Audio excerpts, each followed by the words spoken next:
Volume 5. Chapter 401, Glorious Achievements. Chapter 401, Glorious Achievements. Translator, Nayabo Studio Editor, Nayabo Studio. Anfey clumsily crawled out through the hole Susanna had hid open for him. Yes, Anfey crawled out. He wished he could gracefully jump through the hole like a rabbit. The problem was, he felt so weak that he could not even jump. He had reached the perfect level of the spirit refining stage. He could easily close off his breathing, even to the point where he could become like a baby in the womb, but this only happened when he was meditation. If he was moving and doing things, he could not reach the spirit refining stage. The air in the secret chamber was bad from the beginning. The oxygen he accumulated and stored was exhausted. Now Anfey felt like his chest was going to explode. Anfey! Susanna screamed in excitement and surprise. She grabbed Anfey and pushed on his back. She neither had time to ask what had happened nor wipe the sweat from his face. She yelled, "Go, hurry up! I got it here! Anfey, come out quickly!" Blavy yelled at the end of the tunnel. Rizka was there as well. A top power might scare others, but not the friends who had gone through thick and thin with Anfey. Even if Susanna had asked them not to come, they still would come. Seeing Susanna bashing further into the tunnel, Anfey grabbed her. He could not even talk. The only strength he had was used to breathe. Anfey's lips moved as a struggling fish on the land. He looked as bad as anyone could imagine. Anfey was not a gentleman like Christian, but still paid a lot of attention to his looks and behavior. However, at that moment he could not spare any energy on his looks and behaviors. Seeing Anfey grabbing her, Susanna thought Anfey did not want her to take any risk. She struggled a little bit and just obeyed Anfey. She still had her back to Anfey, looking at the dark hole. Her eyes had real fire in them. She hoped that the top-level power was strong, that she could fight him for a long time after she sent Anfey away to a safe place so she could vent her anger. In fact, Susanna wanted badly to talk to Anfey.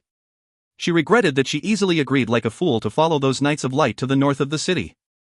She wanted to touch Anfey. Only feeling his body could make her believe fortune did not take Anfey away from her. She also wanted very much to cry. She was in a fighting mood and needed to tear the top-level power to pieces before she could throw herself into Anfey's arms and cry. "Let's go," Anfey said, finally able to breathe. He pulled Susanna to signal her to leave. He crawled out on his hands and knees. "Anfey, hurry up." Blavy walked 2 steps towards the hole. "Where is that guy?" "I have killed him," Anfey said as he crawled out. He suddenly felt something was strange. He looked up and saw Blavy and Rizka were stunned. Susanna behind him was stunned as well. "Anfey, what did you say?" Blavy stuttered. Blavy did not mean to look down on Anfey's fighting ability. He had told him that it was a master swordsman attacking Anfey. The fight between 2 top-level powers usually took a long time. After they got the news, they tried to get back as fast as they could. They dug the collapsed secret chamber to look for Anfey. It did not take long for them to find Anfey, since they were all worried about him. Even though Anfey had the fighting ability equivalent to a top-level power, it was not possible to kill his opponent so quickly unless Anfey was way better than the top-level power. It did not seem to make sense either. "What are you doing?" Anfey was mad but found it funny at the same time. "Let's talk when we get out. The air is not good here." His chest still felt tight, and he needed to breathe some fresh air. He pulled the stunned Susanna out of the hole. Anfey heard the yelling above him. It was Audiobooks. He was yelling at someone. When Anfey pulled himself out of the hole, he saw Audiobooks yelling at Yi. Ye's cheeks were swollen as if he had been smacked on the face. Audiobooks had his back to Anfey as he was scolding Yi. Yi was a very capable person, at least he could lead a unit. Every time Anfey hinted that he should lead a unit, Yi politely turned Anfey's offer down. He told Anfey he would like to continue as Audiobooks' assistant. He also mentioned to Anfey that Audiobooks had saved him a few times. Audiobooks was nice to Yi as well, even better than his biological brother. Audiobooks understood how helpful Yi was to him. Yi bit his lips with his head down. In fact, he felt the worst right now. He suddenly saw someone crawling out of the hole out of the corner of his eye. He looked closer and realized it was Anfey. Suddenly he looked excited and surprised. He broke into a smile. "What are you King smiling for? Don't you feel ashamed?" Audiobooks yelled in anger at Yi. His voice was a little coarse. He grabbed Yi's collar and swung his fist at him. "Audiobooks, I am not dead yet. What are you yelling for?" Anfey immediately stopped Audiobooks. "What the F***? Master? Ozik's facial expression was a lot more interesting than Yez when he turned around to see Anfey. He looked like he was going to give Anfey a hug, but hesitated because he realized the difference in status between him and Anfey. Seeing the look on Ozik, he knew he trusted the right person. Ozik did some not-so-decent things, but he was super loyal to Anfey, which was enough for Anfey. I asked ye to leave. Don't blame him, Anfey said slowly. Ye always returned his favors, so Anfey wanted him to be able to do so to Ozik, and tried to clear up any misunderstandings between them. Ha! Ozik realized something and suddenly jumped up. Guys, are you ready? What about the Master Swordsman? I do not think a Master Swordsman could hide in the tunnel and never come out. When he comes out, let's kill him. King kill him, a mercenary said. King kill him, another mercenary agreed. Hundreds of mercenaries surrounding Ozik raised their weapons and said it loudly together. They looked like they had found a common enemy. It was very impressive that they had stayed there even though they knew there was a top-level power. Only well-trained military dared to surround the top-level power. The lives of mercenaries were dangerous, but they could choose what they wanted for the future. They could take on dangerous tasks, but no one was required to take on tasks that could cost them their lives. With their fighting ability, it was like suicide to surround a top-level power. Stopping yelling. The Master Swordsman has died, Blavi said. After they heard that Anfey had killed the Master Swordsman, Susanna, Blavi and a few others had become very strange. They had doubts and questions, but just could not ask Anfey, otherwise it would look like they doubted Anfey's fighting ability. It was common sense that a paladin could be equivalent to a top-level power, but never be able to break through. How could Anfey kill a top-level power? What confused them most was the timing. Even a herbivore three-eyed magic bull took some time to chase and slay. This guy had been a top-level power, and Anfey had killed him too quickly. He was a top-level power, not a chicken or small dog. Yes, we will King kill him. Ozik turned around and said to Blavi as he waved his fist. He looked excited and was ready for the fight. He looked like he agreed with Blavi. When he turned around, he was shocked. He slowly turned back after a moment. He stared at Blavi and then turned to look at Anfey with a weird look. Ozik did not want to look like a clown, but he was really shocked. What are you looking at? Didn't you understand me? Anfey killed that Master Swordsman, Blavi yelled as he grew more cheerful. The mercenaries at the scene all heard what Blavi said. The yelling and cheering suddenly stopped. It was completely quiet. The air felt quiet serious. Most mercenaries had never seen top-level powers before. They seemed to be so far away from their lives, like gods. They had seen Ernest and Fernando since they joined the League of Mercenaries. They were all proud of that. The advancement of Susanna made everybody excited as well. Master Swordsmen were so powerful. They wondered how he could die so easily. What are you doing? Why don't you believe me? Anfey felt uncomfortable. Ozik. Yes. Ozik stuck out his chest. He had followed Anfey for quite a long time. They always kept a casual relationship no matter when they talked or when Anfey asked him to do something. Ozik had no idea why he acted so formally. Can you take some people to dig open the hole? Let it air out for a while before bringing that guy's body out of the hole, Anfey said. He is my enemy, but he is already dead. We'd better let the hatred go. He was a top-level power. We could not let him die without a tomb. Anfey sounded upright and forgiving, but in fact that was not the case. At that moment, what did he lack the most? It was fame. He wanted to be seen stepping on his dead opponent's body. This was a great opportunity to be a hero and increase his fame. Yes, Master. Ozik answered loudly. He strode over to the hole where it had caved in.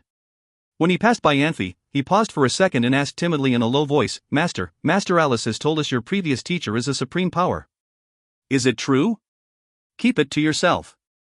Don't tell others, Anfey said calmly. I understand. Ozik's voice trembled from excitement. He had doubted it when Alice told him the secret. There had been no supreme power on the Pan-continent for the past 1,000 years. How could Anfey have such an amazing background? What had happened made him realize it was true. It was like being slapped on the face. Anfey did not have terrifying combat power nor destructive magic power, but his fighting ability was beyond a top-level power. Otherwise, how could he so easily kill a master swordsman? It looked like he would leave his footprint on history. The people who worked with him would be marked in history as well. What glory that people would still recognize his name in thousands of years. Anfey laid his eyes on Yi and smiled. I am sorry you had to take all the blame. Yi did not pay too much attention to Anfey's words of comfort. After this battle, Master, you will be making a name for yourself, he said, emphasizing each word. Making a name for myself? Anfey shook his head and smiled. Making a name. Making a name. The mercenaries around them started to cheer together. If Anfey could make a name for himself, their league of mercenaries would make a name for itself as well, and so would they. They were worried whenever the issue came up about unifying the country of mercenaries. For super mercenary groups had been there for hundreds of years, so much stronger than other, smaller mercenary groups. Master Swordsman Anthony led the best mercenary group. It was unclear whether they would win if they fought his mercenary group. But the result was no longer in question. Anthony might now be able to beat Master Susanna. If Anfey joined the fight, he could easily take Anthony's life. They thought to themselves that they had nothing to worry about.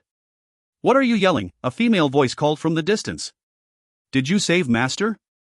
After a brief moment, a bloodied Shinbella showed up in front of everyone. She was leading a priest by the collar. That priest looked really miserable. His hands were cut off and one foot was missing. He was in coma. A few mercenaries pursed their lips. They wondered when Master Shinbella had started to talk nonsense.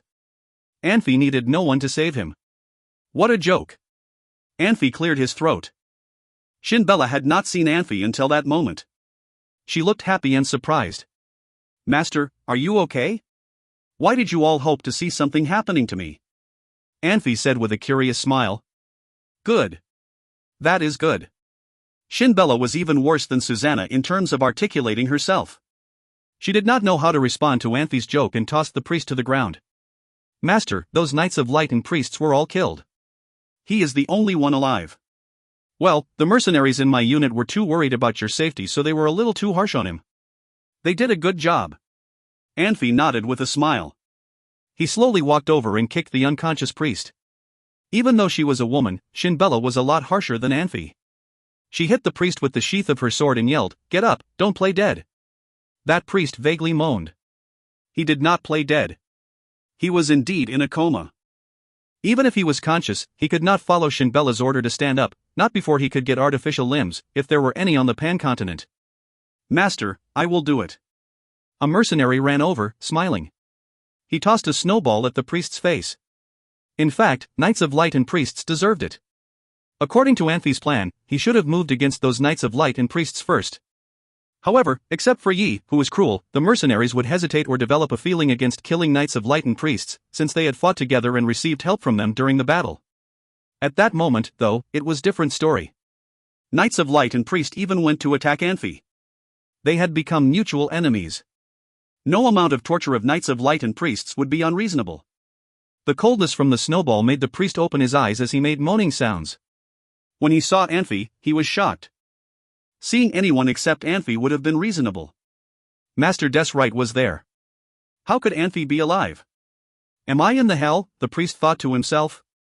Tell me why you attacked me, Anfey asked calmly. That priest did not answer. He wanted to rub his eyes, but saw Anfey right in front of his face. His limbs moved a little bit before he realized he had lost his arms. He tried to look up to see what was around him. He looked like he was looking for someone. Are you looking for Desright? Don't bother. He is dead. Can you answer my question now? Why did you attack me? Anfey asked calmly. That priest spit at Anfey. This was his only way to attack. Anfey looked casual, with a smile. He gave Yi a look. He was actually nervous. There were things he had to know. Shinbella told him this priest was the only one alive. If this priest lied to them, it would be hard for them to prove he lied. Seeing Anfey smile, the priest hated Anfey with passion. He suddenly yelled, "Anfey, you don't have to act so proud. You killed Archpriest Slambria. The church will never forget it. You will pay for it." Ha! Ozik, who was checking the caved-in part of the hole, slipped and almost fell into it. He pulled himself back to his feet. His eyes were open wide, staring at the back of Anfey. What happened? What happened? Had Master really killed Archpriest Slambria? Oh my god.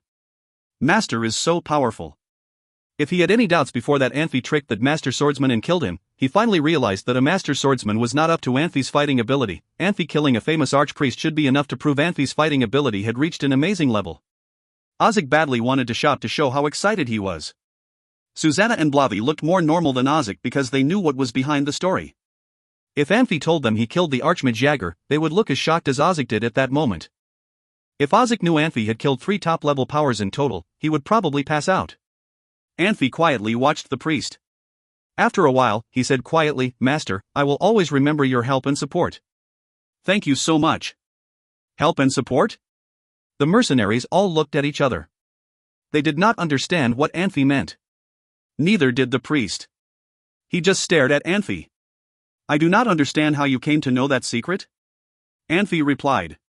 The color on the priest's face kept changing from blue to purple. His bloody lips were trembling. He was not sure whether it was out of anger or regret. He closed his eyes and passed out again. If you find any errors, ads pop up, ads redirect, broken links, non-standard content, etc., please let us know. Report chapter so we can fix it as soon as possible. Chapter 402, Breakthrough. Chapter 402, Breakthrough. Translator, Nayabo Studio Editor, Nayabo Studio. "I'm ready, sir," Warner said quietly. "Waiting on your order. Be careful," Anfey warned. "Don't worry, sir. I won't risk my life for this." "Good," Anfey nodded. "I trust you." Warner nodded and hurried away. Anfey watched the man with a frown as he disappeared. "What's wrong?" Blavi asked. "This is the first time I am trusting someone I don't know well," Anfey said with a shrug. "Just a bit nervous." "Don't worry," Blavi said with a grin.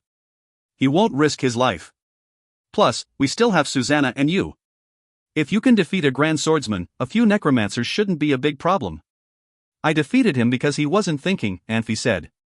"If it had been Anthony or Manstally, I probably wouldn't be standing here right now." "You're just being modest," Blavi said. "No, it's the truth." Blavi smiled. "What should we do if Fernando turns against us?" "Most of his men came from Manhwa Empire, but he is still their commander." "Don't worry too much about it," Anfey said. "I won't give him the chance. Are you going to kill Fernando too?" Blavi asked, shocked. Fernando was a senior knight with a lot of powerful guards. Killing him would be very difficult. "No, of course not," Anfey said. "Fernando's fate lies in the hands of His Majesty. Let's wait for Warner. If he can protect us, we will break through and head north." "If we are going to break through, there are going to be thousands of zombies in our way," Blavi said. "We can't guarantee that we're all going to make it out." "We're not leaving immediately," Anfey said. "We're going to leave when everyone's too distracted to notice that we're gone." "That's a plan, I suppose," Blavi said. "Don't have to worry about Fernando and his scheming that way." "Our food supply is running low, though," Black 11 suddenly said. "Really? We brought so much food when we left. How is it gone already?" Blavi asked. "We left Redenburg and spent 6 days on the road. Those mercenaries who joined us needed food as well. This is the 7th day we are trapped here. How much do we have left?" Anfey asked. "I'm not exactly sure," Black 11 said, "but I know that we're running out." "This is bad," Blavi said with a frown. "All the cities we passed had no food. Everyone was starving. Even if we head north, we may not find supplies." "Are you saying we should go south and back to Moramach?" Rizka asked, shaking his head. "This is too good an opportunity. We can't give it up." "I know that," Blavi retorted. If even Rizka knew this was a good opportunity, Blavi must also have known. He was ambitious and knew this was their best chance at expanding their influence. "But what can we do without supplies? There must be thousands of mercenaries waiting for us along the way. If we don't have food, they have no reason to join us or help us. If we just leave with no supplies, no one will join us." "You're right," Anfey said. "But we can't turn back now. Armin, go find Ozzy and see how much supplies we have left. We need to limit everyone's portion." Black 11 stood, nodded at Anfey, Rizka, and Blavi, then quickly left the room. "Hopefully the mercenaries will be fine with losing part of their portion," Rizka said worriedly. "They have to," Blavi said, shaking his head. "They have to know that without limiting their portion, we're going to run out of food even faster." "This is not a long-term plan, though," Rizka said. "What should we do when we find new mercenaries who need food?" Are we going to decrease the portion even more? Blavi frowned and nodded. You're right, Anfey said. We won't go north, then. We're going east. Where are we going then? We're going to Entos, Anfey said. That seems good, Blavi said with a wide grin on his face. Marino seems like a good person. He and Entos will surely help us. It's going to be a long hike, Riska said, looking at the map. It will take at least half a dozen days, but we should be able to make it, Anfey said. We need to talk to Ozik and Shinbella and the others.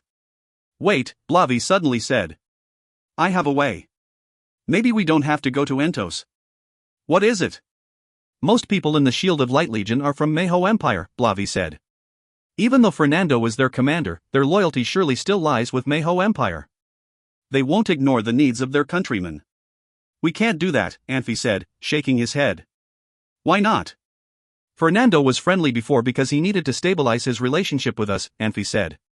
Now that he doesn't need to do that, he will not react kindly to this request. We have thousands of mercenaries, we can't risk him finding out about it. He will know better than us how much supplies we took. You're saying he can guess how much we need and set a trap? Very possibly. Really? Riska asked incredulously. What kind of a person is Pope William? Anfey asked. He's powerful, that's for sure, Blavi said. And smart. He gave the Legion to Fernando for a reason, Anfey said. He's not stupid. Everything the Pope did, he did for a reason. We cannot underestimate Fernando. Anfey wasn't scared of Fernando, but he was scared about what kind of situation a conflict with Fernando would put him in. Fernando was a top-level power, and Anfey knew better than to underestimate those people. All right, Riska said, nodding. Fernando must know that His Majesty wanted to take him out from the beginning, Anfey said. He must have prepared for this. If things go bad, we can't let ourselves become Fernando's scapegoats. Can't he just blame the generals? Riska asked, frowning. Are you stupid? Blavi asked, his eyes wide. No matter who wins this, we aren't the ones responsible. We only have so much power.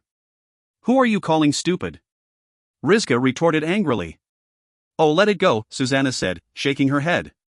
Blavi's right. We need to do our best not to get tangled up in this. A strong surge of magic rippled through the air.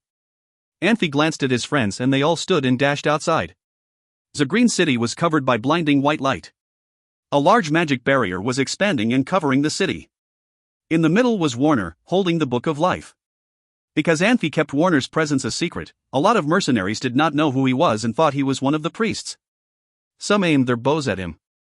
Wait! Ozik jumped up and hurried towards the mercenaries. Goodness gracious, wait! He's on our side. If you find any errors, ads pop-up, ads redirect, broken links, non-standard content, etc., please let us know. Report chapter so we can fix it as soon as possible. Chapter 403, Mind Your Own Business. Chapter 403, Mind Your Own Business. Translator, Nayabo Studio Editor, Nayabo Studio. It made sense to have Warner show the power of the Book of Life and practice it in front of everyone. Anfey could not rush out of the city and then put all the hope on Warner. That would be irresponsible. However, Anfey did not expect Warner's practice to be so noticeable. The Book of Life was a holy object in the Church of Light.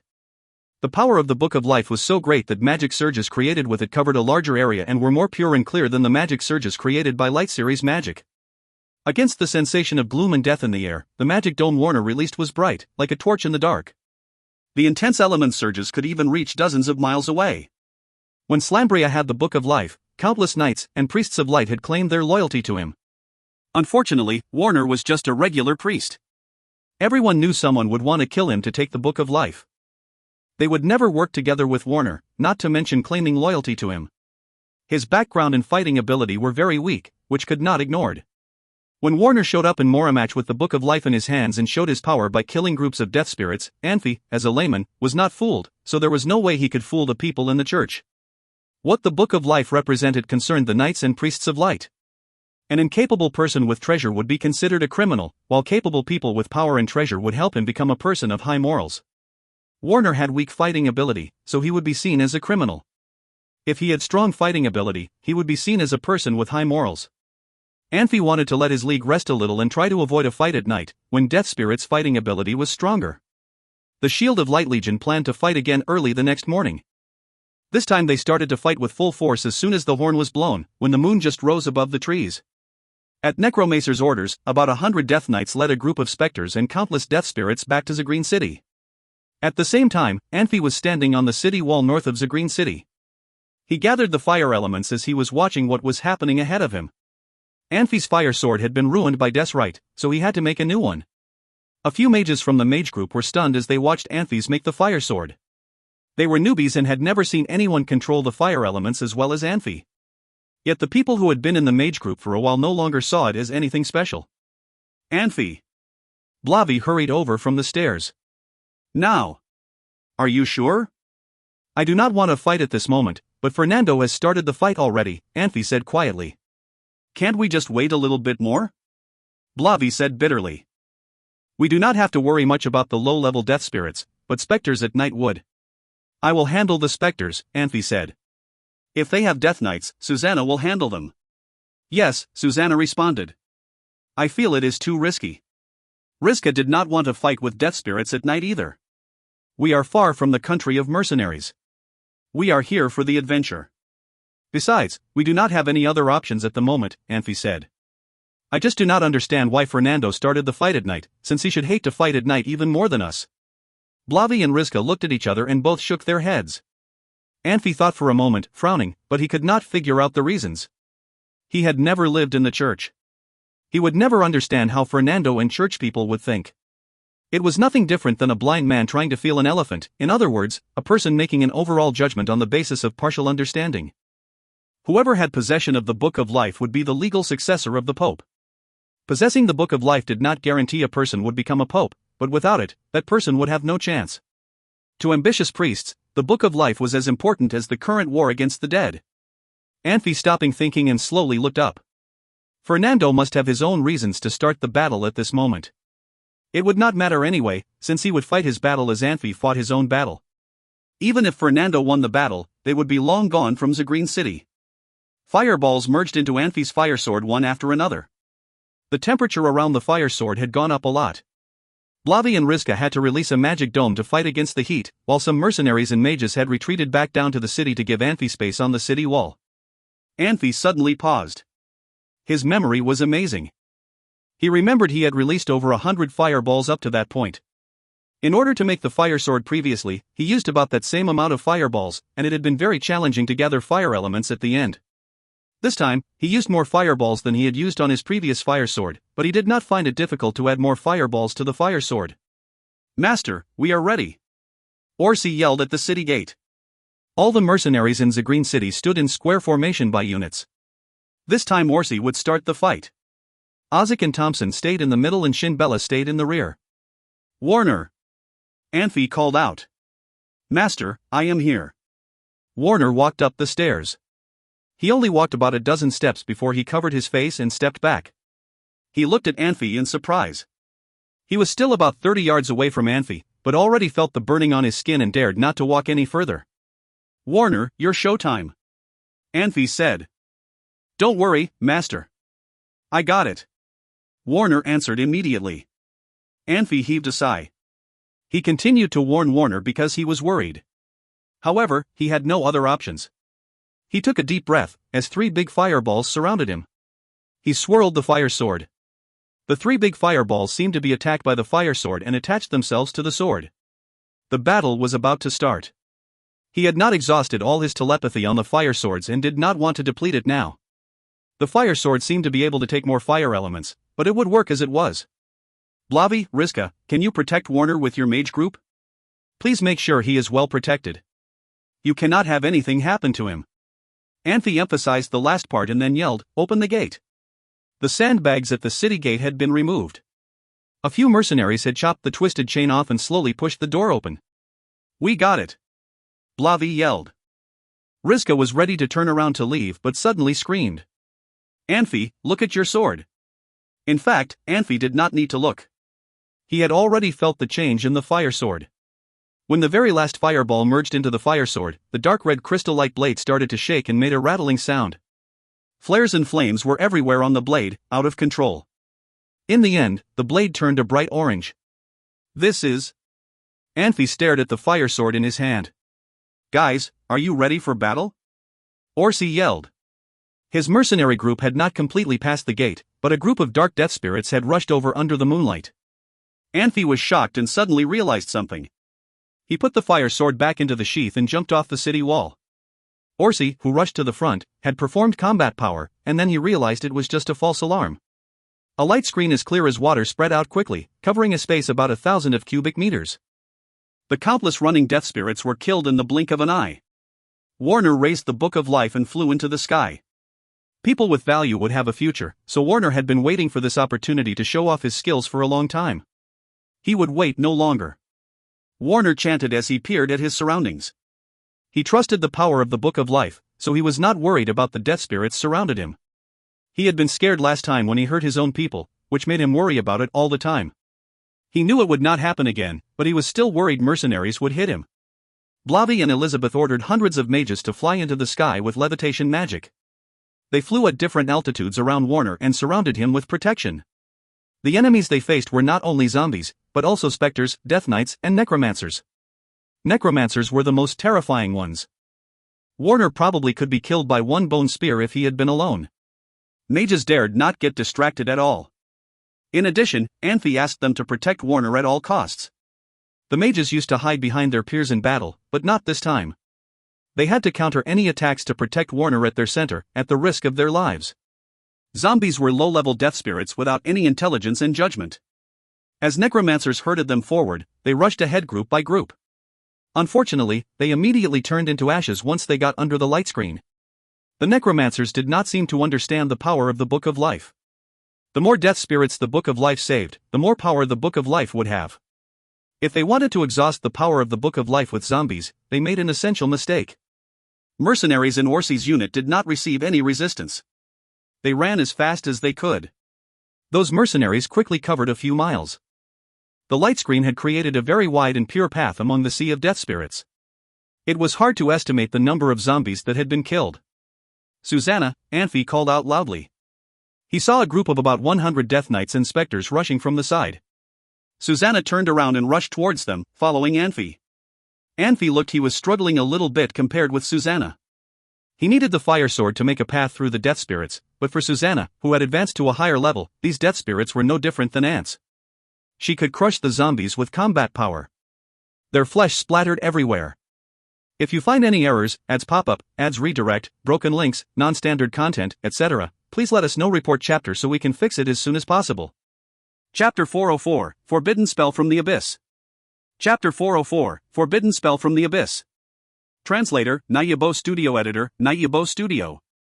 Reputation can be very convenient at time, but it can also cause a lot of trouble. Anfey wasn't the most famous person, but he wasn't unknown either. If he had been more famous, maybe convincing the mercenaries to join him would have been much easier. He could move through the sea of death because he wasn't famous enough for everyone to know. The necromancers did not pay much attention to him. They were more worried about Susanna. They did not know the mercenaries had a top-level power until they saw the blinding combat power. Whether he wanted to or not, Anfey knew this was his only chance of breaking through. Fernando could press ahead without any concerns, but the necromancers needed to spare part of their force to attack the mercenaries. The fight for the Book of Life was almost as important as the entire battle itself. A few dark figures appeared in midair. 6 necromancers arrived to assist in the battle. Anfey and Susanna had already separated and were heading in different directions. One was stopping the Knights of Death, while the other was dealing with the floating specters. Susanna was under a lot of pressure. It wasn't easy facing hundreds of Knights of Death alone. Anfey's job wasn't easy either. He needed to kill of the specters. The priests were gone and the mercenaries could not take care of those specters by themselves. If the specters reached the city, it would mean chaos and disorder.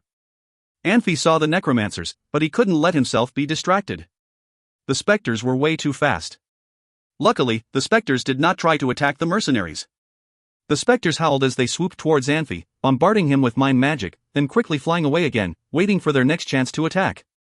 If it had been another system of magic, Anfey would have to use his mind to control the elements. However, he was almost immune to the specters' magic. It was almost impossible for the specters to defeat him unless they all attacked him at the same time. The necromancers arrived and observed the battle.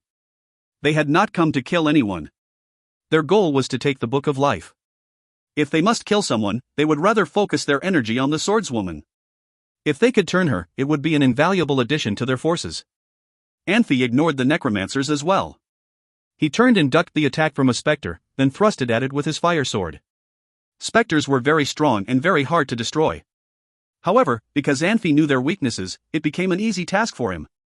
One of the necromancers suddenly turned and, with a wave of his hand, sent a bone lance towards Anfey.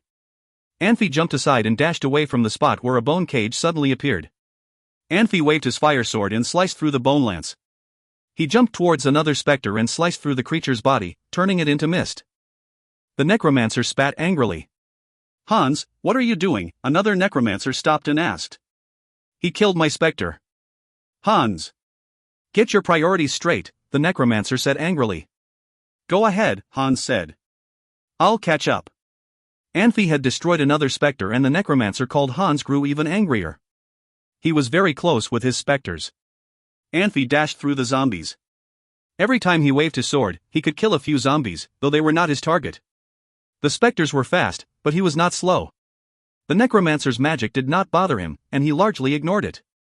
Hans released 2 bone cages and missed Anfey both times. He grew frustrated and released the Touch of Death. Touch of Death was a very powerful spell with a large range. The dark fog it created could cover a large area in a matter of seconds. The fog was very corrosive and everything it touched, including the zombies, would turn into dust. Anfey had his eyes on another spectre when he felt a sudden change in the elements. He knew this must be a powerful spell, and he needed to avoid it. Anfey ducked, releasing a magic shield around himself and quickly summoned a wall of earth. The corrosive black fog appeared out of nowhere and began spreading quickly.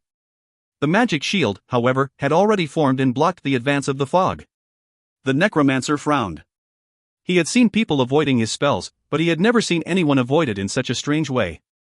The magic shield began shaking and exploded. The Touch of Death was too powerful a spell for a small magic shield to defend against, but it gave Anfey enough time to get away. By the time the magic shield disappeared and the fog began moving again, Anfey was already out of the way of the fog. The spectres must have felt the anger of their owner and surrounded Anfey, trying to take him out. Anfey pursed his lips and swept his sword around himself, taking out several spectres at a time. Hans spat. He now knew that whoever was killing his spectres was not someone he could easily deal with. He held out his bone wand and began chanting. The spectres all stopped streaking through the air and began shaking. The spectres gathered and sent a strong but hard-to-detect wave of mind magic towards Anfey. The spectres were using the Touch of Dread, a powerful spell even top-level powers could not defend themselves against. It would bring back the most painful thing in anyone's memory. The spell itself could not harm anyone, but it would send people into their own minds. Anfey suddenly stopped moving. Before Hans could celebrate, though, Anfey lifted his head and his eyes found Hans. The calmness in his eyes was replaced by anger. If the spell was used on Susanna, she would recall her time with her mother. That would effectively deter her and give the necromancer a good opportunity to injure or kill her. For Anfey, the spell brought to mind the spook that once killed him. It was painful, but it was not enough to stop him. He grew angry because he did not know if the spectres caught a glimpse of his memory. As the spectres approached him, Anfey's body began shaking, and he let out a loud roar. The spectres stopped as if they were frozen, then all exploded at the same time. "Dear God," Hans whispered. "That's a forbidden spell from the abyss. If you find any errors, ads pop up, ads redirect, broken links, non-standard content, etc., please let us know. Report chapter so we can fix it as soon as possible." Chapter 405, Mage Group That Cannot Be Humiliated. Chapter 405, Mage Group That Cannot Be Humiliated. Translator, Nayabo Studio. Editor, Nayabo Studio.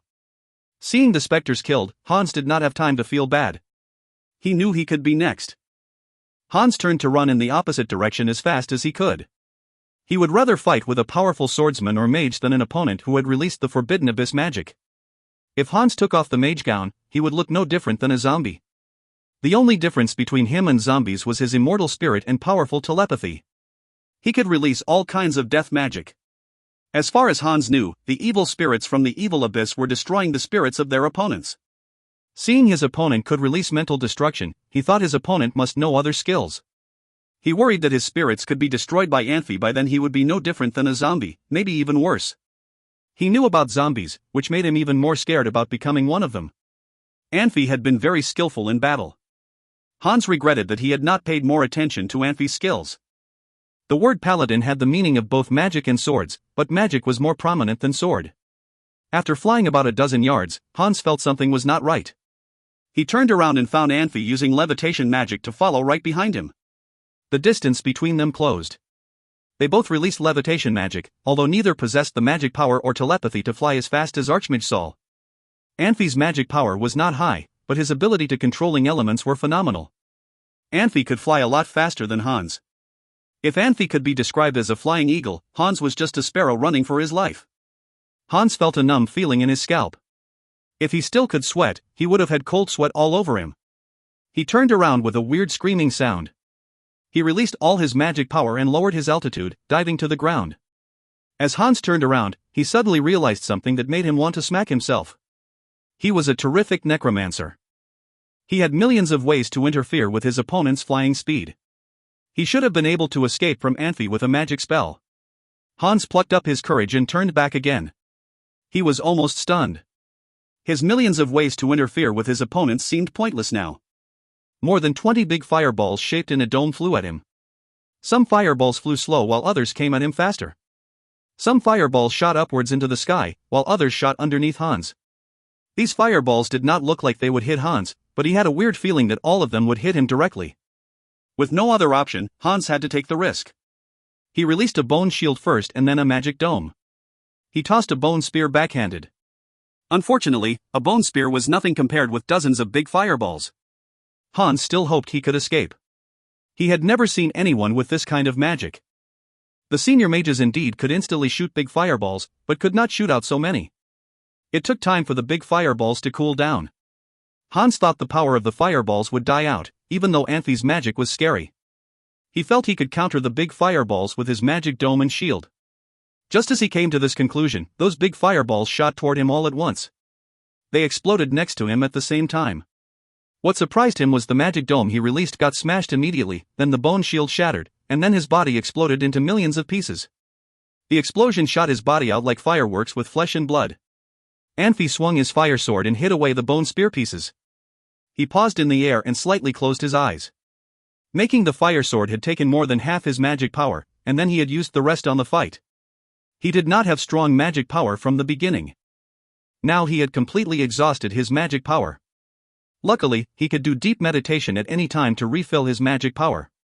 He usually repeated this cycle more than 10 times every day. It became his routine. Soon, when Anfey opened his eyes, more than half his magic power had been restored. Anfey laid his eyes on Susanna in the distance. Susanna looked like a strong, isolated island. No matter how many groups of Death Knights kept coming at her, she could counter their attack without changing her stance. Susanna would be swallowed by waves of Death Knights in black, but the next moment, golden light would appear again. It was so bright that it seemed like it could blind people. Anfey's vision was amazing. Even though he was quite far from Susanna, he still could see the sweat on her nose. Obviously, Susanna was not having an easy time. Anfey frowned, but not because Susanna did not fight the hardest.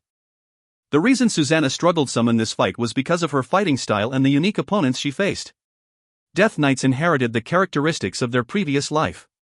They fought fiercely. They lost their combat power, but the power of death spirits made up for the lost combat power. They were extremely tough. Zombies would die immediately if their heads were chopped off. Headless Death Knights could still fight. They would crawl back up unless they exploded into pieces. Susanna's sword skills were very direct. She counterattacked with force. She would become stronger if her opponents were stronger. She could put a lot of pressure on her opponents. She had put herself at a disadvantage when she fought the Death Knights, who did not have any feeling and did not mind losing their lives. Anfey thought maybe it was time to show Susanna different sword skills.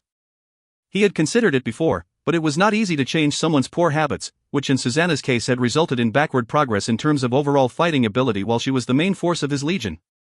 Anfey had suffered from this kind of experience. He used to practice punch as fast as he could and then learned about large hand wrapping in Tai Chi. When he was practicing with his dad, he did not know if he should block the punch or using the skill of grasping hands as he saw the punch from his dad. He had been so hesitant that he lost the fight as a result. Anfey did not figure it out for a full 6 months until he completely mastered large hands wrapping. Suddenly, a change caught Anfey's attention. 5 necromancers had started fighting with mercenaries. The holy light from the Book of Life could pose a fatal threat to them, but it did not stop them from releasing magic outside the range of the holy light. There were more mages than necromancers, but they were not at a senior level and were not highly lethal. If a mage stepped out to fight with a necromancer, that necromancer was sure he would win. That was why they could start the fight without any concerns. Luckily, these necromancers were not fallen necromancers. The so-called fallen necromancers were those who had been mages in a previous life but had been allured by the death spirits and stooped to become a necromancer, and finally became a death spirit at the end. Magic academies in different areas contributed to the spread of magic. After systematic training, the best people were selected. Necromancers had their own academies as well. They would not produce enough necromancers if they only relied on voluntary fallen necromancers to pass on death magic. Students in a death magic academy were the orphans or abducted kids from all over. They were brainwashed to select the best candidates to be necromancers. When they reached adulthood, the academies would make them necromancers. In their minds, the existence of death spirits was reasonable and honorable. Living things with blood and flesh needed to be killed or assimilated. Mages and swordsmen needed to do an internship after they graduated to develop their social skills and built experience in fighting. However, necromancers did not have such opportunities. To go out to do an internship? It would be nothing more than asking them to kill others. What these necromancers had done was something even Annunciata would not dare to do: pick a fight with a mature mage group. The mage group and the League of Mercenaries had been together for a while. They had consensus on fighting techniques. When bone spears flew over, the mages who were waiting for orders released magic spells at the same time. Silver snakes danced in the sky. Lightning tore the dark sky and shot down at extreme speed. The clanking sound from the sky almost pierced their eardrums. While continuing to attack the necromancers, mercenaries could not help covering their ears with their hands, in pain. Any mage group's fighting ability should not be neglected. Dark Moon Magic Legion in Ellison Empire was so powerful and intimidating because they had about 1,000 mages under their command. The magic they released together could change the color of the ground and the sky or destroy a city. No one could stop them. Even if they fought with a top-level power, they could explode him into powder. The necromancers were stunned by what the mage group could do. Only one necromancer realized what had happened. He took out a magic scroll from his dimensional ring. But he looked like he was trembling. His judgment was right though. No matter what kind of magic dome and magic shield they released, they would not able to counter hundreds of magic lightning bolts. A phantom dragon appeared in the sky. It was not a real phantom dragon, just one created by magic. It was just a personalized phantom dragon. Its attacking and defensive abilities were only half those of a real phantom dragon, but it was large and it could cover those necromancers under its bony wings. With a huge blast, about 100 lightning bolts neatly hit the phantom dragon all at once.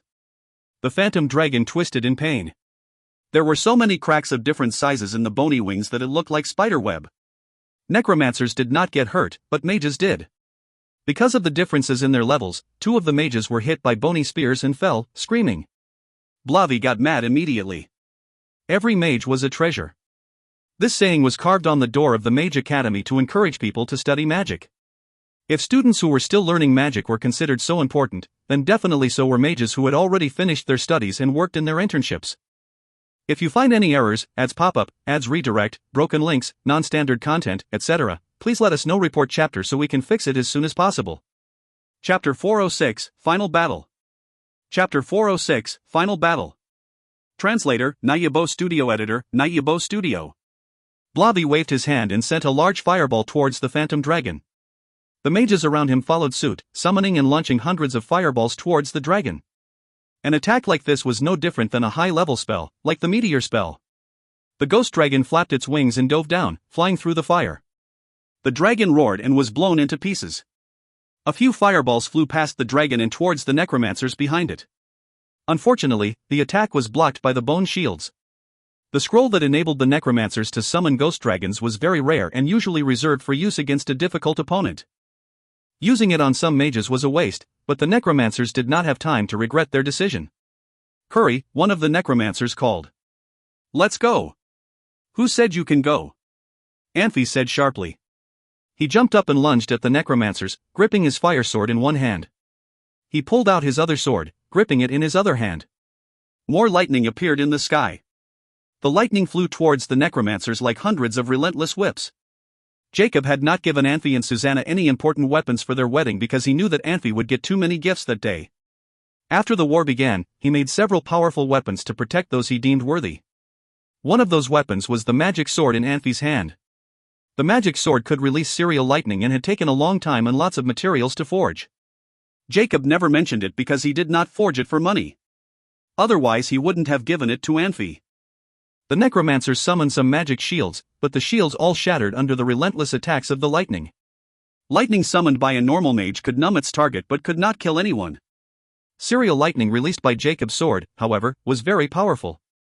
Not only could it numb its target, it was powerful enough to cause serious injuries and even death. Lightning bolts were still hitting them, and the necromancers were already falling to the ground. Even if they were still conscious, they couldn't do anything in defense. Anfey dove after them, holding out his fire sword and returning the magic sword to its sheath. He swung the sword, slicing through the necromancers. The necromancers' robes caught fire as they crashed into the zombies. "Protect Warner!" Anfey called to the mages, then dashed off to find Susanna. On another battlefield, Fernando felt frustrated as he watched the sea of zombies. He had no problem supporting Anfey with a third of his men, but now that he stood on the battlefield of the final battle, he knew that he should have kept some of those men. 50 miles to the east of the main battlefield, a legion of 200,000 soldiers was waiting. At the head of this army was a young woman. She stood watching the battlefield with a deep frown. A few specks appeared in the air. The Griffin Knights landed near the army and hurried up to the young woman. They whispered something to her, and she nodded. The Griffin Knights hurried away. She turned to her army and waved her hand. "Raise your flags," she called to her men. Anfey could not pay any attention to what was happening in the surrounding area. All he wanted to do was to break through this army of zombies. He had been trying to search for other necromancers, because he thought that the necromancers wouldn't let him get away that easily. However, no new necromancers arrived. Even those Knights of Death broke away as if they were opening a path. After making sure that there were no more zombies around, Warner closed the Book of Life around dawn. He still had a lot of magic power, but he was exhausted. The mercenaries did not have time to celebrate their victory. They did not even have time to set up camp. Instead of tents, they all sat down on the ground and slept huddling together. This was still a dangerous location, and they must be on their way soon. The mercenaries were resting, but Anfey, Susanna, and the other leaders could not. Along with the other mercenary leaders, they needed to calculate their losses. Anfey had around 4,000 mercenaries under his command when he first arrived at Zagreen City. Now, he had around 2,600 men. They lost about 1,500 men while guarding the city for 7 days. Everyone knew that this was bad, but this was the way of war. The mercenaries that had survived were all powerful enough to survive, and the weak were eliminated. Most were senior swordsmen who were very close to leveling up to swordsmasters. Country of mercenaries had many powerful men and women who had not been discovered. If all these mercenaries teamed up against Elazan Empire, Elazan army would not stand a chance against them. Even the smallest mercenary group had powerful members, or else it would be impossible to survive in the harsh environment of the country of mercenaries. These mercenaries were forced to work together because they were trapped in the same city by the zombies. Those that could survive were usually the strongest. Mercenaries believed in survival of the fittest, and strength was the most important thing in a world at war. When facing thousands of zombies, brilliance was secondary. The most important thing was raw power. Guarding Zagreen City was an audition in a way. Shinbella's legion lost only 100 men, while Ozik's lost almost half. Thompson's legion was formed from several different mercenary groups. He did not even know everyone's names, yet he only lost 50. This was because all the mercenaries Thompson recruited were strong and experienced fighters.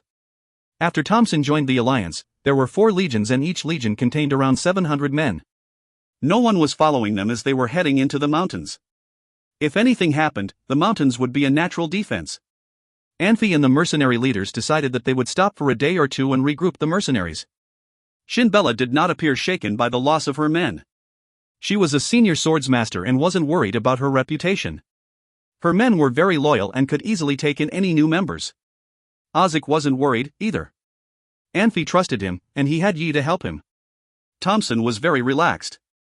He was the last to join and was popular among the mercenaries who had jumped over to the alliance.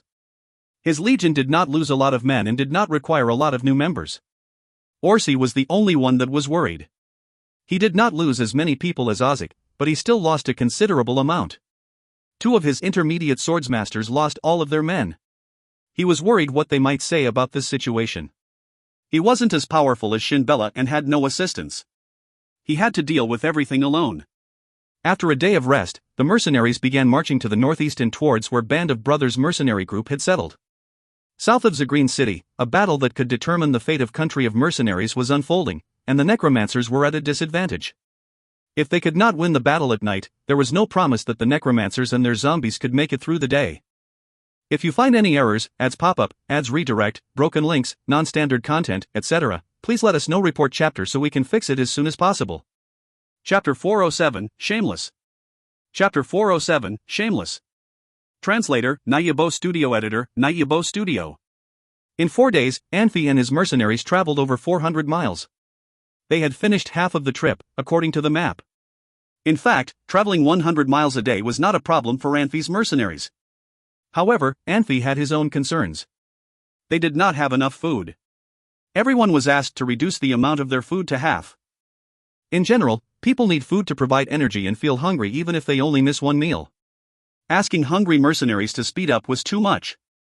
Mages should have been treated differently, since their bodies were not as strong as swordsmen. However, they acted really tough, insisting on being treated the same as others after seeing Anfey and Susanna only take half portions, like all the other mercenaries. They gave their half of their food to Foreman Black 11 to keep. It was undeniable that people tended to unite in difficult times. The mercenaries in the League of Mercenaries had a culture of helping each other when anyone was in need. Of course, Anfey contributed to this culture by setting an example. Leaders demanded special treatment everywhere on Pan-continent. Not many people like Anfey would set an example for others. In fact, he did not have to follow the rule he made. No matter how much food he wanted to eat, even 10 portions, there would be no objection from the 2,600 mercenaries. Anfey was not only an earl, but also the leader of the League of Mercenaries. As an earl and the leader of the League of Mercenaries, he had the right to make his life more comfortable. However, Anfey did as regular mercenaries would do and asked Susanna, Blavi, and Ozik to follow the rule as well.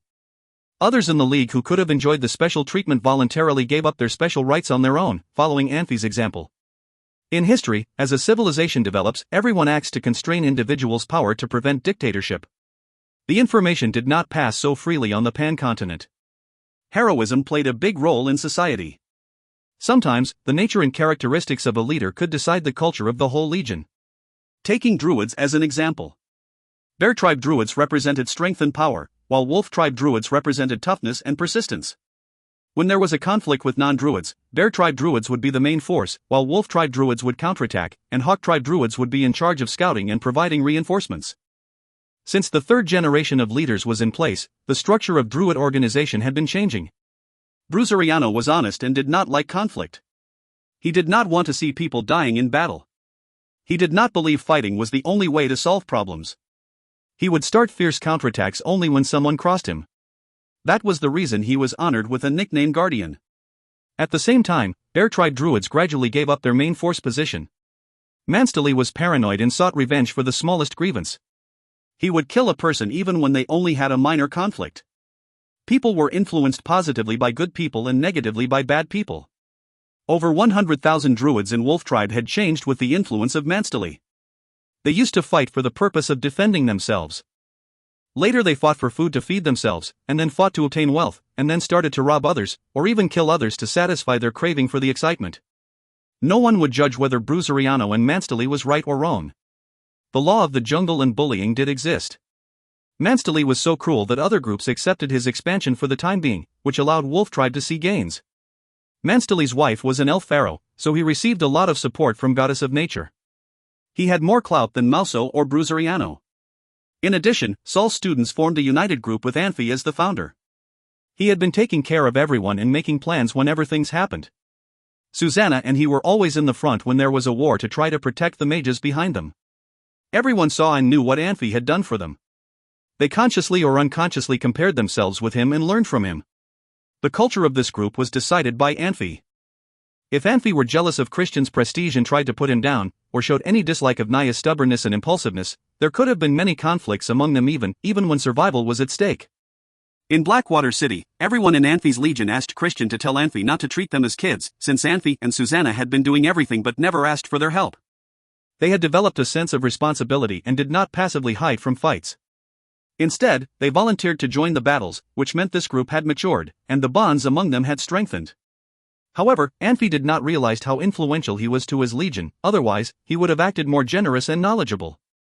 He was facing Susanna with his sword. Don't use combat power. You would not know where the weaknesses in your sword skills are if you use combat power. I understand, Susanna said. Whoever's sword hits the floor loses. Anfey thought for a moment, then said, let's bet. Bet on what? Susanna asked. Hitting the palm? Not fun. How about flicking foreheads? Not fun either. Never mind. Whoever loses will get spanked. What do you think? Anfey grinned.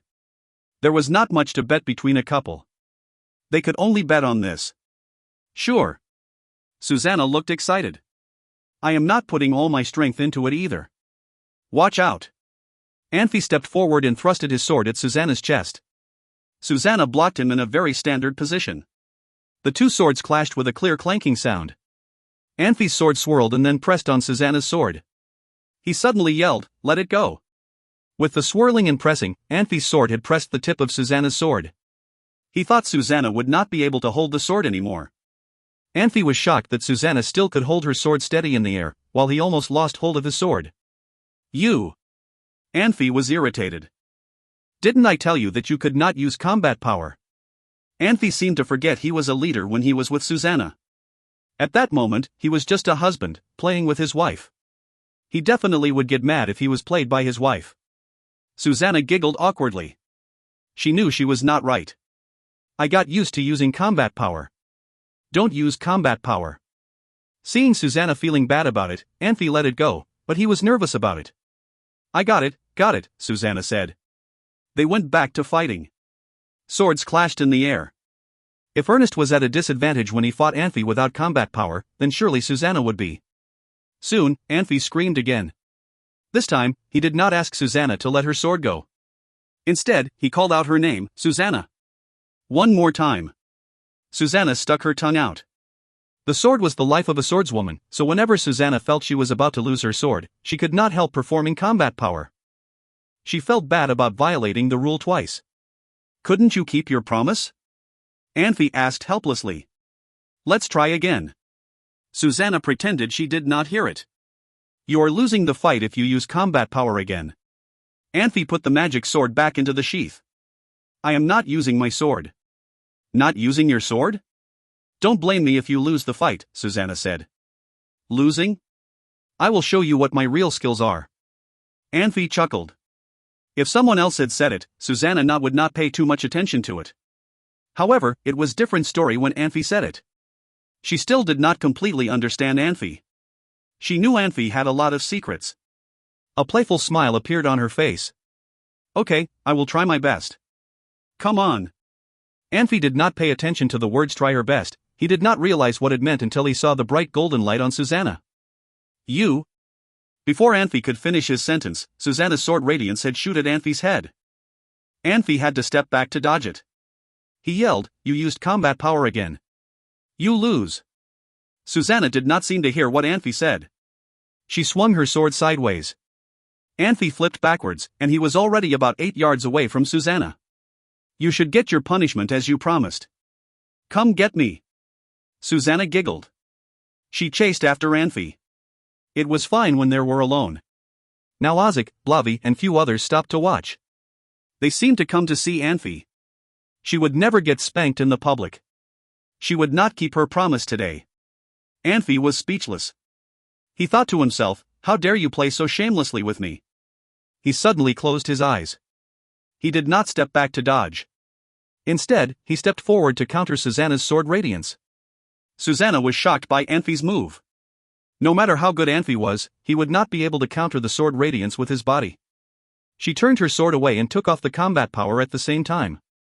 The leftover sword radiance shot to the ground to the right of Susanna and made a fairly loud sound. Anfey reached his hand out and grabbed at Susanna's wrist. The Tai Chi move of large hand wrapping was a very skillful seizing art. In addition, Susanna was worried that Anfey would get hurt, and she tried to take back her combat power when she felt half of her body go numb. Her right arm had been twisted behind her back. This is for not keeping your promise. Anfey felt proud of himself and grinned. He spanked Susanna 3 times because she did not keep her word 3 times. He was accounting for everything that had happened. Ozzy cleared his throat. They felt a little awkward as they walked toward Anfey. They had business to talk about. Master. When Anfey turned around, he had a straight face. He did not look too serious, but businesslike. What's wrong? Master, a mage group found a group of mercenaries. There are about 400 of them. Do you think we should contact them? Ozzy said in a serious voice. If you find any errors, ads pop up, ads redirect, broken links, non-standard content, etc., please let us know. Report chapter so we can fix it as soon as possible. Chapter 408, Noble. Chapter 408, Noble. Translator, Nayabo Studio. Editor, Nayabo Studio. The Eye of the Sky found a group of mercenaries marching through the forest. There were no enemies around them, but the mercenaries were all very careful. They all look very powerful, Ozzy commented, or else they wouldn't have been able to get to this point. Storm City is about 60 miles from here. They might have come from there. Not necessarily, Orsi said, shaking his head. I don't think they broke through the line of zombies by themselves. What? Ozzy asked, frowning. Are you saying the necromancers let them out? That's just my thought, Orsi shrugged. But why? Ozzy asked incredulously. I'm not joking, Orsi said. Think about it. We haven't encountered large groups of zombies in days, which means the necromancers aren't as powerful as they appear. I think they have moved most of their forces to deal with the Shield of Light Legion. I agree, Anfey said, nodding. He had thought about this before, as well. The necromancers did not try to stop him from leaving, and even allowed the Knights of Death to retreat. The necromancers must feel pressured by the battle with Fernando, which proved that the necromancers were not as powerful as he had originally expected. They could not fight on two fronts at the same time. Fernando must have already cornered them. Anfey felt respect towards the man. Despite what he may have planned, Fernando was an able and smart man. Should we send someone to talk to them? Ozzy asked. That's a good idea, Anfey said. We need to know more about our surroundings. Wait. Guys, look. Blavi suddenly called. The group moved their attention to another eye of the sky and saw an army marching through the forest. There were not a lot of soldiers, but there were a lot of carts carrying supplies. Why is there an army here? Anfey asked, shocked. Ozzy frowned when he spotted the army's flag. It's from Shansa Empire. What are they doing here? The mercenaries glanced at each other, unsure how to answer that question. That's their supply line, Black Elven said. The main army must have already passed. This is a lot of supplies. They must have at least 50,000 troops. Anfey frowned. He wasn't worried about ruining his relationship with the church. Most members of the Shield of Light Legion were from Manhwa Empire, anyway. Fernando wouldn't do anything out of line. But now that Shansa army had joined the fight, the situation became much more complicated. He was famous for destroying part of Shansa Empire's Griffin aerial unit, and he was certain that Shansa Empire wouldn't mind killing a few thousand mercenaries in retaliation. Black 11 was a very honest person, and he wouldn't try to scare them. If he said that the army must have at least 50,000, then the army must have at least 50,000. The mercenaries turned to Anfey. They knew that the relationship between Anfey and Shansa Empire was not good, and having Shansa army in the country of mercenaries could threaten the alliance. A few minutes later, the mercenaries and the Shansa army saw each other. After a few moments of chaos, both sides realized that they had not encountered zombies or necromancers. The army sent out a few soldiers to greet the mercenaries. After a brief conversation, the mercenaries ran towards the army and surrounded a supply cart. A few mercenaries jumped onto the cart and found some water skins. Blavi, Anfey said. Keep an eye on the army. All right, Blavi said, nodding. Armin, count how many soldiers they have. Black 11 nodded. Ozzy blinked. You're not going rob them, are you? Orsi asked. We're not robbers, Thompson said with a grin. Then he realized that Orsi wasn't joking and frowned. Thompson was a new member. He had never met Alice and did not know Anfey's past, which was why he was surprised. I don't know, Anfey said. I need to think about it. He knew that it was better for the world if he left the Shansa army alone, but robbing them would be beneficial to him and Manhwa Empire. We should do it. Ozzy said. This is a perfect opportunity. This army is here to help with the war effort, Anfey said. We shouldn't take advantage of that. He looked up from the eye of the sky and found the others around him staring at him, strangely. To his companions, he wasn't one to say something like this. Priests were the most important part of the war effort, yet he had just ordered the mercenaries to murder a few hundred a couple of days ago. "Sir, do you need some rest?" Audiobooks asked quietly. "No," Anfey said with a laugh. "I'm perfectly fine." "Sir," Shinbella said, "if we run into the army, will they recognize you and attack us?" "Maybe," Anfey said. "I don't know." Shinbella nodded and did not say anything else. She did not need to. If the Shansa army could attack the mercenaries, why couldn't the mercenaries attack them? "They outnumber us," Thompson said.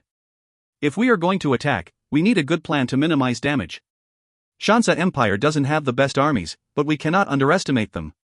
"You're already underestimating them," Black 11 said, shaking his head. "They never performed well because they lacked a good general." "You mean? Do you see that flag? That is the flag of Silver Griffins. I've read about it before. That is the standard of Scarlet. I don't know why General Barry would speak so highly of a woman so young, but I know that General Barry never makes mistakes." "Armin, you know General Barry?" Thompson asked, shocked. Black 11 froze. He had made a mistake and exposed his identity. Anfey coughed. "Concentrate," he told Black 11. Then he turned to Thompson and shook his head. Thompson frowned. "We can't fight them head-on, then," he said, trying to change the topic. "He's right," Audiobooks said. "We need a plan." "What is that?" one of the mages suddenly asked. "What is it?" Rizka hurried over and asked. "I just saw a shadow, but it was too fast." "You sure you didn't just make a mistake?" Blavi asked, frowning. "No," the mage said. "Here it is again." He leaned closer and his eyes widened. "God, it's a griffin." If you find any errors, ads pop up, ads redirect, broken links, non-standard content, etc., please let us know. Report chapter so we can fix it as soon as possible. Chapter 409, Coming Out of the Cave. Chapter 409, Coming Out of the Cave. Translator, Nayabo Studio Editor, Nayabo Studio. As the griffin suddenly made a high-pitched scream in the air, the shadow changed at the same time. If someone had been watching the flying pattern of griffins, it was not hard to notice the griffin was flying around an oval track. Griffins had wide vision. Their ability to observe was right below the druid's enormous eagle, but far less intelligent. The druid's enormous eagle was transformed from druids with transformation magic. They only changed their appearance, but their intelligence was not affected. If they were smart druids, they would still be smart eagles. If they were stupid as druids, they would be stupid as eagles. However, even the dumbest druid would be much more intelligent than griffins. With strict training, griffins mastered two common patterns. If they found people, but only a few of them, they would fly around in an oval pattern. If they discovered many people, they would fly in a figure 8 pattern. Griffins would not know how to estimate the number of people. They relied on the griffin rider to see and make an estimate. The general in Shansa Empire underneath the griffin saw the signals from the griffin, but he did not think it was a big deal, since the griffin thought there were not many in that group. Whether they were friends or enemies, they would not be able to pose any threat to them. Before long, 2 black spots appeared in the sky. When they flew closer, the soldiers and mercenaries who just had eaten could not help cheering for them. It was a girl and a guy. The guy looked handsome, with clear sharp eyes. The girl had long hair. She looked like she just walked out of a painting. She looked so feminine and so adorable. What a couple! The horses they rode were beautiful as well.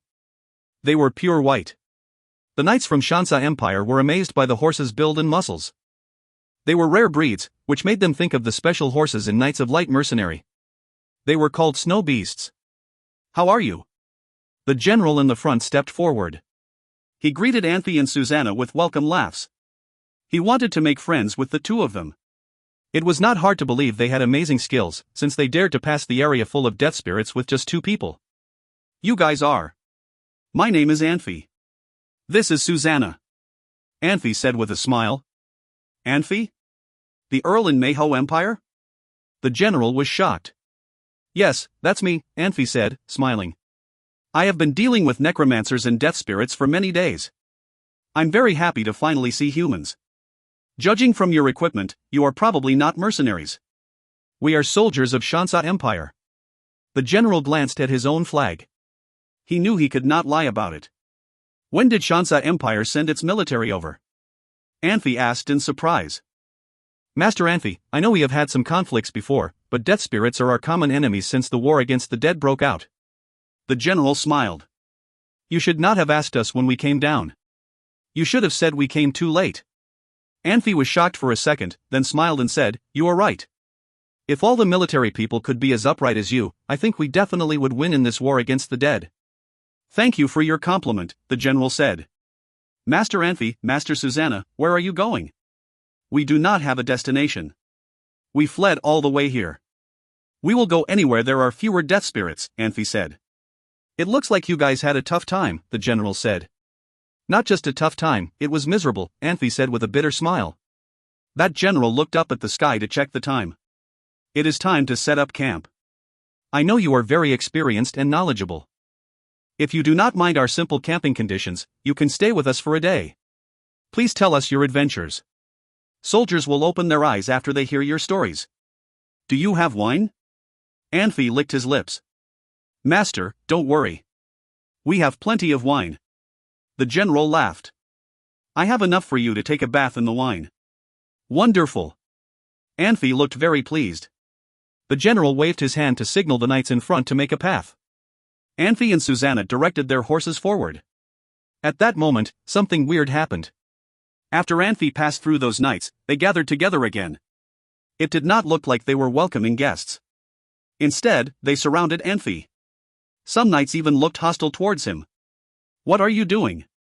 Anfey was not blind. He became alert immediately. "Fight," the general yelled. At the same time, he pulled the reins so his horse would move to the back, not because he was scared, but because he was too close to Anfey and Susanna. A strategy in the war was to seize the ringleader before catching all the followers. To avoid it the general moved back. Knights had been waiting for this order for a while. Over 20 knight spears were tossed at Anfey and Susanna together. The combat powers were everywhere, while spears came at Susanna and Anfey from all angles. The horse Susanna rode screamed in pain and then fell on the ground. The next second, Susanna's feet touched the ground. She shot up so fast that she looked like a shoot of light. She jumped over the heads of knights. Anfey's moves seemed to be against common sense. Without seeing him getting ready or jumping on anything, Anfey was able to fly up. 8 knight spears pierced through the horse in a second. The knights all liked this handsome horse, but they could care less about it right now. Anfey dodged away. He stepped on a knight's head. A bone-cracking sound was heard. That knight's body jerked immediately. Anfey borrowed the momentum to jump into the air and dodge the attacks from knights. When Susanna landed, she could not help falling on her knees. This girl had gotten so much better with practice. Anfey could not help giving her compliments in his head. He landed next to Susanna. He held her up and yelled immediately, "You go first. I will take care of this situation." He winked at Susanna. Susanna rolled her eyes at him. Without saying a word, she started to run back in the direction she had come. Seeing the sudden change, a griffin rider suddenly lowered its altitude and yelled, "What happened? Why did you attack mercenaries?" Obviously, they were in charge of safety and scouting. They were in a different unit and did not take orders from each other. Otherwise he not would ask this way. "He is Anfey," the general yelled in acute pain. The best approach would have been to invite Anfey to his camp and try to kill him when Anfey was relaxed after the meal and drinks. He would have had a much better chance to kill him when Anfey was not alert. He was able to keep a straight face. Unfortunately, his followers could not and showed their hostility on their faces too early. Lies helped him bond with Anfey, but he could not explain where the hostility was from. Anfey had led his legion and wiped out Griffin aerial unit. He knew it was not that easy to deceive Anfey. He had fought Anfey earlier, but it gave Anfey a chance to escape. "Anfey?" The Griffin circled in the air. The Griffin rider yelled, "Is he really Anfey?" "It is him," the general said. The Griffin rider took a deep breath as the Griffin paused for a second before flying after the fleeing Anfey. Another Griffin knight lowered his altitude and followed the Griffin rider after they saw what had happened. The general turned around to look at the stunned mercenaries. He hesitated before he yelled, "Cavalry units 1, 2, and 3, stay. The rest of you follow me. Get Anfey for me." The generals in charge of logistics could only earn rewards by working very hard. They rarely had the chance to accomplish heroic deeds in battle. Seeing Anfey and Susanna flee, he was not willing to simply give up this chance to the Griffin riders. In addition, he could tell Susanna was hurt.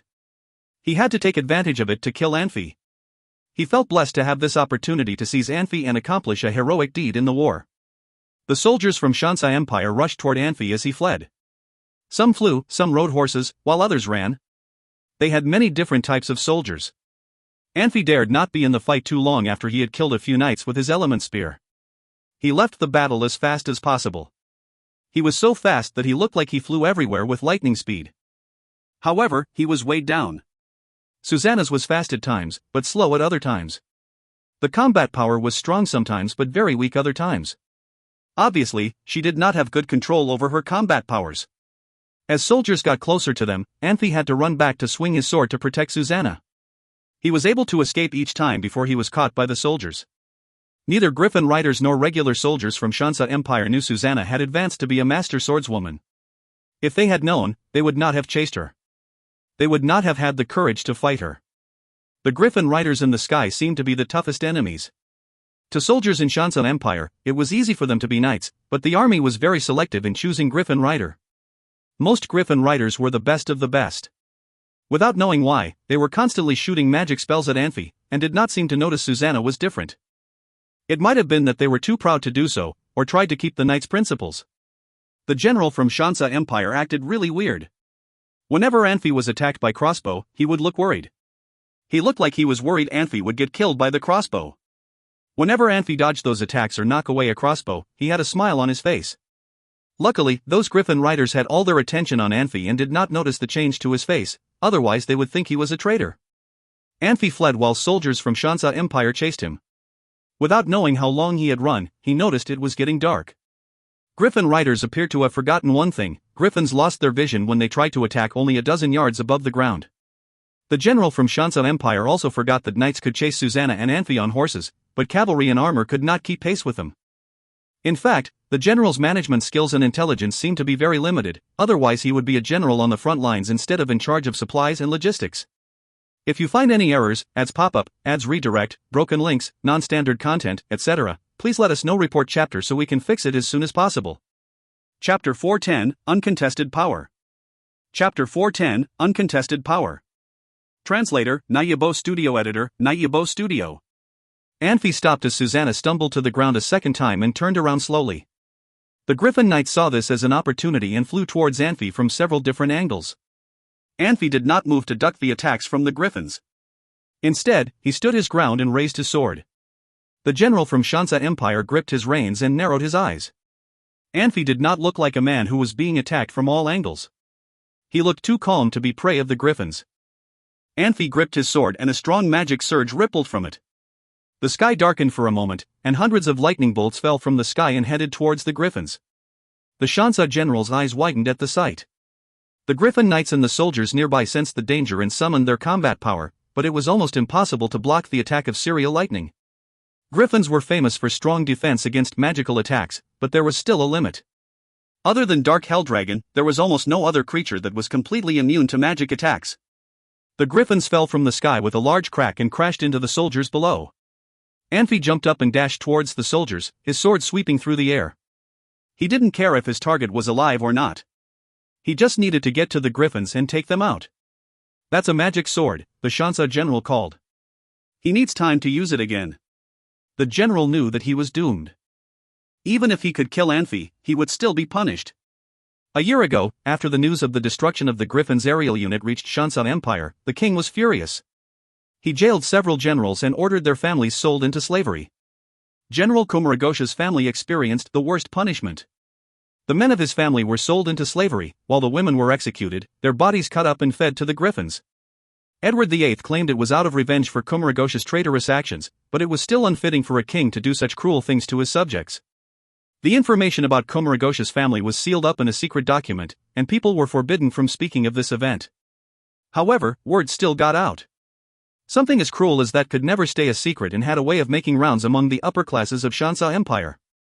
Scarlet had requested aid from the Griffins' aerial unit, and the request was initially denied. Edward VIII told her that there was no room for negotiation. Later, the Crown Prince himself went to his father and begged on behalf of Scarlet. Edward VIII finally agreed to send 100 Griffin Knights to aid Scarlet. Scarlet did not want to put the Griffins in danger and used them solely as scouts. Now that several had died, the general knew that the king would be furious. The Shansa soldiers hesitated, then dashed forward. The general rode after them. He had nothing to lose anymore. He knew that he was doomed, and he had doomed his family as well. Anfey returned the magic sword to its sheath and turned to Susanna. Susanna stood and nodded at him and summoned her combat power. She burst into blinding light. Susanna dashed towards the soldiers, gripping her sword tight. The soldiers present were not the most powerful in the Shansa army. The highest ranking among them were only some silver knights. These silver knights were at the forefront of the attack and were mostly injured by the serial lightning released by the magic sword. The remaining soldiers were too low of a rank to be Susanna's opponent. The Shansa general watched in shock. He never expected Anfey to have a master swordsman under his command. It was possible to take out a top-level powers, but that would require overwhelming numbers and more than a dozen senior-level fighters.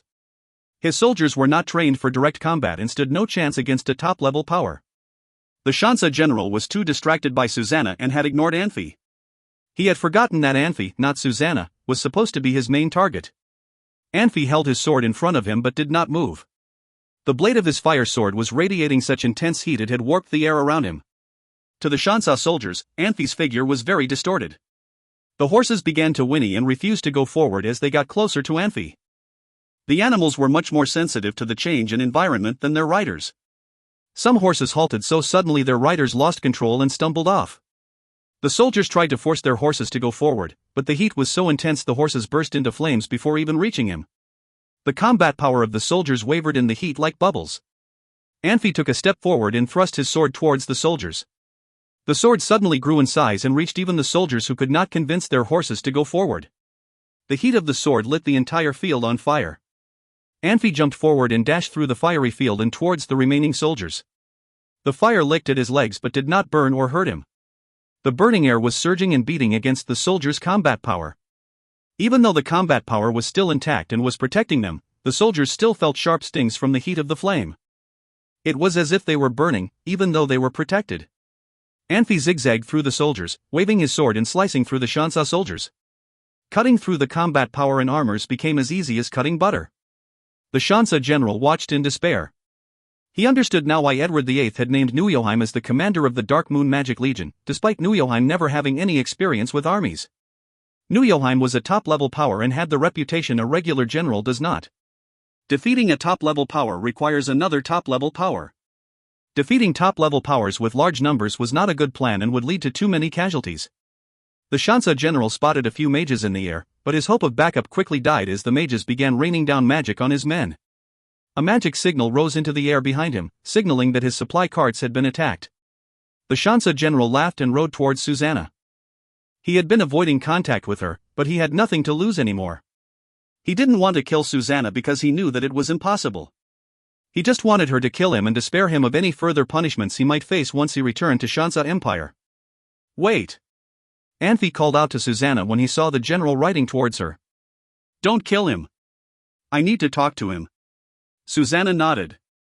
She turned her sword around and slammed the hilt of the sword into the Shansa general's head. The general stumbled off of his horse and crashed into the ground. He was unconscious by the time he hit the ground. If you find any errors, ads pop-up, ads redirect, broken links, non-standard content, etc., please let us know. Report chapter so we can fix it as soon as possible. Chapter 411, Better to be the killer than on the chopping block. Chapter 411, Better to be the killer than on the chopping block. Translator, Nayabo Studio Editor, Nayabo Studio. Seeing their general defeated, the knights of Shansa Empire were in chaos. They were scared by Anfey's cruel way of killing, even though they did not see a lot of blood. They did not want to continue fighting. They all started to flee. Anfey not only wanted to keep his own losses to a minimum, but also wipe out his opponents.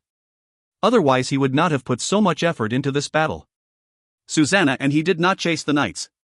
They simply followed behind at a distance.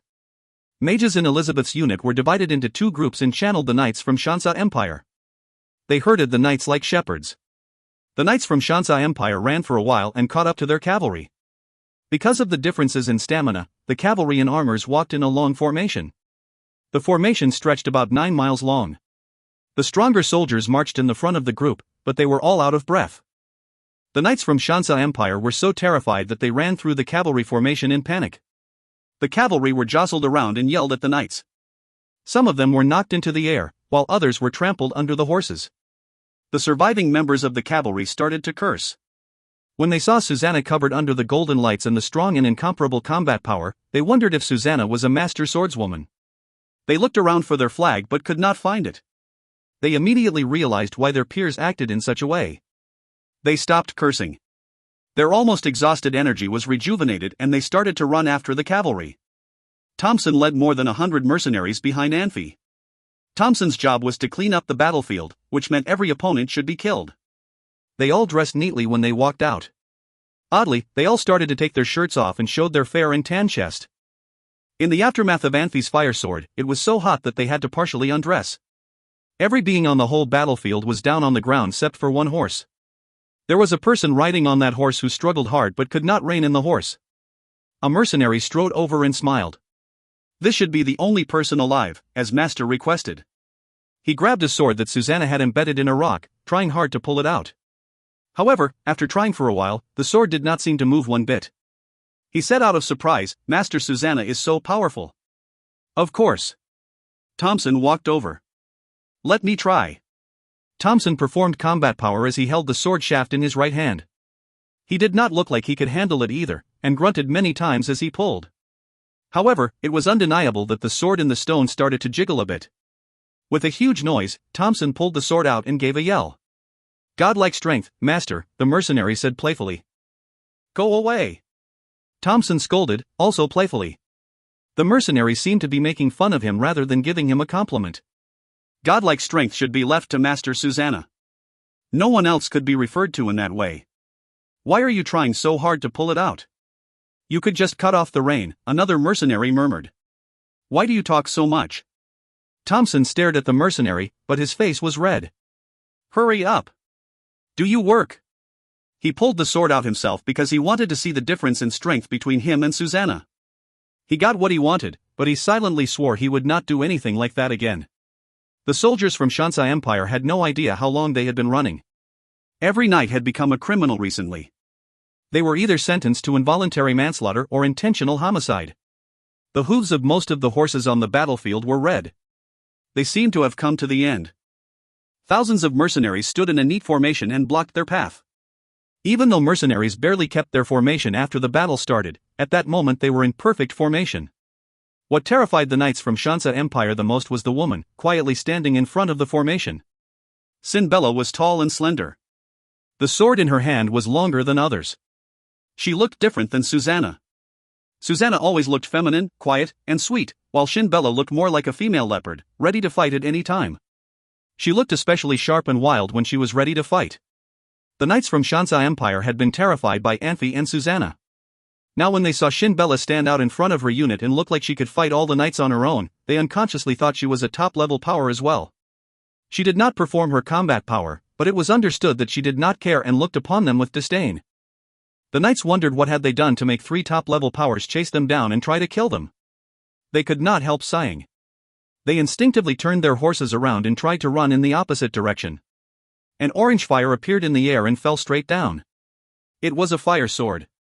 Half of the blade stuck into the ground. The other half above the ground had flames which seemed to be able to keep going forever and kept going upwards. The soldiers from Shansai Empire suddenly remembered a rarely used term after seeing the sword, turn elements into real object. The next second, they saw Anfey and Susanna walking shoulder to shoulder toward them. The soldiers had two totally opposite reactions. Knights yelled and directed their horses toward Sinbella and the mercenaries. The top-level powers had left an indelible horrifying impression on them, so they chose to ignore thousands of mercenaries. With two top-level powers on one end and only one top-level power on the other end, they definitely would choose the latter. The cavalry from Shansai Empire chose to run towards Sinbella from the other side. They did not think they could beat a top-level power. At the moment, it was all about luck. They thought they might have a chance to escape the top-level powers since they could not kill everyone. If they ran together, the luckier ones definitely would have a chance to escape. Luck was indeed very important. Thousands of soldiers were running to get around the fire sword. Some did pass it. In fact, they had no other options. They were surrounded by people and forced to run forward. They had never seen Anfey killing anybody, so they had no idea how powerful the elements would be when turned into real objects. Suddenly, the soldiers running in front screamed in pain. But they were not willing to give it up. They stumbled forward a little bit more and got closer to the fire sword. As a result, they were set on fire. If they could keep running forward, they would get killed by fire elements, which actually could reduce their pain before they died. Unfortunately, they fell to the ground one after another. They rolled on the ground as they screamed in pain. They were suffered in burning pain but could not die fast enough. More soldiers ran around the fire sword. Fire elements could not cause any burning damage to them. They yelled as they approached Anfey and Susanna. Anfey had locked his telepathy on the fire sword. He suddenly pointed his finger and the fire sword started to shake. The heat waves spread out from the fire sword. In the blink of an eye, they had spread about 100 yards in radius. The people and horses caught in the waves of fire were burned in cloud of flames. Even the weapons and armor on the ground lost their shape immediately. The color of the fire sword had changed from light orange into light red. The flames on the sword blade seemed to get even wilder and jumped dozens of yards into the air, like a gigantic torch. I see. Anfey raised an eyebrow. Practice is the only way to test the truth. The fire sword seemed to be more powerful now, but Anfey knew he had released almost all the elements he had accumulated for a long time. The cavalry suddenly stopped and focused on Anfey with terrified looks. They now knew why those knights chose to go in the opposite direction. The spreading heat waves Anfey created was like a fire hell. Regular soldiers could tell Anfey must be an archmagi, since he could instantly perform senior-level magic. The cavalry turned around and started to run the opposite direction. As a result, they crashed into the knights who were retreating again. The knights were not in a better situation than the cavalry, which was under attack of about 100 of mages led by Blavi and Rizka. A mage group actually could decide the fate of a battle on the battlefield. A silver knight was no match for a group of mages, but a magister could beat a group of knights. Mages had too many ways to play and kill knights, for example with wall magic, firewall magic, marsh magic, and storm magic. Knights had to fight hand-to-hand. The power of 100 mages simply was not equivalent to the power of all the knights added together. The strategies the mage group used were getting better. Without Shinbella's help, a few mages could use wall magic to block the knights' advance. A few other mages together could divide knights into two groups with firewall magic. After the firewalls were created, the main force of the mage group released big fireballs to start the blanket attacks. A couple of mages released marsh magic between the firewalls and walls, which swallowed about 100 knights immediately. Many knights were killed by big fireballs as well. The mage group had shown those knights in fierce magic that there was no way they could pass. Thousands of soldiers from Shansa Empire were in chaos. Some believed it was safer ahead of them and tried to push forward, while others believed the opposite direction was safer and tried to move backwards. Some soldiers were about to go crazy. They just simply swung their weapons at other knights when they were knocked by horses. The knights counterattacked the soldiers, but their moves threatened some cavalry, and they were attacked by other groups. Other knights joined the fight to help their peers. Soon, individual fights turned into group fights. They forgot their real enemies and became even more chaotic. Honey, no, my sweet wife, my love, please. Anfey bowed with a smile to signal Susanna to start her fight. His fire sword had almost lost all its fire elements. His fighting ability had been reduced and it was Susanna's show time.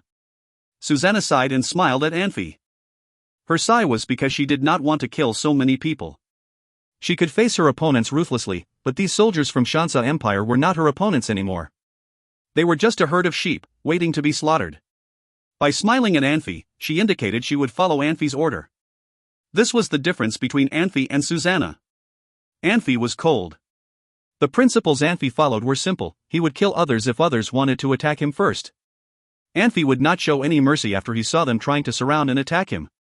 If Susanna and Anfey had been caught by the soldiers from Shansa Empire, Anfey did not think they would show him any mercy. If you find any errors, ads pop-up, ads redirect, broken links, non-standard content, etc., please let us know. Report chapter so we can fix it as soon as possible. Chapter 412, Mirrors. Chapter 412, Mirrors.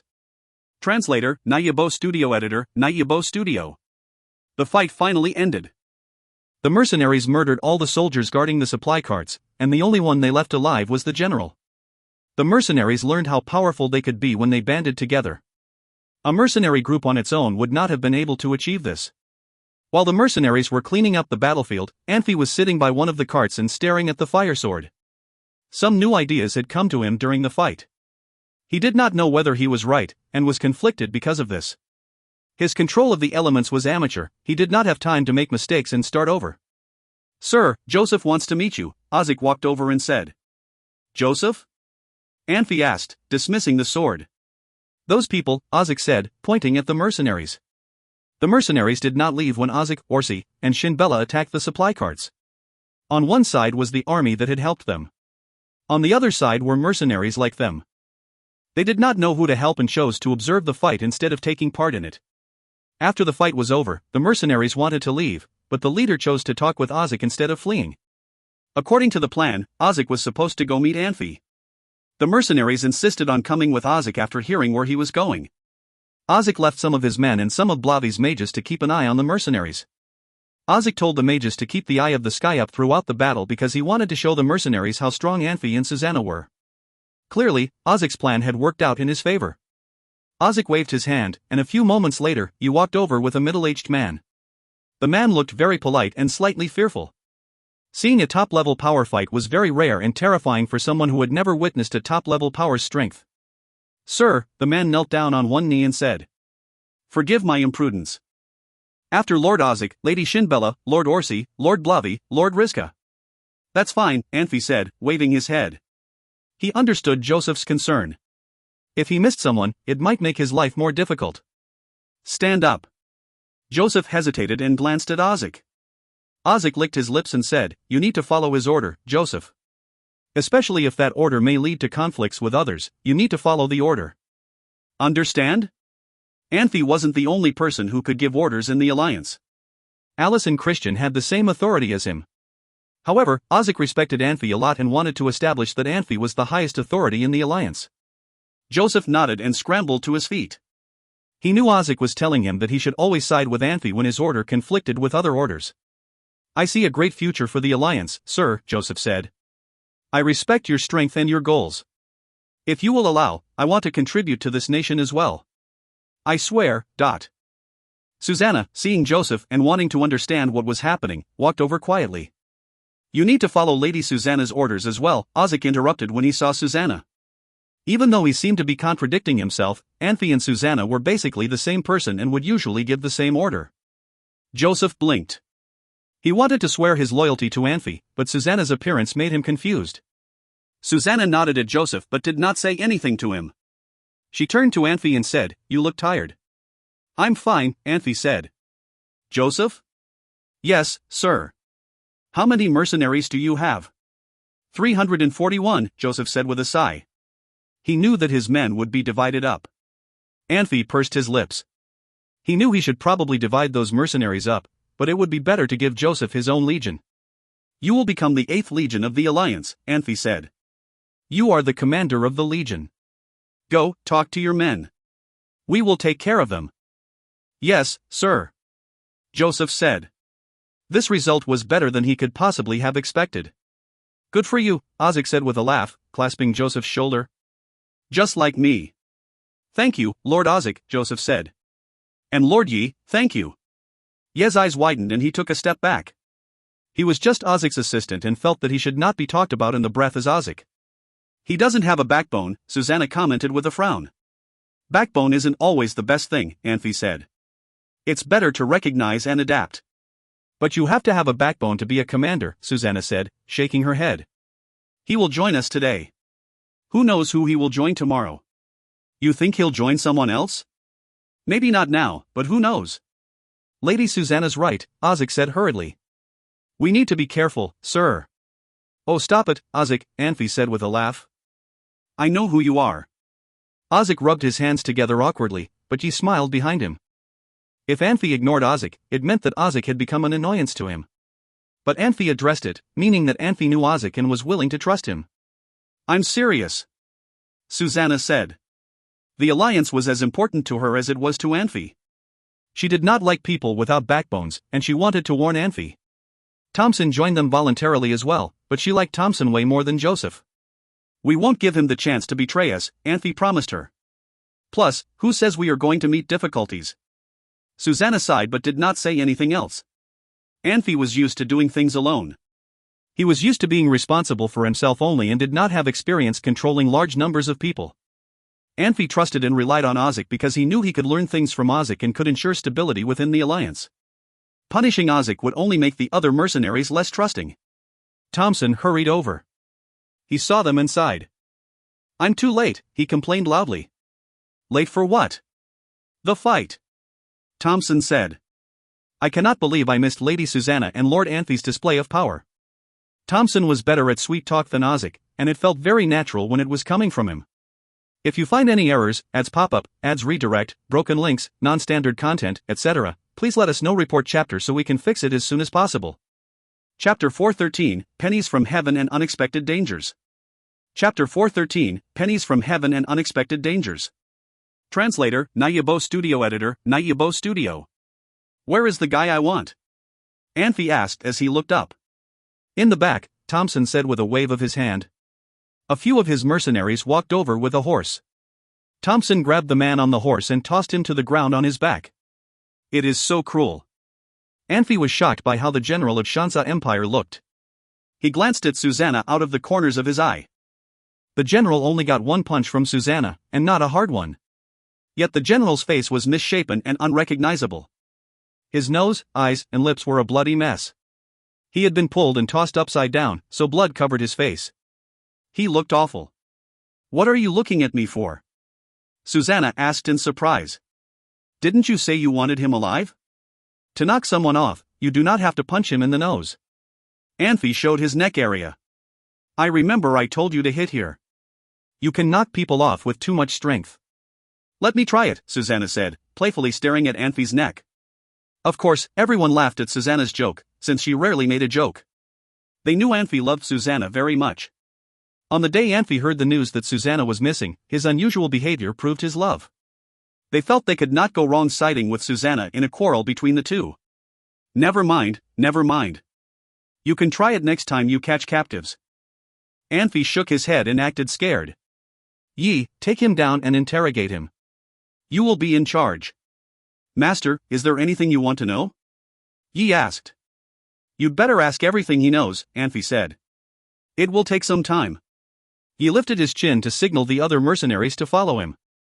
The mercenaries carried the unconscious general. We have plenty of time. You do not have to worry about it, Anfey said with a smile. Master, can I go and watch? Ozzy asked. Anfey shook his head. Ozzy, you stay here. I have something to ask you, Thompson. Can you ask Armin to come see me? Yes, Master, Thompson answered. Master, what is it going on? Ozzy asked quietly. He thought Anfey asked Thompson to leave on purpose and had some secrets to tell him. Divide the spoils, Anfey said. Divide the spoils? Ozzy asked. We finally robbed something. As the leader, I would like to know what we got, Anfey said. What did we get in the wagons? Master, that's very funny. Ozzy laughed with Anfey. We not only got a lot, I had planned to kill those horses for meat when it is needed. It seems that we do not need to do that anymore. The horses Ozzy mentioned were the ones they got from the conflict with the Knights and Priests of Light in Zagreen City. There were about 400 of them. All of them were handsome. The mercenaries would have felt bad if they really had to kill them for food. Anfey shook his head. You cannot kill those horses. We would not die if we miss a few meals.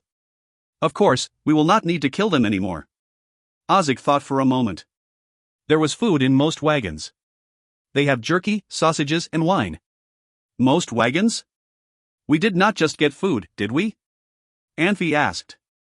There is some armor and weapons. I do not know if we got anything else. Ozzy shook his head. Master, Orsi went over to check on their logistics. Do you want to ask him to come? Why is he back again? They saw Orsi with a group of mercenaries in the distance. They hastily passed the temporary camp and walked toward Anfey. The mercenaries were hauling 2 wagons.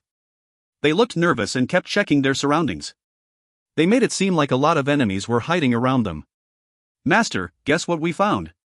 Orsi said loudly as he jumped off the horse still some distance from Anfey. He could not help looking excited. What could make single Orsi so happy? Did you find beautiful girls? Anfey smiled. It would have to be a group of beautiful girls. Ozzy laughed with Anfey. Orsi, spare a few for me. I am single too. You. I am not kidding. Orsi did not if he should laugh or cry. What is it then? Anfey asked. The weird way Orsi talked and the mercenaries acted attracted a lot of attention. Many people looked at them. Orsi approached Anfey and said in a trembling voice, they had magic crystals. Master. 2 wagons of magic crystals. We are rich. Why didn't I feel any magic surges? Audiobooks asked in surprise. You will see in a little bit. Orsi knew they did not want to guess what was in the wagons, so he wanted to say it directly. You! Audiobooks said in anger. In a moment, 2 wagons were pulled over as Anfey and the others surrounded them. If there really were magic crystals in those 2 wagons, it would indeed be an invaluable treasure. Anfey was shocked by it, not to mention Audiobooks and the others. The wagon's door was open. The inside was made of wood. They had to get inside to see the magic concealing crystals on the wagon walls. Crystal boxes in different sizes were piled up in the wagon. The boxes were made with magic concealing crystal as well. The double protection hid all the magic surges. Anfey took a small box from the top. He carefully opened it and saw over a dozen burning charcoal fire element crystals in the box. They felt the intense surges on their faces. The mercenaries around them felt the surges as well. Mercenaries worked with magic crystals year-round, so they were familiar with this feeling. They put down what they were working on and stood up. They stretched their necks to see what was happening. Everyone looked surprised and excited. Anfey closed the box and put it back on top of the pile. He took another small box and slowly opened it. There were over 20 ocean blue water element crystals. We are getting rich. Getting rich. Audiobooks could not help hugging Orsi as he yelled excitedly. Orsi was as excited as Audiobooks. I finally understand what job has the best future. Orsi, relay my order to them. Ask them to clean the battlefield as fast as possible. We will leave right after they finish. Anfey acted so differently than the others, who were still excited. He sounded very cold. Ha! Master, it is already dark, Orsi said. We can travel at night. Hurry up! Anfey said in a strict tone. Yes, master. Orsi was scared, but he responded to Anfey immediately. Audiobooks and the others were scared as well. They dared not talk and simply looked at Anfey. Only Susanna said quietly. Anfey, what happened? We are in extreme dangers now. Anfey was a little kinder when he talked to Susanna. Of course, I will not give these crystals back to them. The only choice we have now is to run away as fast and far as we can. Anfey was not controlled by power and wealth. He did not show too much interest in wealth, power, or even beautiful women, no matter how much he had.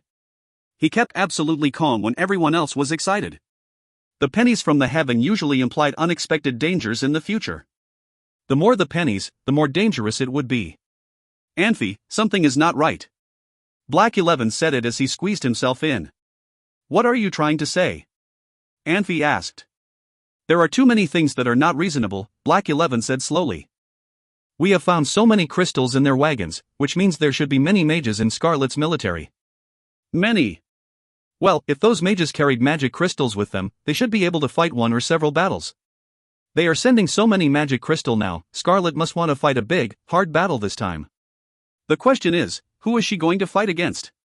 Everybody was quiet. They could not answer that question. There are many possibilities, Anfey said calmly. For example, Scarlet had told them her plan, but for some reason, Shansa Empire did not give her as many magic crystals as she wanted. With the help of Chilik, they finally got as many magic crystals as Scarlet wants and sent them to her. What you said could be possible, Black 11 said, frowning. No matter what, Shansa Empire would not send magic crystals to us on purpose. This was just a mistake they made at some point, Anfey said. All we have to do is to consume these magic crystals. Audiobooks, if you were the owner of these magic crystals, and they were robbed, what would you do?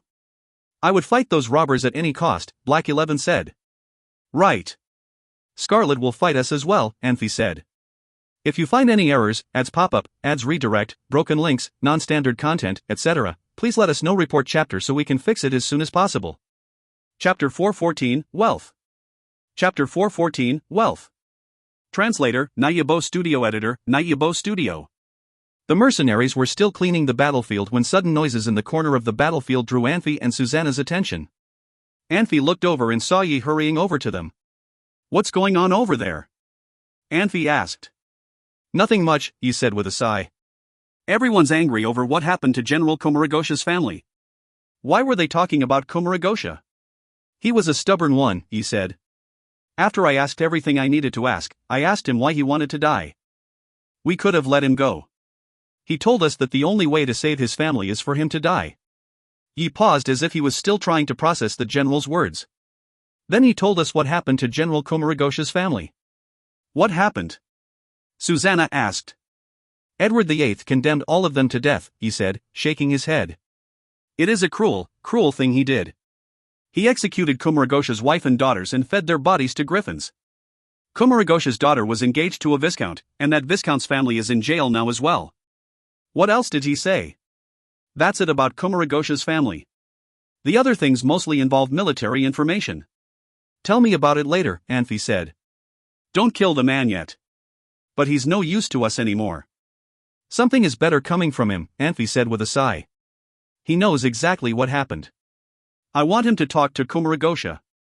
I see, Yi said. But, he wants to die and he's injured. I needed to get the information out of him, you know. Yi pursed his lips and lowered his head. I might have cut his hand off. Anfey sighed. Go find Warner. See if he can do anything. And tell him that no matter what happens to him, his family is still in danger. Tell him that Komuragosha is working for me now and eager to avenge his family. If the general dies now, Komuragosha would give up the opportunity to avenge his family. But should he come to us if he wants revenge? He's a soldier, Anfey said. He should know that he must be ready to be killed when he kills another. Plus, he attacked us first. Tell him everything I just said, and if he still wants to die, let him. Yes, sir, Yi said and left. Blavi landed next to Anfey and said, I just counted. There's a huge amount of supplies. I don't think we can take this much. Take everything you can and burn the rest. Blavi sighed. That's such a waste. I wish I could take these and send it back to Meho Empire, Anfey said, but we can't. It's better to burn it than to let Scarlet take it back. What about the armor and the weapons? Find a secluded location and bury them, Anfey said. Remember where you buried them. Who knows when we will need them. Orsi, you'll take care of the weapons. Make it quick. Orsi nodded and hurried off with his men. What should we do with the magic crystals? Ozik finally asked hesitantly. The mercenary commanders all paused. Even Orsi stopped and moved back to hear Anfey's decision. They had sworn loyalty to Anfey, but they were still individuals. The mercenaries were working for Anfey because they trusted Anfey's ability to lead them out of despair and give them more benefits in the future. What banded them together was the promise of wealth and future benefits. They were all experienced mercenaries and knew how to judge a situation without being too emotional about it. These mercenaries were different from Christian, Blavi, and Rizka. The latter had been friends with Anfey before, and even though they had their conflicts, they still wanted to band together because of their common experiences. They were young still and believed in friendship, and were willing to give everything for their friends. After they began trusting Anfey, they no longer cared about benefits. For the mercenaries, however, friendship was not enough. What do you think? Anfey asked. He knew that this was a problem he had to deal with sooner or later. He knew what kind of man Ozik was, but he still trusted him and did not doubt his loyalty. If the magic crystals weren't there, this situation would have been much easier. Now that they found crystals, how to distribute these crystals became an important question. To the mercenaries, the largest number of crystals should go to the person that had lost the most men. Sir, I think Lord Ozik meant that it is going to be hard transporting these crystals, he suddenly said. He had returned and, sensing the tension, inserted himself between Ozik and Anfey. It's going to be a problem. I have a dimensional ring, Joseph suggested. Can't carry much, though. That's not going to work, he said, shaking his head. I'm not doubting your honesty, sir, but these crystals are worth too much. I trust you, but do you trust me? If I run with these crystals, what can you do? Even if you kill me, as long as the crystal is in my ring, you cannot retrieve it. Why wouldn't I trust you? Joseph muttered but did not say anything else. Do you trust me? Yi said, turning to Thompson. Do you? He asked Shinbella. I don't, Shinbella said. I don't trust anyone. Yes, right, Orsi said. We can't divide up these crystals. It would lead to chaos. He's right, Ozik hurriedly agreed. He wasn't the only one who was eyeing the crystals, but he was the only one who was talking about it. Let's just take the cart, Anfey said. Blavi, mark the cart. I trust you to protect these crystals. If anything happens, I'll hold you accountable. Blavi nodded. Trust me, he said, I'm keep my eyes on it. Blavi was ambitious, but he was still very trusting. He had always thought the mercenaries were his friends, but clearly the mercenaries cared more about wealth. All right, then, Anfey said. Let's go. Yi left with the rest of the mercenaries, but Audiobooks waited until most people were gone before hurrying off to follow Yi. Wait. Audiobooks called after Yi. Wait. Yi stopped and turned to Audiobooks. I have a question for you, Audiobooks, Yi said with a sigh. What is it? Out of all the commanders, who does Lord Anfey trust the most? Me, Audiobooks said, his eyes on the ground. You're the most trustworthy. You should know that no matter what, you will get a share of those crystals. Why did you just do that? I know, I made a mistake, Audiobooks said. You don't think that Lord Anfey is angry with me, do you? No, Yi said, shaking his head, or else he won't have you guard the crystals with Blavi. Good, Audiobooks said, relieved. Come on, let's go. I'm going to buy you a drink. Yi smiled. Let's wait, he said. We need to take care of everything else first. If you find any errors, ads pop up, ads redirect, broken links, non-standard content, etc., please let us know. Report chapter so we can fix it as soon as possible. Chapter 415, Executive Council. Chapter 415, Executive Council. Translator, Nayabo Studio Editor, Nayabo Studio. At a mountain pass, Anfey quietly sat on a huge rock. Red air currents, like moving clouds, flew out from the magic crystal in his hand. The red air currents spread out dozens of yards around him. A fire sword floated in front of Anfey and slowly revolved on its own. Every time the fire sword revolved once around, it would absorb the surrounding fire elements. The sword radiance was stronger as the color of the fire sword turned from light red to dark red. As the fire sword got brighter and became clear as crystal, the sword radiance suddenly became dark, and millions of small cracks appeared on the fire sword. It looked like a rock got corroded after years of weathering, and then the red light completely disappeared. It was replaced by a warm orange light cloud. Anfey gradually drew in his telepathy and looked at the fire sword in satisfaction. He put the fire sword back into the sheath and turned to look at the fire element magic crystal in his hand. Its volume had been reduced by a quarter. Anfey was happy with the result. It didn't take nearly as much telepathy or time to make a fire sword as it had previously. The job was much easier. The magic crystal is very rich in fire elements, and very pure, Anfey commented. Susanna did not know how to respond to Anfey's comment. Wasn't it obvious? If magic crystals were not rich in elements, or pure, then what value would they hold? Susanna wondered. Anfey, do you know you defy common sense? Blavi said bitterly. No one would believe it even if they know about it. How could you trigger the elements in the magic crystals with just your telepathy, without any help of magic arrays? Is your telepathy stronger than our professor's? If others do not believe it, then don't even bother telling them, Anfey said with a smile. He stood up and walked to Susanna and Blavi. I think I understand what you mean. If there were no others better than you, we would be safer. Anfey, is that what you mean? Blavi asked. That's right. Blavi, you're getting smarter, Anfey said. Anfey, are you complimenting me or making fun of me? Blavi playfully gave Anfey a punch. I am definitely giving you compliments. You are a commander in charge of the most powerful mage group in our league, Anfey said. When Anfey talked about the mage group, Blavi went quiet for a while, then said, Anfey, I do not know if I am in the position to tell you this. We are brothers. Why don't you just tell me? Anfey smiled. Anfey, Audiobooks and his people are not trustworthy. Anfey, I am not trying to create problems among us. I am telling you what I feel, Blavi immediately explained. Do you remember that day? For the magic crystals. I know, Anfey said quietly. They are not like you. We have the same professor and have been through a lot together. We are not biological brothers, but even closer than brothers. No one could break us apart. They are different. That is the reason I did not want conflict with Fernando and Scarlet. In fact, I do not have to be worried, since most soldiers in Shield of Light Legion are from Mayho Empire. With their support, Fernando and Scarlet cannot push us too hard. That's why I don't worry about Christian's safety very much. What are you worrying about? Blavi asked. I am worried about the mercenaries in the league. Anfey sighed. Fernando and Scarlet are not stupid. They know well that the biggest problem with the league is internal instability.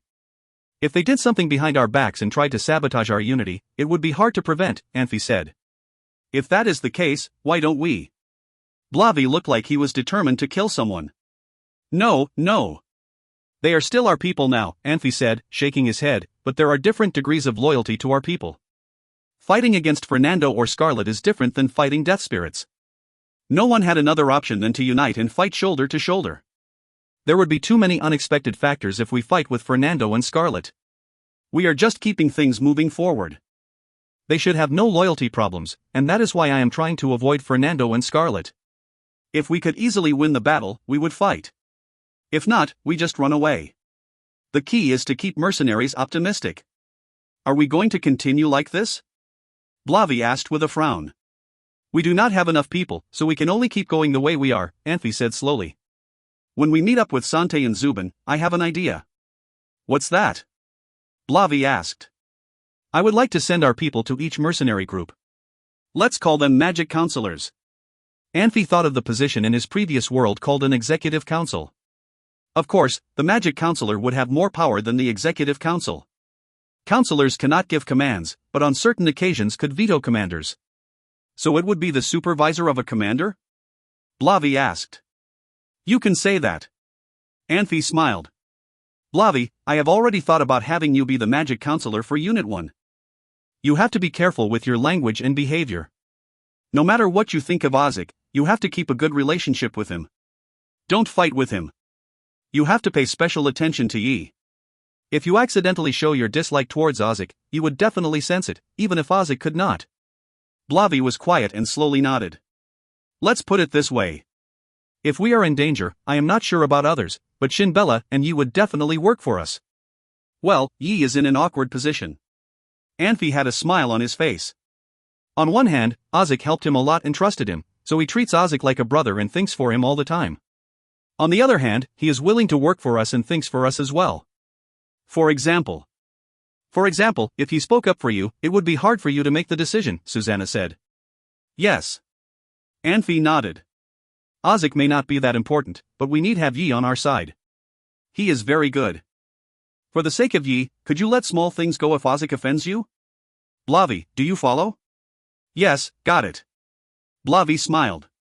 If you asked me some time ago to deal with a person I do not like, I might not be able to do it. I will try now though. Anfey, do you think those commanders object if you send supervisors, magic counselors, to each mercenary group? Blavi asked. There would definitely be challenges, but I have my bottom line. They have to have magic counselors, otherwise I could just do what Blavi suggested, kill anyone who does not obey, Anfey said calmly. The League of Mercenaries are not regular mercenary groups. The current policies and rules in the mercenary group are not what I want while those commanders have too much power. The commanders set too much constraints on their mercenaries. I cannot allow them keep their absolute power. If they really... Blavi was interrupted by Anfey. Then kill them. Anfey looked cold. If I could get support from Yi, it would mean I would get Ozik's support as well. We also have Shinbella, the mage group, and us. If we have to fight, we have the advantage.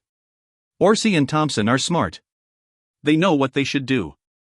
The only trouble would be Joseph. That is fine. I could kill him to set an example for others. I am concerned that we could create problems if we suppress those commanders so hard, Blavi said. Every magic counselor will have a position in the mage group. When units are on different assignments, they could apply for mages to join the battle though magic counselors, or even ask the whole mage group to help them. With this condition, mercenaries would not be too opposed to magic counselors. Will it be enough if they are just not against it? What if they isolate magic counselors? Blavi asked. They cannot. Anfey smiled. Magic counselors mainly deal with regular mercenaries. Regular mercenaries would not refuse to make friends with an honorable mage. Of course, it would depend on each individual mage to develop his own reputation. To bond with regular mercenaries. Susanna thought for a while. Blavi, what do you think? Blavi nodded confidently. I think it would work. Whenever he talked with mercenaries, they all looked honored and surprised. If he tried purposefully to bond with them, he felt he could get along with them quick. Susanna, do you have any concerns? Anfey asked. No, I think it is a good idea, Susanna said. Susanna was not the same palace maid who was willing to risk her life to complete missions anymore. Blavi was not the same naive mage anymore. They had experienced so much in the past year. Anfey was autocratic at the beginning because of the situation he was in, and he knew those kids would not have any valuable suggestions. After things had settled, he tried to ask more and gave guidance to Christian and a few others. Whether he was guiding them or pushing them to learn, Christian, Susanna and few others indeed matured every day. They would not have had so many suggestions a year ago. Switching the topic, Susanna said, Anfey, why did you stop triggering magic crystals? I think you still have telepathy left. We do not have time, Anfey said calmly. The knights from Shansa Empire are only a few miles away. What? Why didn't you tell us earlier? Blavi was shocked and immediately looked up to check. Not Griffin riders, Anfey said. They are cavalry. We killed a few Griffin riders a few days ago. I think Scarlet feels bad about it and would not send more Griffin riders out to get killed. Anfey was not bragging. The fire sword could instantly release all kinds of elements and large-scale series of lightning. If they did not have too many Griffin riders, and would fly in close formation, he could kill a bunch of them with one attack. How many soldiers do they have? Blavi asked. More than 20, Anfey said. Only about 20? Blavi suddenly looked relaxed. It is not fun. We could just stop them there and then go to meeting Rizka. No, kill these soldiers. We have to catch up with Rizka soon, Anfey said. Anfey, did you say we have to cover for the mercenaries? Blavi asked. Not necessary anymore, Anfey said slowly. The day before yesterday, the Griffin riders flying northeast were missing. Today, the Scout Knight in the northeast is missing again, which will give Scarlet enough information to locate us. If you find any errors, ads pop-up, ads redirect, broken links, non-standard content, etc., please let us know. Report chapter so we can fix it as soon as possible. Chapter 416, Illusion. Chapter 416, Illusion. Translator, Nayabo Studio Editor, Nayabo Studio. A few days passed, but time did not ease Anfey and Susanna's worry.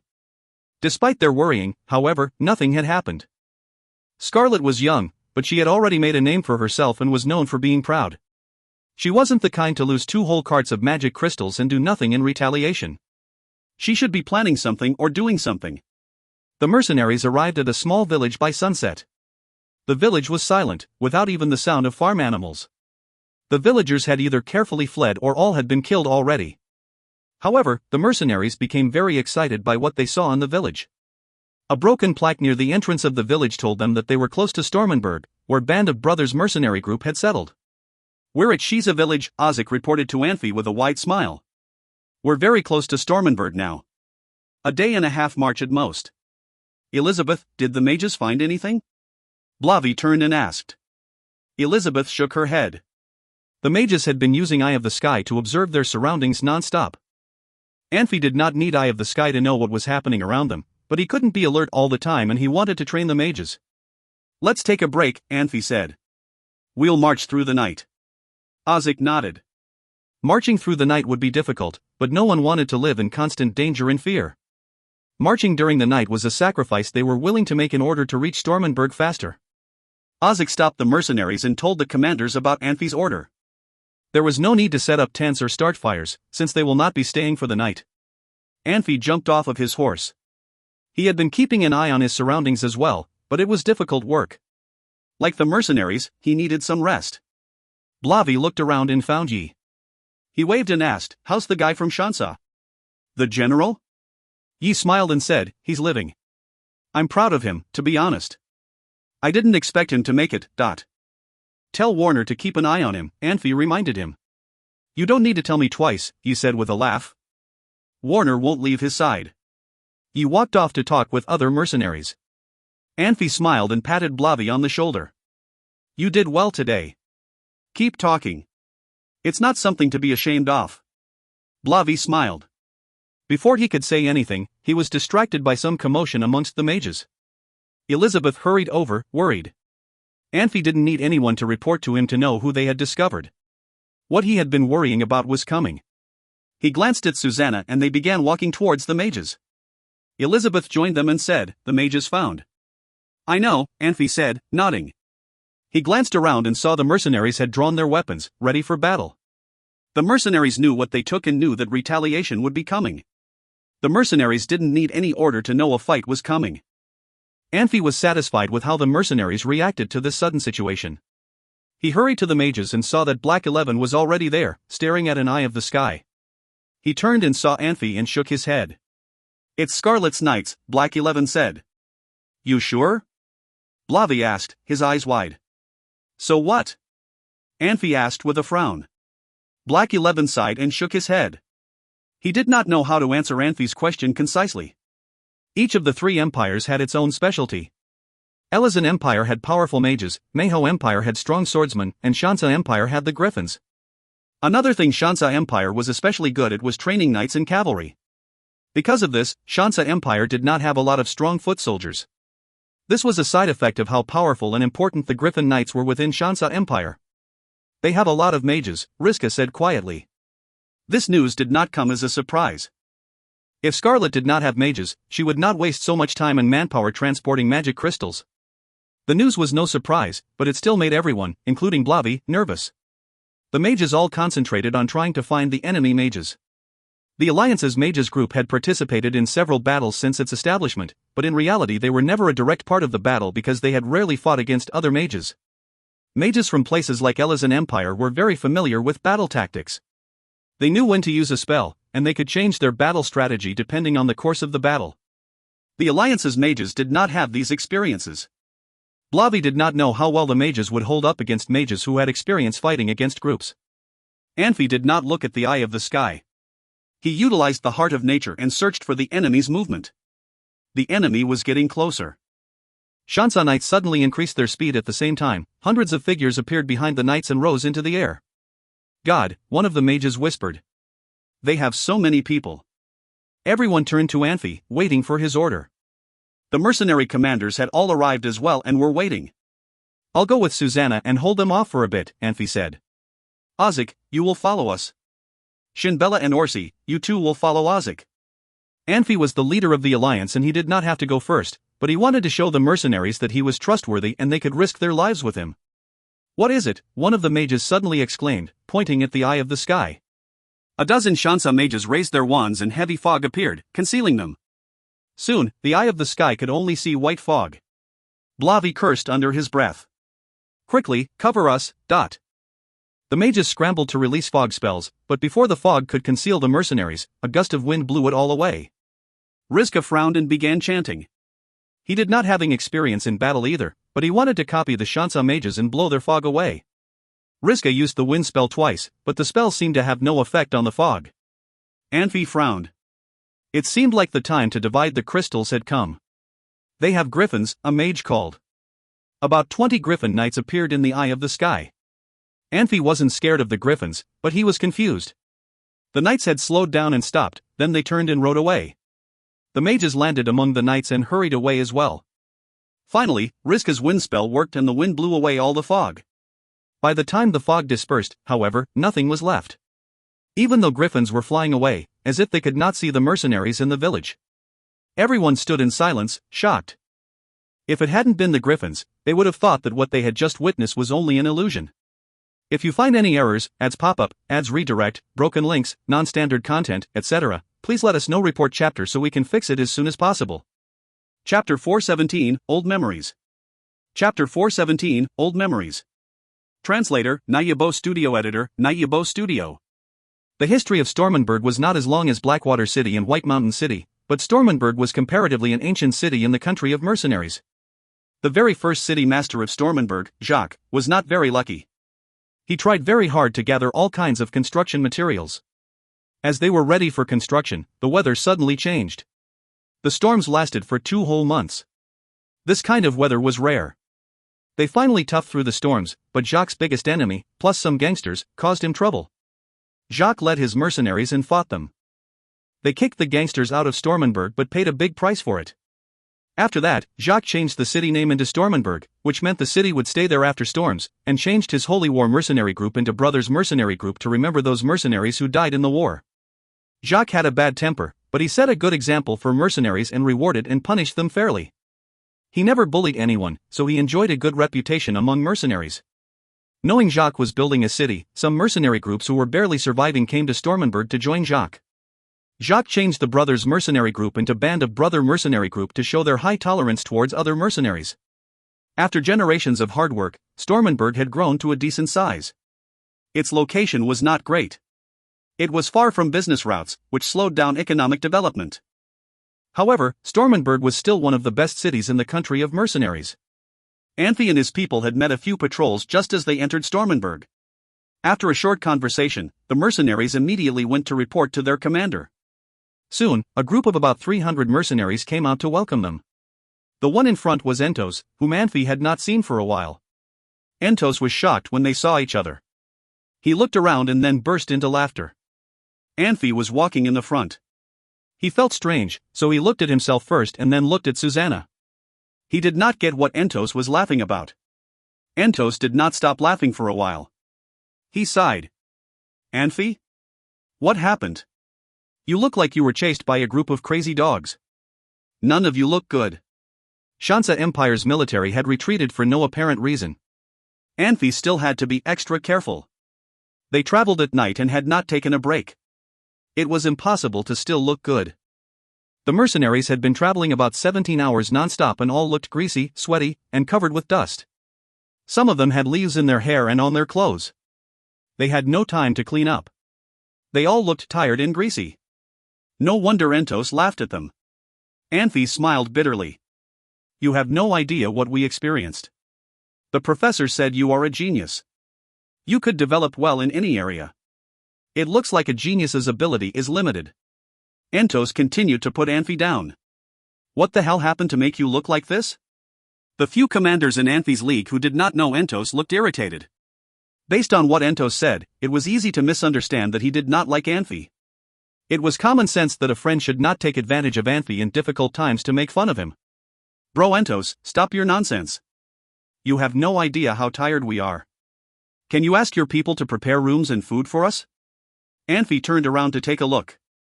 We can be tough, but... Entos looked up to follow Anfey's eyes. He saw highly secured wagons. Entos' face changed immediately. Did Miss Naya come? Smart. No wonder he was the guy who could know everything with just a glance. Anfey could not help complimenting him in his mind. Anfey neither nodded nor shook his head to answer him. If Anfey lied to Entos, then he would deceive Entos. He would rather have Entos guess. How could Miss Naya be with you? Entos asked in confusion.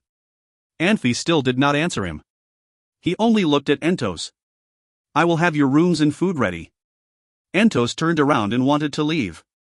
Anfey grabbed Entos' arm and asked with a confused voice, Miss Naya? Where is Miss Naya? His facial expression was controlled, but he was laughing hard inside. He could tell there must have been something between Entos and Naya. Entos was never comfortable whenever Naya was there. Anfey tried to find out what had happened. He finally got the secret from Zubin. Entos had a wild personal life. Others never understood why honest Saul, with his simple lifestyle, would take Entos as his student. In the country of mercenaries, the most developed and common job was a mercenary. Another job that developed from it was prostitution. Mercenaries returned to cities after dangerous assignments. Some of them would go home to their wives and children. The unmarried mercenaries would not mind spending money on hookers to loosen themselves up. Entos was a well-known playboy who went to see hookers very frequently.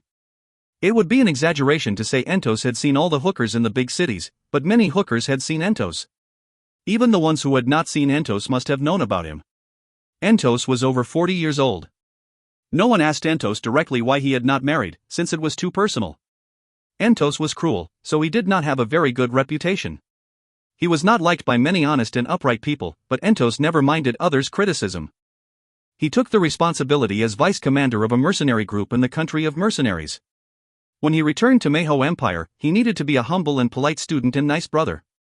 Besides those pieces of information, everything else was his personal affair. No one had the right to tell him what to do. Saul had reminded a few times to control his personal life. Entos listened to Saul in front of him, but forgot all of the advice when Saul was not around. He continued with the same personal life. He even bragged once when he was drunk that his life would be too boring and he would rather die if he always had to find reasons to do things and consider others' feelings and opinions. Some people told Saul what Entos bragged about. Saul was quiet for a while, then laughed and had never bothered Entos again. There was a saying that one day you would slip and get your feet soaked if you always walked along the river bank. Entos used to be a kind and nice brother to other students of Saul, but his true colors were starting to show. Entos went back to Saul's house from the country of mercenaries on purpose for Naya's 17th birthday. Naya had been out hunting with Grandin when Entos returned. Entos was bored and found his girlfriend. Of course, that was how Entos referred to her. If he was just hanging out with her, it should be no big deal. The problem was, Entos did not like to just hang out. It was still not a big deal if he had sex with her, but he should not have brought her to Saul's house. To make Naya happy, Saul sent a magic letter to Naya to let her know Entos was back for her birthday. Naya missed Entos. Entos was not her biological brother, but he was like family to her. When she returned from hunting, she excitedly kicked open Entos' room at night and saw Entos naked with his girlfriend, also naked. Naya ran away screaming, while Entos ran away in shame. Entos' girlfriend was the only calm one. She put her clothes on and said goodbye to Saul, who came in to check on the screaming. She behaved very politely. Anfey heard she bought herself out from the contract with her pimp, bought a small house in Sacred City, and lived there alone. Zubin told Anfey that was the reason Entos was rarely at home. Whether Entos was too ashamed to stay home or just simply liked his wild life and stayed with his girlfriend who was living alone, Zubin did not say. It was a question that could be interpreted in different ways by different people. "Are you playing with me?" Entos asked. He blushed since this issue had bothered him for a long time. If Anfey did not use Naya as a bluff, how could he know the secrets Entos had? Entos felt he had fulfilled his responsibilities as a student, brother, and vice commander. He had done well except for that incident. If Anfey knew his embarrassment, he would not know what to tell Anfey. No one wanted to be the butt of others' jokes. Seeing Entos' face change colors, Anfey immediately realized his mistake. His joke made Entos mad. Nothing could sabotage a friendship, not even at life-threatening moments. Some people were willing to do anything for their friendship. However, friendship could be fragile as well. An inappropriate saying or facial expression could create a crack in their friendship. "Bro Entos, what are you doing?" Anfey smiled bitterly. "I did not say anything." Entos' eyes were moving fast, which showed he was thinking. Obviously, he did not completely trust Anfey's explanation. After a while, Entos had a bitter smile on his face too. He thought to himself, never mind. If he did it, he should not be afraid of others making fun of him. Entos changed his attitude and said quietly, "Anfey, did you see necromancers on the way? It would have been better if we met necromancers. Don't forget, we have Warner." Anfey shook his head and smiled. "Scarlet sent knights to chase after us." "Scarlet? How could she spare people to chase after you?" Entos asked in confusion. "Huh? Why couldn't she spare people to chase after us?" Anfey asked, confused. "Oh, you did not know General Barry has led his Roaring Dead Legion into the country of mercenaries," Entos said slowly. "I left you guys to build a small-scale magic array for Marino in Stormenberg. We can't transport large items on the magic array, but at least we could pass messages to each other now." "Really? General Barry came too?" Blavi asked in excitement. "Of course, why would I lie to you?" Entos had really changed his attitude now. He smiled. "Let's go. I will take you guys to see Marino. If you find any errors, ads pop up, ads redirect, broken links, non-standard content, etc., please let us know. Report chapter so we can fix it as soon as possible." Chapter 418, Satisfied. Chapter 418, Satisfied. Translator, Nayabo Studio Editor, Nayabo Studio. As soon as he had set foot in Stormenberg, Anfey immediately felt different. The streets were clean and wide, and there were people on the streets. Although there were lots of people out on the street, they remained to the side of the road and left the road to carts and carriages.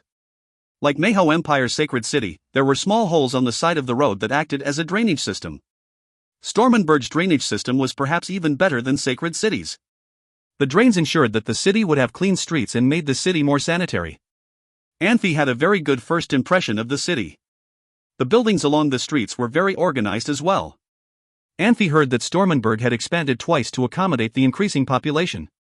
This city was very flexible and could expand even more. After all, Jacob had been the one that designed the city. Unlike White Mountain City and Blackwater City, Stormenberg had been under the control of Band of Brothers mercenary group since its founding, which must be one of the reasons why Stormenberg was much more organized than the other two. Marino and two of his men were waiting outside the gate to the inner city. Anfey hurried off of his horse to greet him. "Lord Marino," he said, bowing. "It's good to see you again." "Good to see you as well, Count Anfey," Marino said with a quick bow. Susanna walked over and smiled at Marino. "Good to see you, Lady Susanna," Marino said. "You're as beautiful as ever. Come, come. Let's go inside." Anfey looked up and saw the mercenaries behind Marino looking at him weirdly. Seeing that he had noticed them, the mercenaries quickly looked away. Marino led them into the inner city, where they were greeted by a wave of cheers. The windows of the buildings on the side of the road were all open, and young girls were standing by the windows, throwing flowers at the visitors. Anfey smiled as he picked up a flower. Who knows how these girls came by these flowers in the winter? Susanna glanced at Anfey and frowned. Anfey nodded at her. It did not take long for them to get to the inner city. They couldn't have planned all this in that short amount of time, could they? Did Marino know that they were coming beforehand? Marino smiled at the flowers and kept walking. This was less of a city and more of a kingdom within a kingdom, and Marino was its king. The mercenaries in the alliance had been in constant danger before arriving. Now that they were in Stormenberg and were safe, they began thinking about things other than survival. With so many beautiful women around, some mercenaries were getting very distracted. They waved and hooted, trying to get the girls' attention. The girls, however, dutifully ignored the mercenaries. Marino led them to the conference room in the government building. Before anyone had the chance to sit, Entos appeared. Hey, he said to Ozik. Come with me. I'll show you around. Ozik hesitated, but quickly realized that Marino must want to talk to Anfey in private. Ozik nodded and followed Entos out. The other mercenary commanders followed as well, leaving Anfey and Susanna alone with Marino. Did you run into trouble on the way here? Marino asked, motioning them to sit. Anfey nodded as he sat down next to Susanna. We ran into some trouble with Shansa Empire's Scarlet, Anfey said. How did that happen? Marino asked, his eyes wide. We took some crystals from her. How much? 2 cards. Marino laughed. I would be angry with you also, if I was her. He was surprised by the amount of crystals, but he did not discuss it further. Marino turned to the mercenaries behind him and said, Let me introduce you. These are my men, Yuri, Bernito, and Shashibi. They've been with me for years. The 3 mercenaries hurried over and bowed to Anfey. Anfey stood and helped them up, then turned to Marino and asked, What is the meaning of this? Go gather your men, Marino ordered quietly. The 3 mercenaries nodded and left the room. Lord Marino, this. Anfey did not sit back down. He stood there, watching Marino with a frown. I know this must be strange, Marino said. He pushed a file on the table over to Anfey. You'll understand when you read this. Anfey opened the file and nodded. It was a direct order from Yolanthe that made Marino an inheritable duke. Stormenberg and 500 miles around the city would be his land. It also gave Marino and his heirs pardon for any crimes. Next to Yolanthe's signature was a red fingerprint. As long as Mayho Empire existed, this order would be effective. Yolanthe's generosity surprised Anfey, but it still did not answer his question. Congratulations, Duke, he said with a genuine smile. Marino's rise in status would be a great asset. Thank you, Marino said quietly. You see, I'm not a very ambitious person. Which is why I need to take care of everything after I receive this. You mean? I know myself, but that doesn't mean others know me. I need to prevent conflicts and make myself clear to anyone. Marino chuckled. Rulers are like beasts. You never know what will anger them. You are given a pardon, Anfey said. By His Majesty, Marino said, who can revoke it any time he wants. People with less power, on the other hand, are much safer. People like Marquis Joser. He had done a lot of things, but His Majesty had never punished him, because Joser did not have enough power to change the empire. Anfey sat down in his seat. He was beginning to understand Marino's concerns. But His Majesty isn't like that. I respect His Majesty, but what about his son? His son's son? Marino shook his head. The pardon only works when we stay in our lanes. Entos trusts you, which is why I am telling you this. You're too young, so you may not understand. I did not understand for a long time until recently. Do you know why His Majesty did this? Because he trusts you. No, Marino said, shaking his head. If you have a magic beast, and one day you give it a lot of food, what will you be thinking? I hope that it never gets hungry and harasses me again, Anfey said. Exactly. From now on, I'm on my own. I cannot ask His Majesty for anything anymore. This is the most he can give me, Marino said. After the war began, a lot of mercenaries took refuge here. I'm worried that I may not be able to support them, but I cannot turn them away, either. I'm a duke already, why do I need so many mercenaries? I'm not ambitious, and I'm satisfied with everything as it is. I don't need these mercenaries here, do you understand? If you find any errors, ads pop up, ads redirect, broken links, non-standard content, etc., please let us know. Report chapter so we can fix it as soon as possible. Chapter 419, Courtesy. Chapter 419, Courtesy. Translator, Nayabo Studio. Editor, Nayabo Studio. Because of the situation we are in now, it is not the time to retreat immediately, Anfey said with a slight shake of his head. Obviously, Marino was only interested in being a wealthy man, but he had to do what was needed since the situation had changed. From Anfey's point of view, he definitely would need Marino's help in the future. Even if Marino did not want to be involved, he had to wait until the situation got better or until Christian was in a much stronger position. Do you know why I am talking about these things even though we just met? I am really worried. Marino had a bitter smile on his face. Since the war against the dead broke out, more than 12,000 mercenaries have come to Stormenberg. Including their families, the population of Stormenberg has grown by more than 50,000. It is a huge burden for me. With over 10,000 mercenaries coming to me, plus the mercenaries in Band of Brother mercenary group, I have enough people for a decent-sized military. I do not know if Glory mercenary group took the opportunity to expand. If they are the same size, I have the confidence to start a fight against them and destroy them. Anfey was shocked. You have that many mercenaries? This was the difference between Marino and Alice. Alice had claimed that she welcomed all the mercenaries to Moramatch. However, only a small number of mercenaries had come. Some mercenaries who came to Moramatch were friends with Ozek. The number of mercenaries who went to Moramatch were just a trifle compared with the large number of mercenaries who went to Stormenberg. Of course, these movements were affected by the strategies necromancers used. The population of death spirits around Cross Valley was the largest. Stormenberg was a lot safer. The people who were able to cross the Cross Valley and reach Moramatch were almost all soldiers. If they had families with them, they usually did not want to take the risk and preferred the safer route.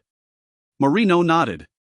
It was hard to explain to others why there are more than tens of thousands of mercenaries. Some people might think I want to do something with so many mercenaries in Stormenberg. In fact, I have the ability to take some action if I want to.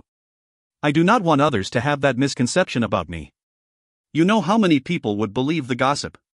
Do you want to give those mercenaries to me? Anfey smiled. Do you think I am not concerned about the same issue? You are different than me.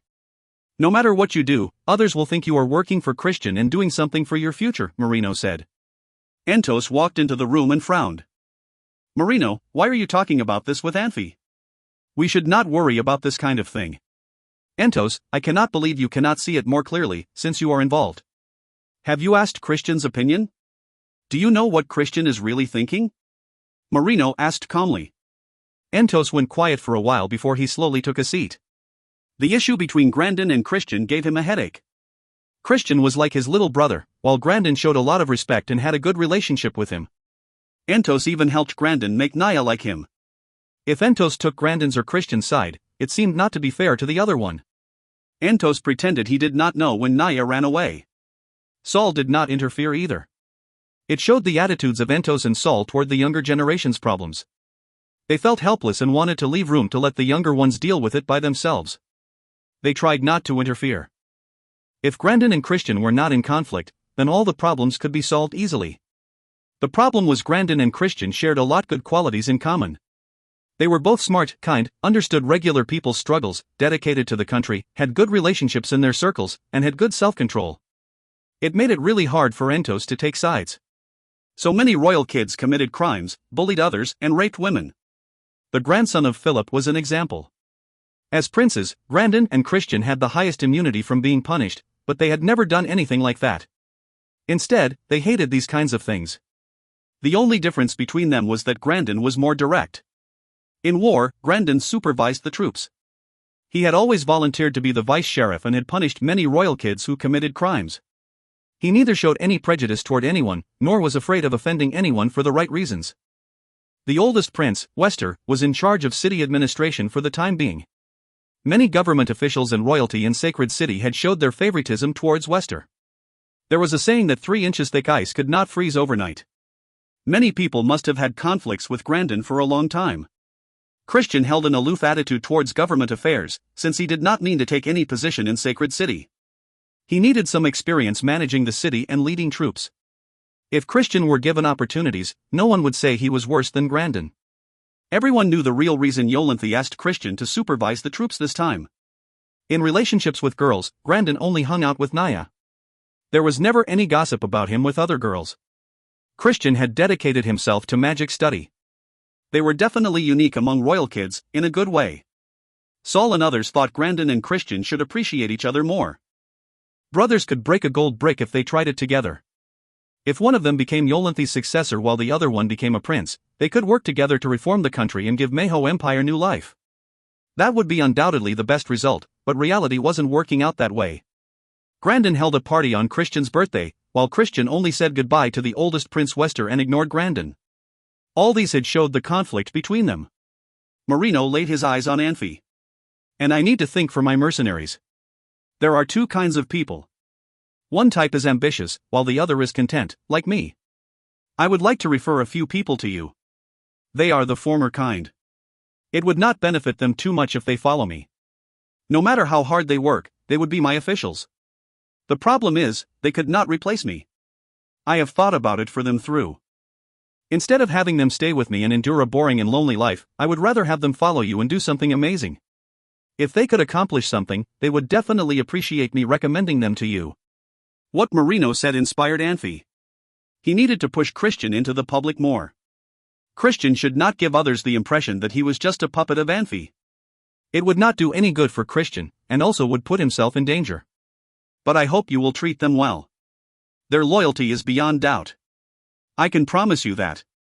Marino smiled. I have been talking with them about you after I had this idea. I bragged about your wisdom and capability. I can tell they admire you. You bragged about me to what degree? Anfey asked. He remembered that a few mercenaries had checked him out, but also looked timid. I did not exaggerate too much. You were a student of a supreme power and will be the only supreme power in the future, Marino said. I talked a lot about you.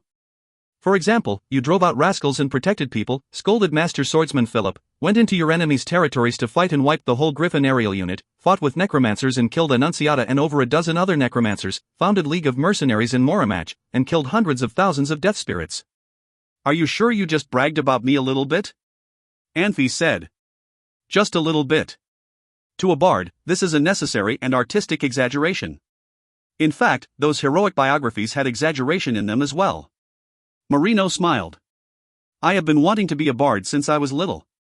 Did you just say you have over 12,000 mercenaries? How many mages are there? Anfey asked. Yes, but I am not sure of the number of mages. You'll have to find out yourself. Marino suddenly grinned. Don't get too excited about the number. You know I have passed my burden to you. First of all, you should think about how you would feed them before the business route opens up again. I have plenty of food, but I need to send people to get it for me, Anfey said. You have food? Where is it? Marino was shocked. Stormenberg was his city and had all kinds of supplies, but the city supplies were almost emptied by having an extra 50,000 people. He planned to have Entos to take over 10,000 mercenaries to meet Anfey.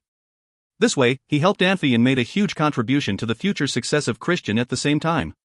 He also could pass the burden to Anfey with a good reason. It was like killing two birds with one stone. He definitely wanted to use Anfey when he heard there were food. Scarlet has led her troops into the country of mercenaries to start the battle.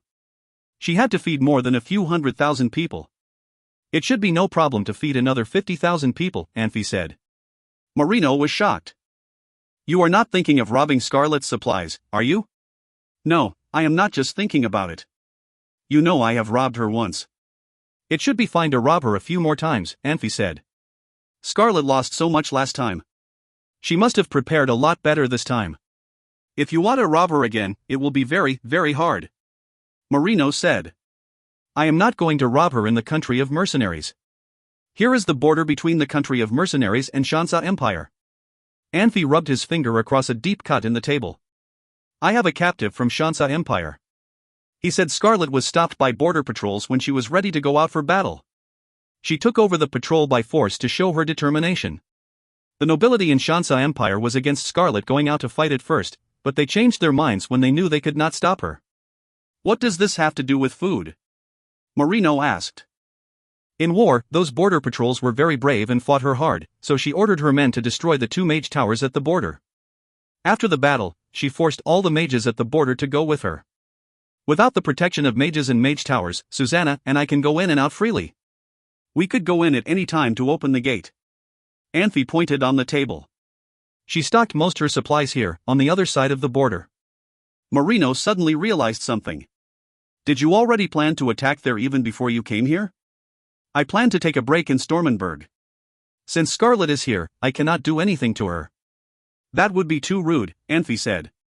If you find any errors, ads pop-up, ads redirect, broken links, non-standard content, etc., please let us know. Report chapter so we can fix it as soon as possible. Chapter 420, Paladin's Advantage. Chapter 420, Paladin's Advantage.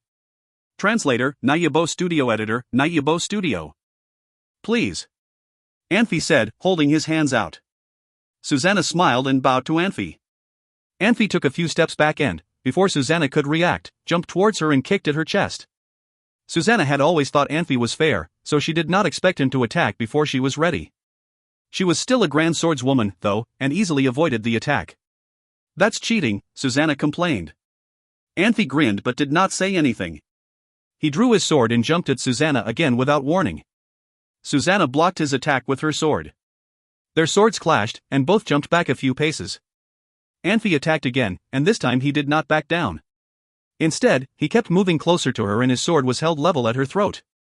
Susanna frowned, summoned her combat power, and burst into light.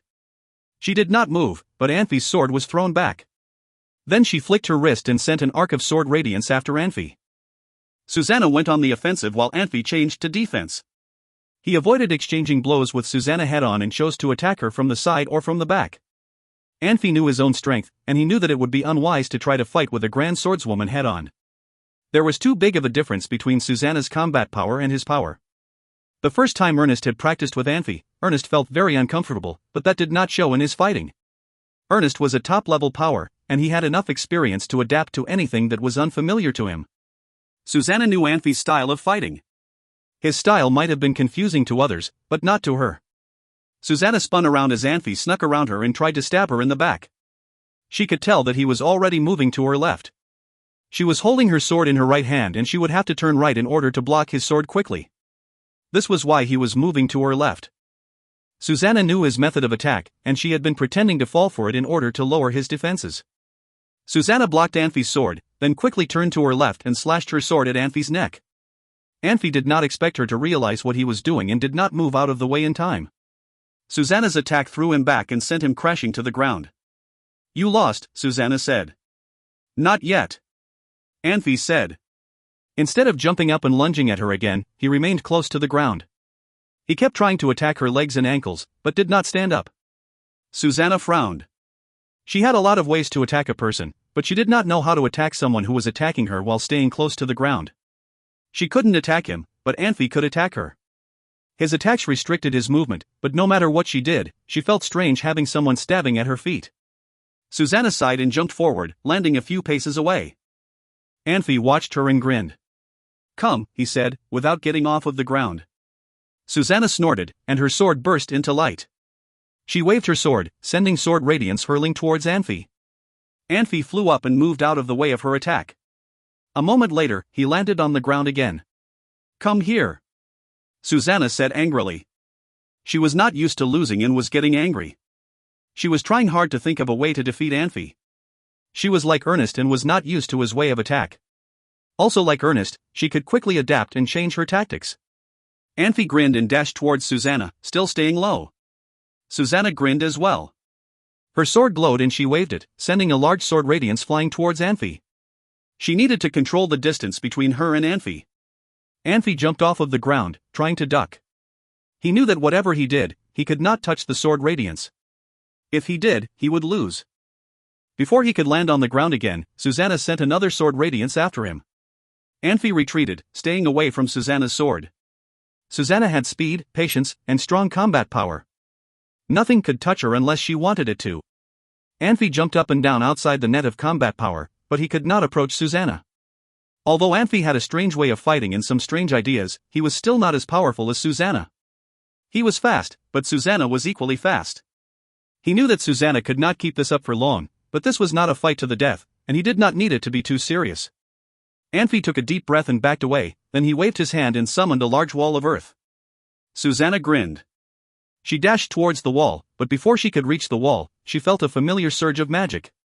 She frowned, and before she could react, someone grabbed her from behind. You lost, Anfey said with a wide grin. Susanna stomped her foot angrily. That was unnecessary, she said, shaking her head. Before Anfey could say anything, a voice distracted them. Ozzy was hurrying towards them, waving his arms. Lord Anfey, Ozzy called. Something's wrong. If you find any errors, ads pop up, ads redirect, broken links, non-standard content, etc., please let us know. Report chapter so we can fix it as soon as possible. Chapter 421, Death Sentence. Chapter 421, Death Sentence. Translator, Nayabo Studio Editor, Nayabo Studio. Anfey learned from Ozzy what had happened as they traveled on the road. It was indeed a big issue. As the saying goes, those who were well-fed and well-clad tended to be lustful, and some mercenaries got horny when they saw young girls waving bouquets to welcome them to the city. More than a dozen drunk mercenaries had forced their way into a house after having some alcohol. Only an older woman and 5 young girls lived there. Ozzy did not know the relationship between the older woman and the young girls. Perhaps because the girls fought hard and did not act like girls in a brothel, the mercenaries got scared. Or perhaps because they thought Anfey would give them their fair share of magic crystals soon, they felt like they could spend money. For whatever reason, the mercenaries were willing to give money to them. If they had gone to a brothel, it would not have cost as much as the money they left in that house. For the police, what had happened was not rare, especially in the country of mercenaries. For example, when Tiger of Tao Mercenary Group attacked Glory Mercenary Group and took complete control of Blackwater City, the surviving captives were all women. Everyone knew the reasons Tiger Tao Mercenary Group did not kill the families of Glory Mercenary Group. This was common in the aftermath of a conflict. For the side that lost the battle, soldiers would definitely die, while women would lose their freedom. No one would allow the people related to their enemies to leave freely and seek opportunities to come back for revenge. Hotchpenny with her clout could only save some people or one group of people, but she could not stop this phenomenon. She could have offended many people if she had tried to stop it. Soldiers risked their lives in battle and contributed to the victory. Why could not they receive some female slaves for rewards? The troublemakers from Anfey's league would definitely be punished, but the punishments could vary depending on the judges, since no one had died in this case. However, they did make a mistake by causing a disturbance in Centerburg. Most people who lived in Centerburg were key members in Band of Brothers Mercenary Group or their families. Therefore, over a dozen mercenaries from Band of Brothers Mercenary Group forced their way into Anfey's headquarters to try to catch the mercenaries who raped the young girls in Centerburg. The mercenaries of Anfey's league could not stand for that. They were proud of themselves because of the strong fighting abilities of Anfey and Susanna. They would not allow anyone to take their people from their headquarters whenever they wanted. In the resulting fight, both sides had injuries and casualties. More than 10 mercenaries in Band of Brothers Mercenary Group were either hurt or died. The injured Band of Brothers mercenaries were kept in the headquarters, which totally changed the situation. It became more than just a case of rape. Ozzy said Marino had not come yet when he left. Many mercenaries from both parties were on the verge of pulling their swords out and causing a large-scale bloody scene at any moment. Anfey was so worried that he left Ozzy behind and ran immediately to Stormenberg with Susanna. Anfey was somewhat relieved when he only heard loud noises in the distance, no screaming and yelling of a fight. What he heard signaled that there was still room to calm the situation. When Anfey and Susanna ran into the headquarters, Marino, Entos, and a few others were already there. The Band of Brothers mercenaries looked angry, but they had put their weapons away. The mercenaries in the League of Mercenaries still firmly held their weapons. They obviously felt tense, since their headquarters was surrounded. Marino had a bitter smile on his face when he saw Anfey coming. He had the absolute authority and power in Stormenberg, but the current situation still was a huge headache. Everyone was angry and anxious. It seemed that there would be a riot soon. He could have forced his mercenaries to leave, but it would have left him a big problem. No matter what relationship he had with Anfey, he would not ruin his relationship with his mercenaries. He did not even know how to greet Anfey. If he sounded harsh, he was worried Anfey would misunderstand him. If he sounded too nice to Anfey, he would lose his reputation and authority among his people. In the end, he chose to smile bitterly. Orsi and others felt a little better when they saw Anfey coming. Orsi immediately went over to Anfey. Master, Band of Brothers mercenaries forced their way into our headquarters and killed some of our mercenaries. Master, you have to. Joseph cried out as he ran over to Anfey. Surprisingly, Anfey slapped Joseph. He did it out of anger, so he put some force into it. Joseph was shocked that Anfey would slap him. His body turned as he was knocked over and fell hard to the floor with a loud thud. "Where is Blavi?" Anfey asked coldly. "Anfey." Blavi squeezed himself through the crowd. "What were you doing when this happened?" Anfey asked. "I went to look for Entos when I saw people had died," Blavi said bitterly. "Why did you do that? Don't forget you are the commander of the mage group." Anfey yelled in anger. "Do you have to look for Entos when your enemy has put his sword to your neck?" Anfey had never expected the commanders to be able to solve any big issues. He did not give them that much power anyway. He felt more disappointed when Blavi did not do anything instead of making mistakes. A commander of a mage group, like Saul and Nuyoheim, should have authority in any situation. Only Blavi could control the situation when Susanna and Anfey were not there. Blavi was shocked for a second, but he did not realize what he had done wrong. He thought Anfey just used him as an excuse to vent his anger and carry out his plan. He wanted to cover for Anfey, so he thought it would be smart to lower his head to look ashamed. He thought he was doing it for Anfey. "You, come out." Anfey pointed at a mercenary. The mercenary was shocked and confused when Anfey picked him. He walked out with a bitter face. He was just a regular mercenary. He had no idea why Anfey picked him, since he had done nothing from the very beginning. Anfey reached his hand out and grabbed Orsi's sword shaft. He pulled the sword out and tossed it on the ground, yelling, "Go and pick it up. Bring it to Master Entos." That mercenary picked up the sword and slowly walked towards Entos. It was not a good feeling to be put on the spot, at least not to him. Every step took a lot of courage. He started to sweat. He felt like he had walked a long way before he got to Entos. He held the sword out. Entos took a long look at Anfey before he took the sword without saying anything. Marino, standing next to Entos, felt a little nervous. He wondered why Anfey passed the sword over and why Anfey had mentioned the enemy putting the sword to the throat. What worried him the most was Anfey was still young and did not have sufficient patience and vision. He worried that he would not be able to pacify the situation if Anfey refused to work with him because Anfey was too proud. "Did you see?" Anfey yelled so everyone could hear him. "You could have sent a mercenary to be the messenger. Why did you, a commander of a mage group, need to run around as a messenger? Don't you know what your position and responsibilities are?" Anfey indeed did not control his anger, but for a good reason. He was disappointed. Anfey had been hoping Blavi, Rizkat and a few others could grow as individuals and leaders and take on responsibilities as leaders someday. However, wishes were never realities. Blavi was not stupid. Anfey's questions woke him up. His lips and fists were both slightly shaking. When Anfey and Susanna were not there, he had the highest authority. When things happened, he had left the whole league to be a messenger, which was totally wrong. He did not do the most important thing, instead doing the most trivial thing. Strictly speaking, it seemed that he could not control the situation anyway, even if he had been there. If a fight broke out on a large scale, he would have had the chance to get out of the encirclement when he organized his mage group to attack the other party. Anfey and Susanna were not there. He left to send messages and lost the opportunity to give commands. The whole league could have been in a mess if they had a fight. "Where is Yi?" Anfey yelled again. Yi was shocked that he was called out. He immediately walked out of the crowd and bowed. "Master, who were the mercenaries who raped the women in the Centerburg?" Anfey asked. "Master, there are 13 of them. I investigated after that horrible incident," he said. Anfey slowly closed his eyes. Compared with Blavi's mistakes, Ye's responsive actions made him feel better. Unfortunately, he could not completely trust Yi. "Bring all of them here," Anfey said coldly. "Yes, master," Yi answered. In fact, he had prepared for this. He did not think Anfey would blindly protect anyone, including the mercenaries who raped women. He thought it did not make sense for Anfey to blindly protect them. 11 mercenaries were pushed out of the crowd. As Anfey laid his eyes on Yi, Yi immediately said, 2 of them were killed in the fight. "Who started the fight?" Anfey asked. "The mercenaries in 8th unit," Yi said. "Take them out," Anfey demanded. Yi was shocked for a second. It had been so chaotic that he had not had time to do an investigation into how the fight started. He only found out which mercenaries had fought. After thinking for a moment, he decided that the mercenaries with blood on their clothes all must have fought. He only needed to check their clothes one by one. The mercenaries were lucky if they fought but had no blood on their clothes.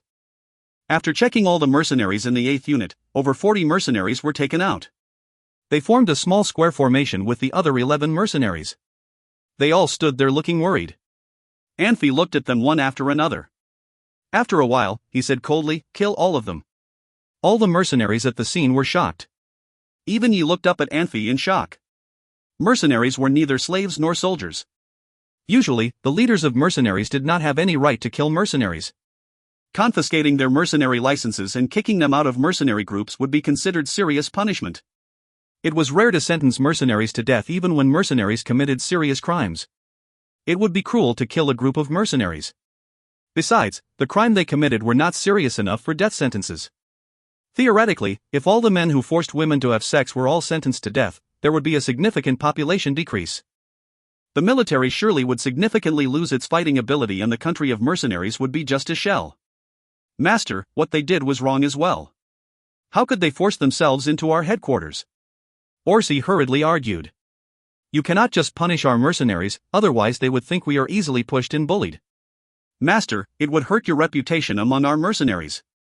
Orsi did not want to blindly protect mercenaries. Fights were common among mercenaries. The winners made the rules, while the losers were always in the wrong. The powerful parties always made the rules. In addition, band of brothers mercenaries forced their way into Anfey's headquarters, which signaled that they did not care about the League of Mercenaries. The disdain they showed in their actions triggered the fight. Orsi did not think Marino dared to do anything, since Anfey and Susanna, two big powers, were here. If Anfey had to kill his mercenaries, Marino's side should do something as well. He thought that Anfey would look too soft and the whole league would feel ashamed if he only punished his own mercenaries. Besides their interests, men only cared about how they looked in front of others. Compared with right and wrong, does my reputation matter that much? Anfey responded coldly. Orsi looked weird. Mercenaries believed in the law of jungle. They did not have much sense of right and wrong. They felt it was okay to rob others if they believed they had the ability to do so. They thought they had the right to defend themselves by fighting back when others tried to rob them. This was the reason mercenaries had to have internships and learn to fight in real battles. Every mercenary tried hard to practice fighting, hoping someday they could be stronger and more powerful to protect themselves. The band of brother mercenaries who came for revenge probably were not that innocent themselves. In fact, Orsi did not think Anfey had a sense of right and wrong. If Anfey had, Orsi did not think he would kill the people who did not want to join the League of Mercenaries? But Orsi simply did not understand why Anfey did what he did. He was just a commander. Master, please forgive me, a mercenary said. I did not fight. I did not fight against them, another mercenary said. Master, they started the fight first, another mercenary argued. The mercenaries in the square started to yell, argue and complain. They knew they would be punished when they saw Anfey's look, but did not think it would be this serious. Kill them. Anfey's yell was as loud as roaring thunder. For a second, his yelling surpassed all the other noise. The League of Mercenaries developed so fast that its management had serious loopholes, otherwise how could they have issues like this? At least they should have noticed the conflict and stopped it from getting worse when Band of Brothers mercenaries forced their way into their headquarters to get revenge. Very soon, over 120,000 mercenaries Marino gave to Anfey would merge into the League of Mercenaries. When the number of mercenaries got larger, it would be impossible to command and control so many mercenaries without strict rules. The reason Anfey decided to kill all those mercenaries who raped women and were involved in the fight was to get rid of the bad guys in the league as well as set the rules for the current and future mercenaries. As time went by, Anfey had some ability to change things around. The old mercenary rules did not fit Anfey's needs. He had the right to show his attitude now. From now on, he could change the mercenaries into tigers and wolves if he wanted them to be. He also could change them into submissive sheep if he wanted them to be. Every mercenary needed to know what Anfey wanted and treat his demand as the highest order. If these mercenaries could not do that, what was the point of Anfey going so far on this political stage? He would have rather had a peaceful life with Susanna in some quiet and remote place. With all the mercenaries' jaws dropping and eyes wide, a cloud of bright golden light appeared. Susanna jumped into the square formation of mercenaries with her sword. The bright golden light immediately turned into a hurricane of blood. Blood spattered as pieces of body parts flew about. They all knew the reality. If elegant elves could become sex slaves, so could regular people. Reality was reality, but everyone could have different feelings seeing the same thing. Susanna was a woman, so she hated to see rape. She killed those mercenaries in a cruel way. Master, why are you killing your own people? Why? Joseph cried out. He relied on those mercenaries. When his mercenaries were killed by Anfey, his reputation was affected. It would be a problem for him because other mercenaries would see him differently. He could not even protect his own mercenaries as a commander. Unfortunately, Joseph immediately found out he did not need to worry about this issue any longer. You are a commander but could not control your mercenaries and allowed them to commit crimes. You should receive even more serious punishment than them, Anfey said coldly. Kill him. Anfey had said kill 3 times. The last kill stunned everyone, especially the mercenaries in the League. If Anfey could kill Joseph without any hesitation, it meant he could kill other commanders if they committed any serious crimes. Joseph was shocked for a second before he realized what happened. Anfey, you mother F***er. He stomped and cursed. I am F***king going to kill you.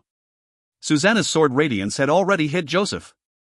The pathetic combat power Joseph released was crushed instantly. His body was cut in half and his organs fell on the ground. Some steam even came out of the organs. It was absolutely quiet. The band of brothers mercenaries were not only scared by Anfey's assertiveness, but also by the strong fighting power and coldness from Susanna. No wonder Susanna was a master swordswoman. When Anfey and Susanna had just come to the city, they had been talking about Susanna behind her back. They could not believe such a feminine girl could be a master swordswoman. Seeing what Susanna just did, they finally believed she was a master swordswoman. When Susanna put her sword back into the sheath, she became so quiet and sweet again. She submissively walked back to Anfey, quietly standing next to him like nothing had happened, which made others feel scared. Anfey slowly scanned the group. Whenever he laid his eyes on a mercenary, that mercenary would lower his head. No matter whether the mercenaries were in the League of Mercenaries or Band of Brothers, they believed they would be killed if they did something to make Anfey so angry. They had heard his yelling, and seen his assertive actions and his suffocating power. No one could counter Anfey's desires, at least there was no such a person around them. Marino looked perplexed. After a while, he let out a long sigh. What Anfey had done was far beyond his expectations. As a leader of a super mercenary group, he had a much longer vision than regular mercenaries. Besides Anfey's assertiveness and aggressive manner, Marino also saw the ambition of a great leader on display, which he and other mercenary group commanders were lacking. If it were him, he would have tried to protect his own mercenaries. It would not be fun to test his mercenaries' submission. Instead, it could be very dangerous. What Anfey wanted to show in action was that he could kill anyone if that person was against him. If a group of people were against him, he would kill all of them. Marino did not know if Anfey would kill all the commanders if all of them were firmly against Anfey's decision. He could tell from the looks on the commanders in Anfey's league that they only wanted to obey Anfey's order. It was obvious that Anfey had won the battle about the rules. From now on, the League of Mercenaries would probably enter a new chapter. Band of Brothers mercenary group was Marino's group. However, it could not be his mercenary group at the same time. Mercenaries in Marino's group followed his orders because he represented the interests of the group. The League of Mercenaries was not like Band of Brothers mercenary group. Anfey had the absolute authority in the League of Mercenaries. If there was any uncertainty or disturbance in the League of Mercenaries, Anfey could kill any of them or even a group of them. It would be hard to change the situation when a group of people agreed on the authority Anfey had. His situation could become influential. The mercenaries who joined the League later on would follow the customs and traditions of the mercenaries in the League and learn to strictly follow Anfey's orders and acknowledge that Anfey had the authority to sentence them to death. An Empire general could kill a soldier, while a senior official had to be kept in jail before the military department had a judgment, otherwise it could cause a problem in the future. Even when a king wanted to punish a noble, he had to get permission from the royal committee first. On Pan-continent, everyone's power was constrained at some level. However, Anfey had the absolute authority in the League of Mercenaries. His authority would not be challenged as long as things would get settled in the League of Mercenaries. Yi. Anfey raised his voice. Yes, master. Yi walked out again. Where are the injured friends from Band of Brothers mercenary group? Anfey asked. Master, I am bringing them here, Yi said. Yi quickly brought 5 injured mercenaries over. Or maybe it should be described as Yi and his mercenaries carried those 5 injured mercenaries out and carefully put them in the center of the field. Master Marino, please accept my sincere apology for what happened today, Anfey said slowly. The mercenaries who committed crimes have gotten their punishment. I hope things could be settled between us. No, I have to say there are still people who have not gotten their punishment, Marino said with a deep sigh. He remembered that someone said Anfey was really lucky because he robbed 2 wagons of magic crystals. It seemed that lucky was not enough to describe Anfey. Over 120,000 mercenaries he gave to Anfey would help Anfey become more powerful. Since he believed Anfey would make great achievements in the future, he felt he should do something more to make him look better. If in the past he had wanted to keep a good relationship with Anfey, now it was imperative that he do so. Anfey was shocked and slowly turned to look at Marino. Marino looked at the injured mercenaries. No matter what happens, all you needed to do was to report to me and let me make a decision instead of forcing your way into our friend's headquarters and hurting our relationship. Marino paused before he yelled, "The mistakes you made were unforgivable. Kill them." Entos stepped forward. He swung his wrist and shot a row of wind blades out. The injured mercenaries had no ability to fight back. They could not even beg for forgiveness. They could do nothing but lie there. The fast-moving wind blades cut apart their bodies. There was no way they could survive the wind blades. Anfey nodded at Marino. He had to admit that Marino helped him a lot. He could even hear Orsi and a few others sighing. Obviously, Marino's order made them feel better. And the mercenaries in the League of Mercenaries felt better too. Marino turned to Anfey with a smile. He waved his arm, "You guys can go back now. Continue with what you were doing. Don't let what happened today affect our friendship. If I find out anyone is disturbing our friends, I would not forgive that person." "Yes, master." Band of brothers mercenaries responded together. They no longer continued to be angry. After seeing Anfey kill more than 50 mercenaries, there was nothing more for them to begrudge. All they wanted was fairness. Now they had seen justice carried out, and were also scared by Anfey. They felt it was reasonable when Marino ordered those injured mercenaries killed. If Anfey had killed all the mercenaries who committed crimes, the mercenaries on their side who had forced their way into their friend's headquarters deserved to pay the same price. If Anfey could be so cruel to his own mercenaries, he could be even more cruel to his enemies. Unless it was necessary, they felt they should stay away from Anfey. Marino felt he should not stay too long. He took a look at Anfey and slowly walked out of the building. Entos was in an even more awkward position. He hesitated for a second before he followed Marino. "Entos, what are you thinking?" Marino asked quietly. He could tell there was something on Entos' mind. "I am thinking about the future of Grandin," Entos said bitterly. What shocked him was not Anfey's assertiveness and cruel killing, but his aggressive anger. With some luck and more support, such an aggressive young man could go really far. Anfey had both luck and support. He knew Yolanthi liked Anfey a lot. It was very lucky that Christian and Anfey had become such good friends. Obviously, it was unlucky for Grandin. "You told me you and I should not worry about things like this," Marino said with a smile. Entos shook his head. "Never mind. I shouldn't think about it." Anfey was quiet for a while after Marino and Entos left. He said slowly, "Do you guys have anything to tell me? These guys deserved it. They made such a mess." Ozik said, walking back. He was the first one to step out to support Anfey. He looked bitter. "Master, if you had not come back in time, I cannot imagine what would happen." Everyone knew Ozik was kissing Anfey's ass, but Orsi and others felt what Ozik said made sense after giving it some thought. They came to Stormenberg for help, not to fight. No one wanted to see a large-scale fight. Anfey solved the conflict very quickly and saved most people, including the mercenaries in the League of Mercenaries and Band of Brothers mercenary group. No matter what, it was a good thing. "Blavi," Anfey said. "Ha?" Blavi looked up. "Remember, you need to do what Susanna and I cannot do when we are not here. Do you understand?" In fact, Anfey would rather have said this to Alice. He could completely trust Alice, of course, so Anfey would not have needed to remind Alice, since she was smart and capable. "I understand, Anfey." Blavi nodded vigorously. "In my hometown, there was a saying that men think with their penises. Do you understand what it means?" Anfey said calmly. "But I hope you could think with your brain. I will not interfere with how you treat your enemies. If things like this incident happen again, and someone made the same mistake, I would kill that person. If a full unit makes the same mistake, that whole unit needs to be gone. Do you understand?" "Yes, master." Orsi and others answered immediately. Anfey had spoken casually, but they did not think these were empty words after seeing what he had done to those mercenaries. Ozik laughed in an exaggerated manner.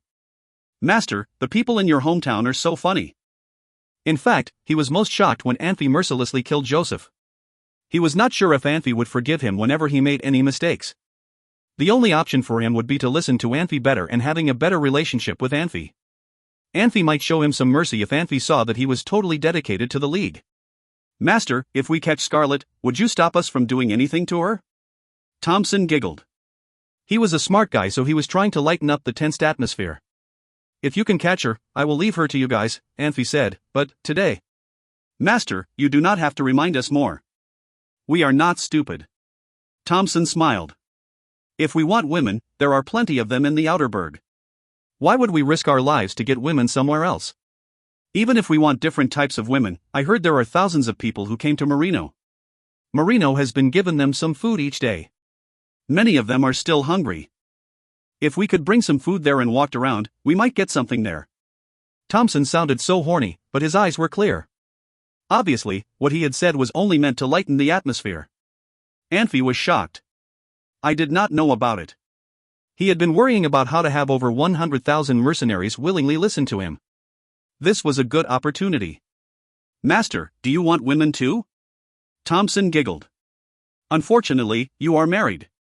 Master Susanna is so sweet and considerate. You cannot fool around like us. F***ck off. Anfey cursed in a joking way. The remaining commanders finally felt relieved after they heard Anfey curse. The tense and strange atmosphere disappeared. It was not that Thompson and the others were expecting Anfey to curse. But sometimes cursing meant things had returned to normal and they could get along as before. If you find any errors, ads pop up, ads redirect, broken links, non-standard content, etc., please let us know. Report chapter so we can fix it as soon as possible. Chapter 422, Laziness. Chapter 422, Laziness. Translator, Nayabo Studio. Editor, Nayabo Studio. The flags of Griffin's aerial unit lined the wall. Despite the number of flags present, there were not a lot of soldiers in the city. Scarlet had taken all the mages and capable soldiers with her to the country of mercenaries, so the only people left were civilians and the older soldiers. They were displaying the flags because they wanted to create an illusion of a well-guarded city. Scarlet was not worried about her opponents. She was very confident in herself and the abilities of the Griffin Knights. She would detect larger armies, and smaller armies would not be able to reach the city. The presence of the Alliance was news to her, however, because Transverse Mountains was too far from away. She could detect movements of real armies, but not the movements of mercenaries. She was surprised by the attack on her supplies and wanted to find the mercenaries, but she learned the news of Barry's arrival in country of mercenaries. She changed her plan, recalled her army, and spoke with Fernando. They discussed a new plan, and she did not care about the mercenaries anymore. Scarlet was very torn. She wasn't sure if she should attack the Shield of Light Legion before Barry arrived. After a few days, she decided against it. She wanted to disrupt Yolanthi's plan and prevent Mayho Empire from taking over country of mercenaries. There was no need to force a conflict. If that happened, neither side would benefit. Scarlet was a general, not a madwoman. She knew that the third prince of Mayho Empire was with the Legion. If she really attacked the Legion, the attack would inevitably cause the prince harm. Whether she captured him, killed him, or allowed him to escape, she would anger Yolanthi and cause him to attack her with all his forces. There were no more necromancers in Mayho Empire, but Shansa Empire was still struggling. She did not want to risk her armies on a useless mission. On the other hand, she still needed time. She had spoken with Fernando and knew that he had sent messages to the church several times already, complaining of Mayho Empire's behavior and requesting backup. Because the church's relationship with Mayho Empire was very turbulent, Fernando believed his requests would be granted. This was why Scarlet chose to take things slowly. She did not want to fight Barry, because she knew she was still too inexperienced compared to him. If she lost, the situation would become too difficult for Shansa Empire. Anfey watched the city and its flapping flags. Without mages in the city, he did not fear being discovered. Just like Scarlet did not know much about him, he did not know anything about Scarlet. If he had, he would have known that Scarlet was in a difficult situation, and if he attacked right now, he would win. A team of soldiers was patrolling the wall. They passed by Anfey several times but did not pay any attention to him. A few other soldiers were sitting around a bonfire, chatting. This city had never experienced war, because the mercenaries never dared to invade Shansa Empire. Edward VIII sent his soldiers here because he was worried about the necromancers and zombies. Now that the capable soldiers were gone, the remaining soldiers became too relaxed. Small groups of mercenaries crept towards the city. However, because of their numbers, it was very hard for the mercenaries to be completely secretive. Soon, one of the soldiers spotted them. Enemy attack, the soldier called. Enemy attack. Another soldier frowned and interrupted him. No way, the man said. There's enemies, the first soldier said hurriedly. Be quiet, the second soldier said. I'm trying to sleep. The patrol was alerted by the soldiers' calls and spotted the mercenaries. Pull up the drawbridge, the leader of the patrol called as he drew his sword. We didn't lower it, sir, another soldier whispered. Then close the door, the leader ordered. And fill the sandbags. Hurry. However, most of the soldiers had never participated in a real battle and did not know what the man was talking about. Many of the soldiers were not even properly trained, and the city wasn't as equipped as it should be. Because of this, the mercenaries had pushed closer to the city, but the soldiers still did not do anything that could stop them. One of the chains that was holding the drawbridge suddenly broke. The leader of the soldiers cursed as more chains broke and the drawbridge crashed to the ground. Archers, he called, waving his arms. Mages. Anfey sighed and shook his head. He returned his bow to his dimensional ring and levitated off of the wall and into the city. There were no swordsmen in the city, only normal soldiers. It was one of the poorest cities in Shansao Empire, and no one wanted to be stationed there unless they had no other choice. The gate of the city shattered with a blast of light, and Susanna appeared. Ozik and Yi appeared behind her with their mercenaries. Susanna, come with me, Anfey said, walking over to them. Just us? Susanna asked, confused. We are more than enough to take this city, Anfey said with a grin. We got it here, Lady Susanna, Ozik said, reassuring her. He turned, saw some soldiers fleeing, and waved his hand at his men. He could tell that the soldiers had no will to fight and would be easy to take care of. Come on, Anfey said to Susanna. The city was about 10 miles away from a supply station. For Susanna and Anfey, it was very close. The soldiers at the supply station must have already seen the flame from the city. Because many had left with Scarlet's army, the supply station was severely understaffed. There were no more than 2,000 soldiers stationed there. Even though the soldiers wanted to fight back and help the city, they were no match for Susanna and Anfey. Anfey summoned his fire sword, gripping it tight as he lunged at the soldiers. He swept his sword around himself, setting everything around him on fire. Those that survived this initial attack were protected by combat power, but even those that survived knew that their combat power could not hold against such attacks for long. The massacre ended in less than half an hour. The supply station became engulfed in flames from Anfey's sword. Susanna was standing outside waiting as Anfey appeared through the flames. Anfey looked at the supply station and frowned as he realized there were not as many warehouses as he had expected. After a few minutes, Orsi and Thompson arrived with their men in carts. Where's Ozik? Anfey asked. Still in the city, Thompson said. He seems angry. He's lost some people. Shinbella's over there helping. He lost men? Anfey asked, surprised. Thompson nodded. Those people are stronger than we thought. How? Not the soldiers, Thompson said. There were some nobles in the city because this was a trade route before the war. They all had guards. We heard there is a senior swordsman. Anfey nodded. I trust them to take care of it, he said. Open all the warehouses and search them. Thompson nodded and hurried off, giving his men orders to search the place. Wait, Anfey said. Remember to document everything you find. Take as much as possible and burn the rest. After about half an hour, Shinbella appeared with about a dozen of her men. Anfey waved at her. How are Ozik and his men? He asked. It's over, Shinbella said. I'm not sure about the losses, but... She saw Orsi walking over and waved at him. Orsi, she called. Save me some carts. Why? Orsi asked, confused. Ozik needs them, Shinbella said. Said he needs to transport his injured. We also found a lot of things at those nobles' places that need to be transported. How many do you need? About 100. You're joking, Orsi said. We still need them for food. Let's her take the carts, Thompson said, walking over. My men just checked all the warehouses. A lot of them are empty anyway. We'll have enough carts.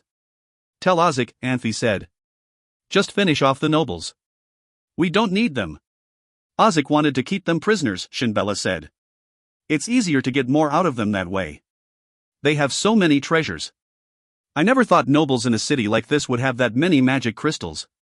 They have dimensional rings as well. Whatever they're hiding in the rings must be worth even more than the crystals. All right, Anfey said. Tell Ozik he needs to hurry. Anfey knew that a lot of the mercenaries did not have dimensional rings. Ozik's plan would work, and he could give those nobles rings to the mercenaries who did not have rings. Shinbella nodded. She walked over to Warsey and Thompson, and the three of them hurried off to get the carts. If you find any errors, ads pop up, ads redirect, broken links, non-standard content, etc., please let us know. Report chapter so we can fix it as soon as possible. Chapter 423, Trend. Chapter 423, Trend. Translator, Nayabo Studio. Editor, Nayabo Studio. Cheers erupted in Stormenberg when people saw a long wagon train. Many mercenaries who were not in the band of brothers already knew they would be merged into the League of Mercenaries. Anfey was in serious need of help when he had over 10,000 mercenaries and their families who were going to be merged into his league. However, Marino could not really give him a hand at this time. Everything seemed to need adjustment in the League of Mercenaries. Right now, when they saw their future commander coming back with numerous supplies, their excitement and happiness showed on their faces. They knew their lives would get better very soon. In the previous wars against the dead, necromancers always chose highly populated areas to start their fights, and then all the necromancers got together and shepherded the death spirits to fight. This large amount of death spirits had invincible power. No country had the ability to counter them. Even when the church and countries put their main forces together, they still could be at a disadvantage in the war. The number of death spirits was enormous. However, as time went by, humans figured many different ways to attack with sophisticated techniques or wait to attack until death spirits had nearly starved to death. Necromancers needed the power supply from death spirits and constantly consumed their fighting ability. When humans starved death spirits could not get enough energy supplies, which caused necromancers to be short of energy. It was inevitable that humans would lose energy too. However, gradually, the fighting ability on both sides evened out. In the end, humans' fighting ability was even better than necromancers. Some human archmages released forbidden spells whenever they saw groups of death spirits and then escaped with the magic scrolls. They never meant to stay long in the fights against necromancers. In a few days, the human archmages would come back and fight the same way. Guerrillas formed by top powers were difficult for necromancers to handle. Some necromancers wanted to fight back in the same way. They traveled a long time to attack human cities, but it did not help them too much. After the war against the dead broke out, humans became very alert.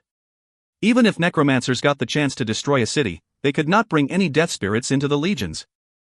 Instead, necromancers had a very high chance to be killed by groups of top-level powers. The patterns of the previous wars against the dead were very similar. The only difference was they attacked different locations. However, this time, necromancers attacked different areas at the same time. Strictly speaking, the death spirits could not threaten the nearby countries of the attacked cities. The death spirits were spread everywhere, which did not allow humans to unite their armies. They could only stop their fighting for the time being. In the previous war against the dead, once the alliance among countries was made, every country would send their main force to the front lines.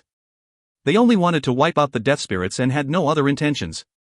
The country under attack by necromancers would treat other countries' armies as their own people. That was the real meaning of being united. Wise as Yolanthe was, he still could not figure out what necromancers wanted to do. Maybe the necromancers wanted to scare humans and numb humans' sharp attitudes to break the alliance. If humans did not feel threatened, they could not really be united. If they could, then this new strategy was faulty. The new strategy changed the dynamic among the countries, but necromancers had not been able to unite all the death spirits. The death spirits spread too far. In this war against the dead, the country of mercenaries was the unluckiest one. Because of its low population density, necromancers never liked to attack there. Mercenaries had been living a decent life and had almost no influence of religion. Mercenaries were able to make a living and protect themselves. They did not need anyone to help them. Most people were not dumb. There were some wise and knowledgeable people in the mercenaries as well. After experiencing this disaster, the survivors started to do some reflecting about the war. If the death spirits were not everywhere and were able to form a powerful death spirit troop, they wondered if they would be in a similar situation. Thompson, for example, neither knew about Anfey nor what would happen after he merged his mercenary group into the League of Mercenaries. However, he decided to join the League of Mercenaries before he even saw Anfey. Did he do that just to survive? Anfey knew it was not easy to have others trust him, so he did not want to recruit a large number of mercenaries before he was ready. In fact, if he did things with poor timing, he would have had to pay a big price to earn others' trust. Sometimes he still could not earn others' trust even though he tried really hard. If it were the right timing, everything seemed like it would fall into the place. Anfey took everything too serious and thought others were way more complicated than they were. While people were still scared and shocked, they only needed one person to step out to lead them. If Morta had called on everyone in the Blackwater City to unite, or if Anthony had called for union in White Mountain City, they both could get the support from the soldiers in the cities. Of course, this also tested how ambitious they were. Another test was to see if they dared to challenge the traditions and ideas that had existed for thousands of years. After Anfey's league walked out of the Outer Burg, thousands of people in Stormenburg cheered loudly. Even though no young girls tossed flowers for the welcome ceremony and the setting was not as romantic as previously, people seemed to be more cheerful. Many mercenaries voluntarily came over to welcome Anfey's league. After passing Outerburg and Innerburg, they arrived in Centerburg. They had not seen Marino and Entos yet, which concerned Anfey a little bit. Anfey rode his horse toward City Hall. He did not see Marino and Entos leading a group of mercenaries out from the City Hall until he jumped off the horse. A woman next to Marino was so beautiful that she stood out from everyone else. She did not have strong combat power, but others were attracted to her movements, smile, long blonde hair and long dress floating in the wind. Anfey was shocked. "Alice, why are you here?" Alice broke into a smile. Marino's mercenaries all stared at her. Susanna possessed internal beauty. She was adorable. Alice's beauty was more apparent, especially when she wanted to let others know she was beautiful. Her eyes were so attractive that she seemed to be flirting with everyone. If Susanna and Alice both fell to the ground, people would hold Susanna up and feel bad for her. Even if Alice could get back on her feet by herself, she could be pushed down again by some guy who did not know how to be gentle with girls and would try to force himself on her. "Anfey." There was another familiar voice. A familiar figure showed up. Hui Wei, Hagen, Sante, and Zubin all walked out smiling. Anfey was even more surprised to see dwarves and gnomes with them. Anfey thought to himself, what happened? Has Moramach moved here? Anfey. The crowd made a path.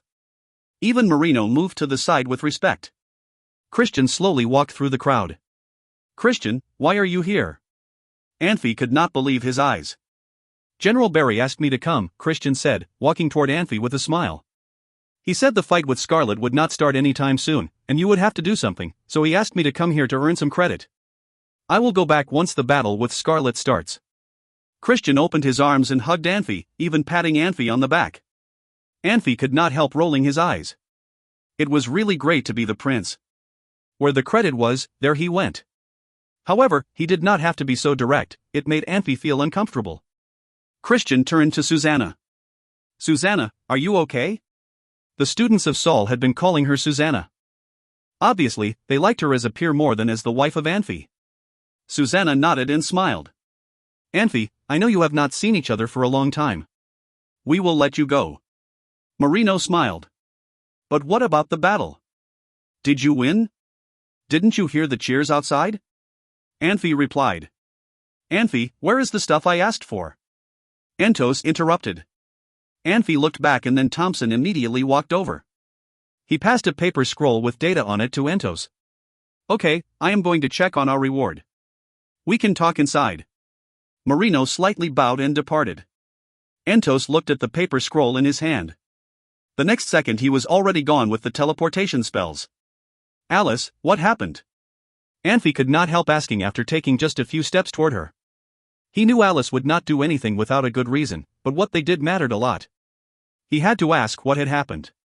"Master, you'd better ask General Barry." "He forced us out," Alice said. "Why did he force you out?" Anfey was shocked. Alice thought for a moment. "I do not know the reason. But General Barry said the border guards from Blackania City could watch Moramach for the time being. Whenever we need go back to Moramach, we could just send them back." "How about the underground city?" Anfey asked. "Master, I would not allow those soldiers to watch the underground city." Alice smiled. "I have closed the underground city. The dwarves and gnomes who stayed will attack any invader until we are back. Do any of you know what has happened?" Anfey looked at Sante and others. He felt Alice was hiding something from him. Anfey was not a nobody anymore. He would not be played by everyone. In addition, Anfey had a good relationship with Barry. If Barry did it, he should have given him a good reason instead of keeping him in the dark. "I do not know." Sante shook his head. "We did well in Moramach. Suddenly General Barry asked us to pack up and leave. You'd better ask Alice." Zubin interrupted. General Barry planned to leave Moramach in the early morning. He talked with Alice until late into the night. I do not know what they talked about, but the next morning General Barry asked us to leave with Roaring Dead Legion. Alice. Anfey sounded serious. Everyone could not help looking at Alice. Sante and Feller looked weird. Even Christian was a little shocked. Zubin, why didn't you tell us? Sante asked in surprise. Zubin shrugged but did not say anything. Alice smiled bitterly. Master. Tell me what you talked about with General Barry, Anfey said. We talked at length about a lot of issues, Alice said quietly. General Barry said you do not know how to best use people. He also told me I should be sent to the most complicated situation instead of staying in Moramatch. He asked me if I would like to leave. I told him yes. Anfey went quiet. He knew how capable Alice was. Maybe at the beginning Barry did not pay too much attention to Alice, but he heard and saw how special Alice was and started to show interest. He found a time to talk to Alice and found how amazing she was. Anfey had not completely trusted Alice and always worried about her betraying him. Alice was smart and sophisticated. He did not know what was on Alice's mind. In fact, he did not have to worry about her betraying him. Alice was more like a pearl buried in the mud. If there were a person who wiped the mud away and put the pearl on the palm, Alice could shine as much as the pearl could. Barry was experienced and smart. He would not mix the pearl with mud. After talking with Alice for a while, he was sure Alice was very good. That was why he commented that Anfey did not know how to best use of people. However, Barry was not entirely correct. Anfey knew the value of Alice, but he dared not completely trust her and put her in a critical position. Barry did not know Alice was the princess of Shansha Empire. Maybe Barry gave Alice a lot more compliments, but Alice felt awkward repeating all of them. It would take a strong willpower to give someone compliments. Anfey was not sure if his guess was close to the truth, but it seemed to make sense. It seems like General Barry liked you a lot. Anfey said causally. But why did Sante and others come with you? General Barry asked about their opinions on it. They said they wanted to come. Alice sounded a little sad. If Master does not want to see me, I can go back to Moramatch right now. Anfey did not know what was on Alice's mind. At the same time, Alice thought Anfey was very sophisticated as well. If it were at other times, she probably would have stayed in the Moramatch town in case of the misunderstanding between Anfey and her. Because of Scarlet, she could not control herself of coming out of Moramatch. After thinking about it for a long time, the idea of taking revenge took over other concerns. Since you are already here, you can stay. Anfey shook his head and walked forward a few steps. He pushed the conference room door open and walked in. He picked a random chair and took a seat. Seeing people running around, he asked quietly, Ozik, you guys can leave for right now. Yes, Master. Ozik was shocked for a second before he walked out. Other commanders saw what had happened and knew they could not stay. They simply followed behind Ozik and left the conference room. Anfey took a look at Blavi. Blavi got it immediately and released a magic screen. In fact, you guys came at the right time. I was worried about not having enough people helping me, Anfey said in a low voice. Blavi, can you tell them about my plan? Anfey did not want to repeat it himself. Besides, he needed some time to reconsider everything. Sure. Blavi nodded, stood up and said, we know our league has developed very fast and has 8 units. However, there is no commander for the 8th unit yet. I do not know if Master Marino has talked to you about it. We have over 10,000 mercenaries from Stormenberg to recruit. Could our management keep up with the fast-growing league? No.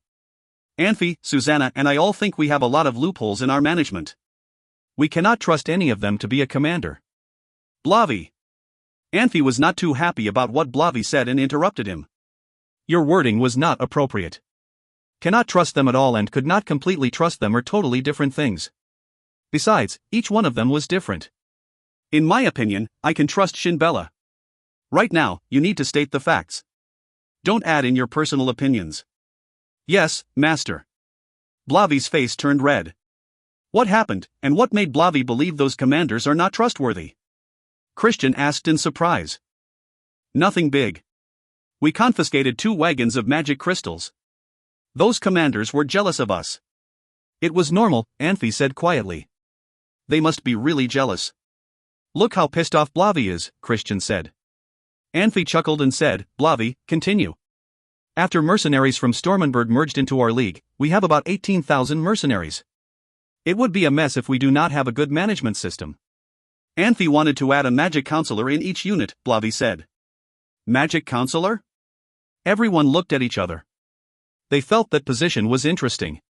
Yes, magic counselors have a lot of power. When commanders are not there, magic counselors have ability to command. If they think the commander's orders are not appropriate, they have the right to veto them. Let's put it this way, they are the supervisors of commanders, Blavi said slowly. I will be the magic counselor for the first unit. The magic counselors in the rest of the units have to be our people as well, Blavi said. Alice looked at Anfey.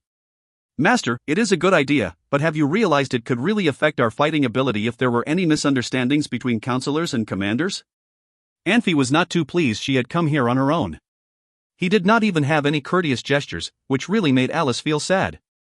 However, at this moment, Alice still knew what she should do about her responsibilities and how to control her emotions. She had to say it. They might have conflicts and misunderstanding, or maybe not, Anfey said slowly. What might really happen is not up to me. If it is not up to you, who should it be up to? Alice said bitterly.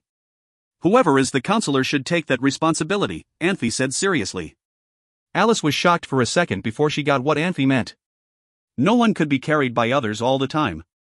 Those magic counselors needed to learn to solve problems on their own when they had any conflicts, arguments, or difficult situations.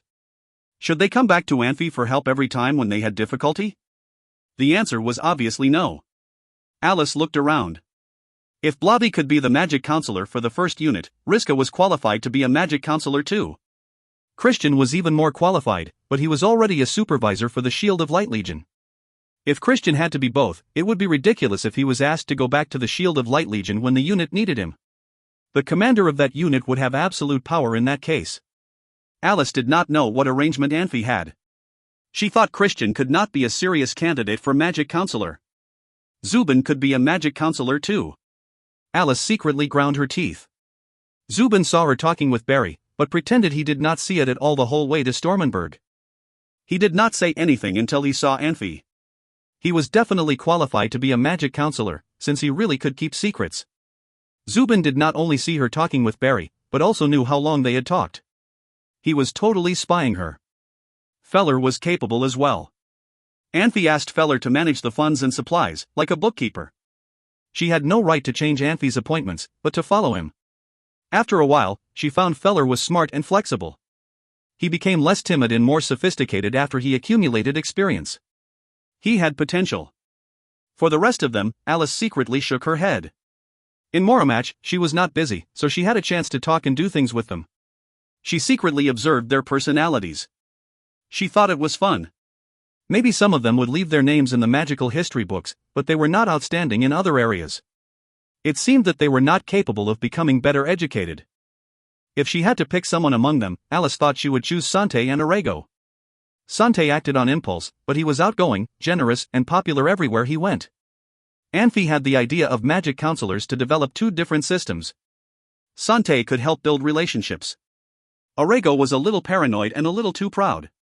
He was super nice to the people he liked, but did not even care talking to the people he did not like. He was smarter than Sante. However, it seemed that they had their own strengths and weakness. Alice, deep in thought, suddenly was awakened by a noise. She noticed a piece of paper in front her. Anfey looked at her in a weird way. Alice was so smart that she immediately understood what Anfey meant. Without hesitation, she wrote down few people's name on that piece of paper and pushed it in front of Anfey. Anfey picked up the paper and started to read. Christian stood up in curiosity and walked around Susanna to stand behind Anfey. He started to read with Anfey. Anfey smiled and passed the paper to Christian. Alice suddenly realized something. She got worried and angry. Anfey should not have let anyone else see what she wrote on the paper. She was qualified to attend this top-secret meeting, but she was definitely at a disadvantage in this small group, otherwise Zubin would not dare to shadow her. If she made anyone dislike her, it would be a disaster for her. Under such circumstances, she kicked Anfey's foot without thinking too much. Christian was confused, as he saw his name on the paper and a note behind his name, half. What does half mean? Does it mean I am only half as good as Rizka and Blavi? Christian thought to himself. As Christian was about to ask Alice, he saw Alice kicking Anfey. He could not help making a noise. Ha! Alice's body got stiff. She just realized what she had done. Christian, let me take a look. Blavi stood up. Sit back. You cannot see it. Christian shook his head and took a look at Susanna. He released small fireballs and burned the piece of paper. When he saw impulsive after Sante's name and paranoid after Arago's name, he knew Alice had been commenting on their weaknesses. However, it confused him even more. What kind of weakness was half? He did not know when Alice and Anfey had become so close. They flirted in public and did not even care Susanna was there. The world had gone crazy. Alice really appreciated what Christian had done. Christian knew to protect her. If Christian had passed the paper to Blavi and let others know what was on the paper, she could not imagine what would have happened to her. The students of Seoul were really united. If she made any one of them unhappy, she actually made all of them angry, especially Sante. He was popular among them. If he complained about her to them, she did not know what she would do. Anfey had not looked at Alice yet. In fact, he was shocked as well. He decided to treat her as a girl from now on, a girl who had no one to rely on, no matter how sophisticated she was. He decided not to suspect that she could betray him anymore. He worried they would never reach the level where they could work together if they continued their previous relationship. I just saw Tiger, Khufu and Stein. Alice, did you bring those 3 mercenary groups with you? Anfey asked slowly. Yes. Alice nodded. Everyone could tell there was something wrong with Alice, but they could not ask right now. They thought there was something on that piece of paper. We have too many mercenary groups in our league. We have to combine them, since we do not have that many magic counselors, Anfey said quietly. Blavi will be the magic counselor in the first unit. I made that decision with him. Antos, can you be the magic counselor in the second unit? Antos slowly nodded. Anfey, I will try. Zubin will be the magic counselor for the third unit. Tiger in the fourth unit. Anfey was quiet for a while and said, Sante, you will be the magic counselor for the fifth unit. Zubin and the other 3 nodded one after another. They all looked excited, but in different degrees. Blavi had made the responsibilities and powers clear in his speech. They would be the supervisors for each unit. They would have been lying if they had said they did not want to be the magic counselors. How about me? Christian asked. Okay, my lord, don't give me a hard time. You are the supervisor for the Shield of Light Legion. How can I have you be part-time magic counselor in my mercenary groups? Anfey said, smiling bitterly and shaking his head. I think I can do something at least, Christian said. Anfey immediately remembered what Marino had said. He needed to make sure everyone recognized Christian's prominent position in this small group at all times, otherwise it would cause suspicion and doubts among them. Of course, Christian would not say anything, but it was hard to ask others not to say anything. Anfey thought about it and said, we will have 300 more mages. Christian, can you be the commander of the mage group? Blavi is the magic counselor for the first unit.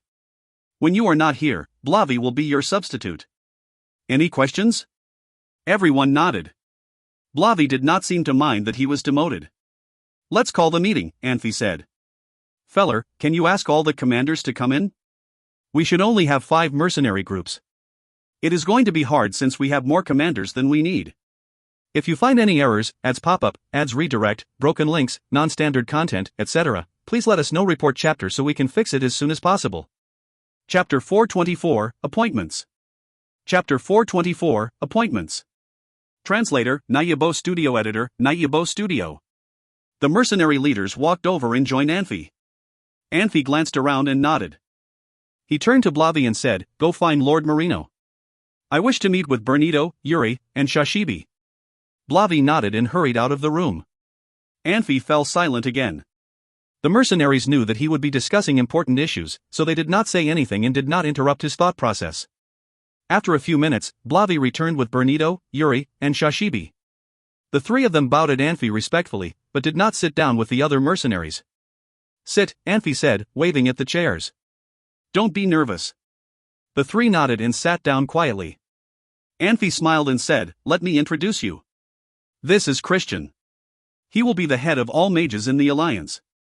The 3 turned to Christian and nodded. Even though Anfey gave Ozik many tasks, everyone always thought that Blavi was Anfey's most trusted man because Blavi never referred to Anfey with any honorifics. However, anyone who had spent time with Anfey would know that he trusted Christian more than anyone else.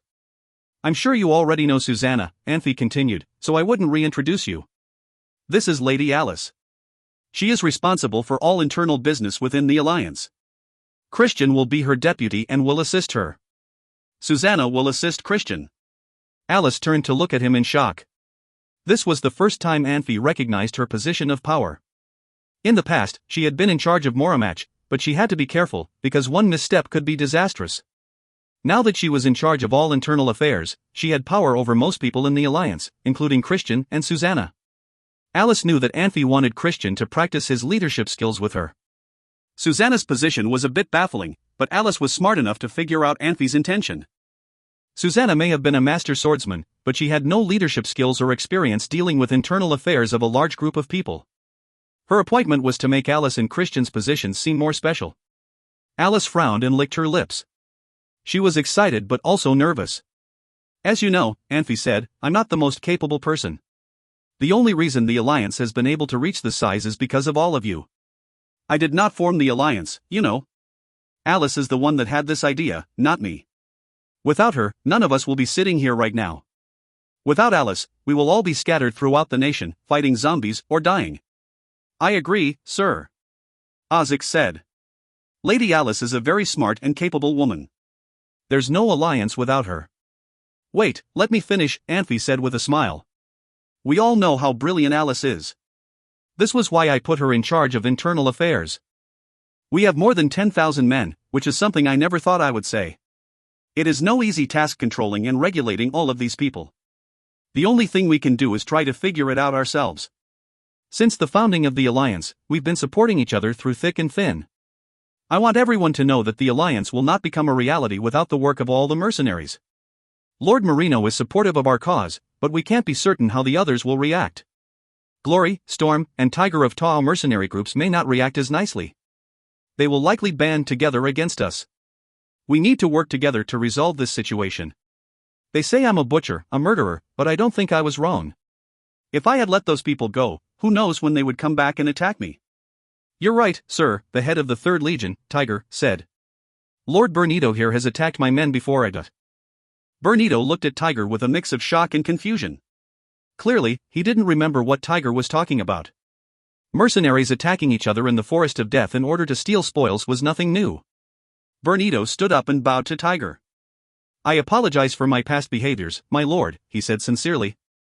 I do not know when or where I attacked you, but I hope that I can earn your forgiveness. What is past, Tiger said, shaking his head. We are allies now, aren't we? Don't worry about it. You probably don't remember me, though, because I was hiding then. Bernito nodded. He was confused. Tiger was such a tall man, it was hard to forget him. Sit, Bernito, Anfey said. Tiger is right. The past is in the past. We should not let it interfere with how we treat each other now. The other mercenaries all nodded and agreed. In order to control the mercenaries better, I want to reorganize the legions. We also need more scouts, and I want Long and Ling to be the heads of the scouts, but we will discuss that further when they get back. Anfey paused and turned to Yi. Yi, I want to form a policing force, and I want you to take charge of it. Yi froze and turned to Audiobooks. He knew that if he turned this down, it could affect the later appointments in Audiobooks. Audiobooks smiled at him and nodded. I believe Yi is more than capable for this position, he said. Yi nodded and accepted the appointment. I want to reorganize the alliance into 5 legions, Anfey said, with approximately 3,000 men in each. The mercenary leaders glanced at each other, murmuring. 3,000 was a large number, especially for those that had been in charge of smaller groups in the past. Audiobooks, you will be the leader of the 1st Legion. The original 4th Legion will combine with the original 1st Legion, and Stein will be your deputy. Blavi, you will be in charge of the mage coordinator in the 1st Legion. What is mage coordinator? I can't divide up the mages, Anfey said. In an emergency, the coordinators will be the commanders of the mages in their legions. In a normal battle, the coordinators will be assistants to the leader of the legion. There are 3,000 men, Audiobooks stood and said. I don't know if the 3 of us can keep them in line all the time. Anfey smiled. Audiobooks not only accepted Blavi's position, he had implied that Anfey should send more people to help him. He was sincere enough to be a good example. You're in charge of the legion, Anfey said. You will do as you please. Audiobooks nodded and sat down. Shinbella, you will head the 2nd Legion, and Tiger's original 3rd Legion will join you. Tiger will be your deputy and Rizka will be your coordinator. Shinbella glanced at Tiger and Rizka and nodded briskly. Orsi, you will be the head of the 3rd Legion and Khufu will be your deputy. Zubin will be the coordinator. Orsi nodded. The rest of mercenaries muttered to each other. The mercenaries who had been demoted were not fond of this decision, but they knew that they did not have seniority. Thompson, you will be the leader of the 4th Legion. Shashibi will be the deputy and Feller will be the coordinator. Thompson and Shashibi glanced at each other and nodded. Feller grinned. Bernito will be the leader of the 5th Legion and Yuri will be the deputy. Sante will be the coordinator. Anfey paused. I don't have experience leading so many people. None of us do. We need to depend on each other to figure everything out. I need a chief of staff, Alice said quietly. Who do you want? Hui Wei. Done, Anfey said. Hui Wei frowned but did not say anything to turn down the offer. Komaragosha, Anfey called. I know you but I need you to see someone. Come to me after you talk with him and tell me what you want. Komaragosha glanced at Yi, who smiled at him, and nodded. Anything else? Anfey asked. The mercenaries shook their heads. While they were happy about how big the alliance had gotten, they felt pressured by their new positions. Alice watched the mercenaries shuffle out of the room and walked over to Anfey. Don't you think something's missing? She whispered. What is? Hope, Alice said. Prize. Benefits. Anfey shook his head. I have more than 500 mages, Alice, he said. I can't use the crystals. Alice pursed her lips and nodded. Do you trust Marino? I do, Anfey said.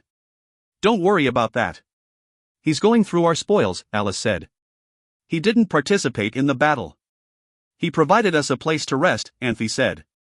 Tell me, Alice. Why did Barry tell you to find me? I already told you, Alice said. You can go talk to him yourself, Christian said after he made sure no one was eavesdropping. He's coming here in a few days. Do you know what he wants? Anfey asked. Barry was Christian's uncle, so maybe he had told Christian things he had not told the others. Christian shrugged and shook his head. If you find any errors, ads pop up, ads redirect, broken links, non-standard content, etc., please let us know. Report chapter so we can fix it as soon as possible. Chapter 425, Silent Movie. Chapter 425, Silent Movie. Translator, Nayabo Studio Editor, Nayabo Studio. Anfey had his hand on the door and hesitated before he pushed the door open. He walked quickly as Susanna and Alice walked behind him. For the past 2 days, Anfey definitely got others' attention. No matter where he went, he had 2 unbelievably beautiful girls next to him. A lot of people were trying to guess the story behind this situation. There already seemed to be a lot rumors. However, it was totally different story for Anfey, Susanna, and Alice. Susanna knew Anfey was very disciplined. Besides, they had a really good relationship. She never thought Anfey would cheat on her. Alice had shown her naked body to Anfey, but Anfey did not even care to look at her. She knew she could not win Anfey's heart. Instead of betting on her looks and body, she would rather do more things to win Anfey's trust by showing her ability. In addition, she had been feeling awkward and scared after she kicked Anfey. Susanna was nice and sweet. She had been very nice to Alice. However, if she offended Susanna, she would be dead. No one would help her and protect her. Everyone would be on Susanna's side. No matter how much Anfey appreciated her capability, there was a strong chance he would choose to be quiet and would not give her a hand after weighing his interests. Therefore, Alice had been very cautious and anxious for the past 2 days. In terms of work, she tried to agree with Anfey on every issue. Emotionally, she was quite cold to Anfey. She did not do anything that could indicate any flirting. When she had to give Anfey something, she would give it to Susanna and ask her to pass it to Anfey, even though sometimes she was even closer to Anfey than Susanna. She tried to avoid any physical contact, not even touching his fingers. Smart people could be dumb sometimes. Alice did not realize her behaviors were not natural. It looked like she was trying to hide something, which made Anfey frown. However, Anfey could not remind Alice to stop. Luckily, Susanna blindly trusted Anfey. Susanna was no smarter than Alice in this matter. If she did not trust Anfey so much, no one would know what drama they would have. Women seem to have a sixth sense on these issues. A very skinny person was curled up in the corner of the room. It was Kumaragosha. After hearing the tragedy his family suffered, he started to act like this. He acted more like a zombie. Even zombies knew to look for food, but Kumaragosha had been sitting in the corner of the room without food, drink, or even sleep. He cried at the beginning, but now his tears even dried up. He knew his family would be punished. There were so many different ways for punishment: eviction, jailing, even slavery. The most serious would be death sentences. He never thought Edward VIII would be so cruel that he would torture them to death. He had risked his life in battle for Shansa Empire. He did not know how he could end up in this situation. People can have very rich imaginations. The military in the Shansa Empire did not have strict rules. They had even fewer constraints on the territories they took over. When they attacked Blackania City in Meho Empire, they did not act like gentlemen, nor did they depart like gentlemen. The things that happened to Kumaragosha were not unique. The only difference was his wife and young children happened to be in the story this time. The bloody scene kept playing in Kumaragosha's head. He kept thinking about it. The more he thought about it, the more painful he was. It was a bad cycle. Anfey flicked his fingers and released a small fireball. A mouse crawling next to Kumaragosha's feet screamed and turned into a cloud of fire. Anfey could not help secretly shaking his head. Kumaragosha was so meek a mouse could even run around him. Anfey had wanted to wait until Kumaragosha recovered, but he could not wait anymore. He was worried Kumaragosha was completely crushed and had become unstable. For the last 2 days, I have to come and ask you how long you will sit here. Anfey casually took a seat next to Kumaragosha. Do you want to sit until Edward VIII dies? Maybe the desperate screaming from the mouse or the need to pay attention to Anfey because of his high position made Kumaragosha move his lifeless eyes. He took a look at Anfey and turned his head the other way without saying anything to Anfey. Maybe we have different personalities. The way you are acting is ridiculous, Anfey said. Anfey spoke so harshly that Susanna and Alice could not help frowning when they heard him. What Anfey said next was meant to remind Kumaragosha, I do not punish myself for others' crimes. Seeing no response from Kumaragosha, Anfey smiled. If I were you, I would eat well, sleep soundly, and gather all my energy to find a way to stomp on my enemies. Only this way could I get revenge for the people who died for me. Anfey thought for a moment and continued, in fact, there are so many ways to torture a person that he could not even die even he wanted to. I know some of them. I would make my enemy regret ever being born. On this continent, many nobles were sickly as young children. You could find 100 of them to serve Edward VIII. I think when Edward VIII got a taste of it, he would regret committing such sinful crimes. Anfey. Susanna's face turned red. Alice looked even weirder than Susanna, since Edward, who was addicted to child porn, was her father. At least I would not let Edward VIII die easily and quickly. In fact, we do not have too much time left. In a few years, Edward VIII will die from some illness on his bed, Anfey said slowly. What I am saying is that it is up to you if you want to continue to sit like this. Anfey stood up, patted the dirt off his clothes, and strode outside. Kumaragosha slowly looked up at Anfey. As Anfey was about to open the door, he heard a coarse voice yelling, Master. Don't call me master yet. Anfey turned around. I have 2 questions for you. If I ask you to lead troops to attack Shansa Empire, would you take my order? If I ask you to kill civilians in Shansa Empire, what would you do?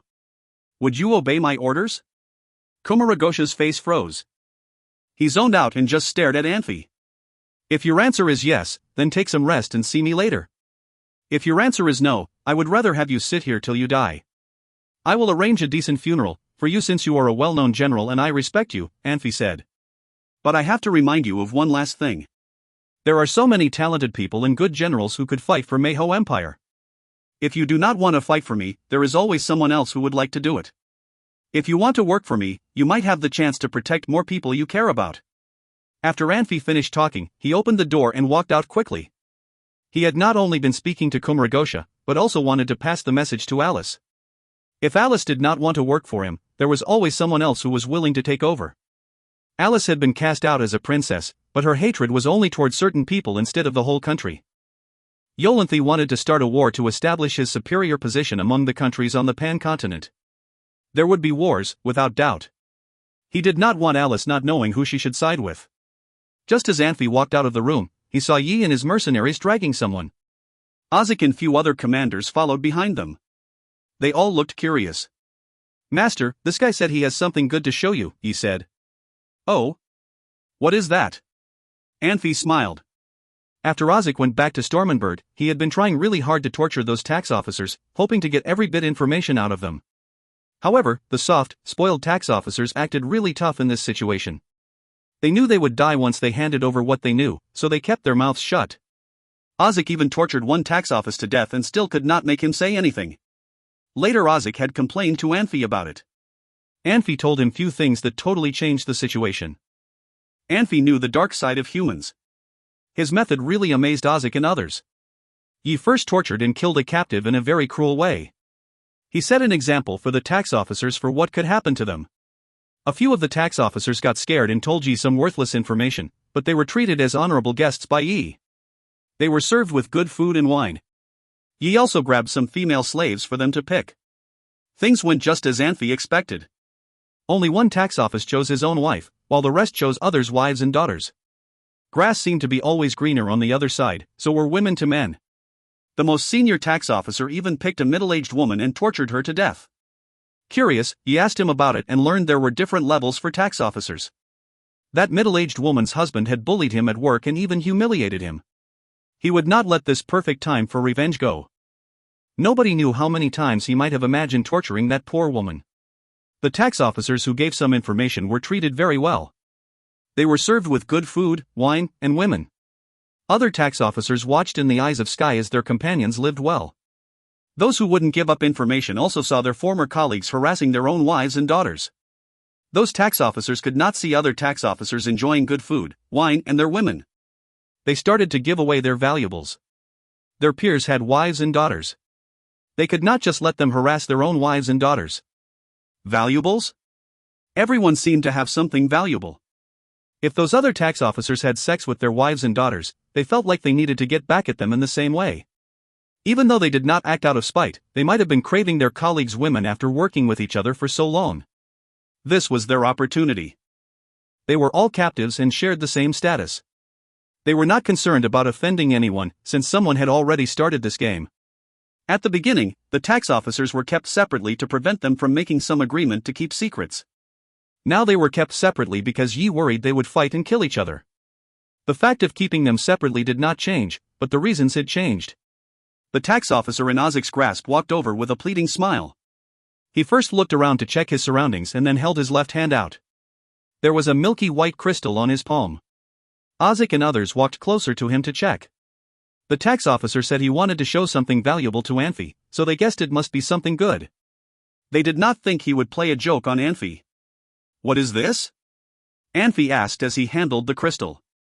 "Master, this is a memory crystal." The tax officer gave Anfey a pleading smile. "You will know what I am talking about once you release some magic on it." Anfey added some magic to the crystal as the tax officer said. Something like water droplets started to shake in the air, and then there was a screen in front of everyone. A naked couple was having intercourse on the screen. A female elf was underneath the male. They could tell from the years of the female that she was an elf. The male was a human with a strong body. Every time he pounded the elf, he seemed to be so rough. Alice screamed. She covered her mouth with her hand and closed her eyes. This scene tested her experience with sex, but not her wisdom. She could not watch it in public. Susanna was married, but she was no better than Alice. Her face was all red, and she turned to look elsewhere. Ozick and others stared wide-eyed. They had heard about memory crystals before. Memory crystals were very rare, had no practical use, consumed too much magic power to operate, and needed help from mages to start them, so they became luxuries for royal families. Usually, regular people had no chance to see them. Anfey squinted to watch for a while. He took a look at the tax officer out of the corner of his eye. "Is this the valuable thing you talked about?" Personally, Anfey did not think this crystal was that valuable. The picture was clear, but the video was shot at just one angle, which made it too simple. The couple was just in a traditional sex position. It was nothing special. Most importantly, it had no sound. He did not want to watch a silent movie. Huh? The tax office was shocked. He thought these mercenaries would not have seen any items like this or any memory crystals. He did not know Anfey's experiences were way more complicated than he could imagine. This memory crystal was nothing special to Anfey. Anfey tossed the memory crystal back to the tax officer and waved his hand. "Take him back." "Don't!" Ozick hurriedly yelled. Anfey did not want it, but Ozick wanted that memory crystal so badly. Whenever Sante captured scenes of the tax officers enjoying sex with the eyes of Sky, he always found excuses to be there to watch. It felt different for him having sex and watching others having sex. It made him so excited when he saw the girl in the memory crystal was an elf. Do you like it? Anfey was shocked when he saw Ozzy looked so anxious. Anfey thought that Ozzy would be considered a pervert in modern times. If you like it, I can give it to you. A big hand came out of nowhere and grabbed the memory crystal from the tax officer's hand. It was Tiger. Master, I want it too. Tiger was so worried of losing it that he even stuttered, or maybe he felt ashamed for taking it from the tax officer's hand. The sweet and girly elves triggered the innermost desire of beasts. When elves and beasts had conflicts, the battles were bloodier than the battles among humans. Beasts had shown their special interest in elves. What are you doing? Master has said he would give it to me, Ozzy yelled in anger. He was about to take it from Tiger's hand. Tiger was tall and put his hands behind his back. He circled around Ozzy. Ozzy looked at Anfey, hoping he would help him. Anfey did not know if he should be angry or laugh at them. Yi, pass my order. All the mages in the mage group cannot help Ozzy and Tiger. I will punish whoever releases the movies in the memory crystal for them. The two of you, why are you still standing there? Fight, continue to fight over it. Yes, master. Yi tried to hold his laughter. Among all the people at the scene, only Anfey and Yi could keep calm. Yi was interested in women instead of this kind of contraption. He was not interested in the memory crystal. Ozzy and Tiger were both stunned. Ozzy was a swordsman. He could not release the movie in the crystal. Tiger was a beast. Neither could he. If they did not have the help from mages, this memory crystal was just an ornament on the shelf. They wanted this memory crystal so badly but could not enjoy it. Besides, take this guy away. Anfey pointed at the tax officer. Master, I have something top secret to tell you. Top secret, the tax officer yelled as two mercenaries grabbed him.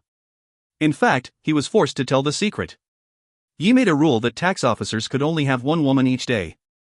The information he gave was never as good as his peers. He thought if he gave this crystal that had been passed down from his family, the situation would turn around for him. However, he was very disappointed and could not think of other things now. What secrets? Anfey waved his hand and signaled the mercenaries to let him go. Anfey sounded a little nicer. Master, you need to be prepared for it. Our Prince Chilik has led his troops to the country of mercenaries to meet with General Scarlet. Right now he should be about at the border. If he knew that customs had been attacked, he might come after you for revenge. The tax officer seemed to tell everything in giving top secret information to Anfey. Chilik? How many people are in his troop? Anfey asked. Well, I do not know about that, the tax officer said bitterly. I am just a tax officer. Do you know who would know about it? Anfey asked. I know. The tax officer immediately looked excited. Anfey looked at Yi and said, Yi, this sir is our most honorable guest now. Please treat him well. You are so lucky. Follow me. Yi patted the tax officer's shoulder and smiled. You will have so much to enjoy once you tell us who that person is. That tax officer had a big smile on his face. He nodded as fast as a chicken pecking grain. He excitedly followed Yi. Chilik is going to come. Alice, what kind of a person is Chilik? Hey, Alice. Anfey asked. Alice immediately turned around, but she was still blushing. Her face was beet red. My oldest brother. Anfey cleared his throat and sharply signaled Alice to stop talking. Alice did not realize it until she saw the look on Anfey. She worriedly looked around. Luckily, this area was secure so no one could disturb Komuragosha. Yi had taken his people out. There were no other mercenaries around. Ozzy and Tiger were still arguing about the memory crystal and did not pay attention to what Alice said. Everyone could make mistakes. Anfey felt the strong influence of the environment on self-control. Alice was so smart and alert, but she still had made a mistake. After watching the porn, she almost sold herself out and leaked her secret to others. Give me the crystal, Anfey said, walking over to Ozzy and Tiger. Ozzy let Tiger go. Tiger hesitated for a second before he passed the memory crystal to Anfey. Okay, you guys can leave now. Anfey waved his hand. He had to send them away immediately. Master, you said you would give me the memory crystal, Ozzy yelled. I said I would give it to you, and I will, but I have to keep it for a while, Anfey said. For how long? Ozek asked. Maybe 3 years, maybe 5 years. Anfey planned to give the memory crystal to Ozek in a few days and get a similar one from other tax officers to make Tiger happy. Ozek kept asking Anfey, which made Anfey a little pissed. He changed a few days to a few years to punish him. Ozek was immediately disappointed. He stared at Tiger in anger. He turned around and walked out as Tiger scratched his head and looked apologetic. He did not want both of them losing the memory crystal. However, it seemed to be too late. Alice, you can say it now. What kind of person is Chilik? Anfey asked in a low voice. Master, he is not worth too much of your attention. Alice had her head down. We have known each other for more than 10 years. I know him. He is a useless person. Useless? What do you mean? Anfey asked. He does not have good vision and always hesitates when things happen. Maybe the only thing he did right was to go after Scarlet, Alice said in a hushed voice. There was nothing wrong with him as a prince, but he is not good enough to be a king. How did he become a candidate for prince? Anfey felt there was something strange about it. Well, this has to do with many things. If you really want to know about it, we can sit down and talk, Alice said. But I think it is really not necessary to waste time on him. If you say so, then never mind. Anfey smiled. If he knew what happened and knew we killed them, do you think he would attack us? Did you forget? I just told you he hesitates when something happens unless Scarlet can make the decision for him. A few months would not be enough for him to make a final decision. If you find any errors, ads pop up, ads redirect, broken links, non-standard content, etc., please let us know. Report chapter so we can fix it as soon as possible. Chapter 426, Hard Work. Chapter 426, Hard Work. Translator, Nayabo Studio Editor, Nayabo Studio. Anfey stood still and watched the blazing sunset. Before coming to this world, he kept himself away from society and did not have any emotional connections to anyone. Here, everything he had once believed about himself was changing. He initially only made contact with people in this world because he needed to survive, but now he knew that was the beginning of his change. He felt the warmth of friendship and trust. He didn't care for friendship at first, but he had come to value those friendships more than anything. So many people trusted him and believed in him now. He had never expected he would find people who would believe in him. He did not know whether this change was good or bad, but he did not care anymore. Even if it was bad, even if it was wrong, he would not turn back. Susanna walked over quietly and joined him. She laid a hand on his shoulder and smiled. What are you doing here? She asked. Don't you want to go see how everyone's doing? I want to train them, Anfey said with a grin. They need to know how to work without me there, you know. Susanna smiled and rested her head on his shoulder. Did they distribute the food? Not yet, Susanna said. Why not? Because we can't. Alice said angrily and stomped over to Anfey. I need money. What? You're the... Yes, I'm in charge of internal affairs, Alice said. But I don't make money.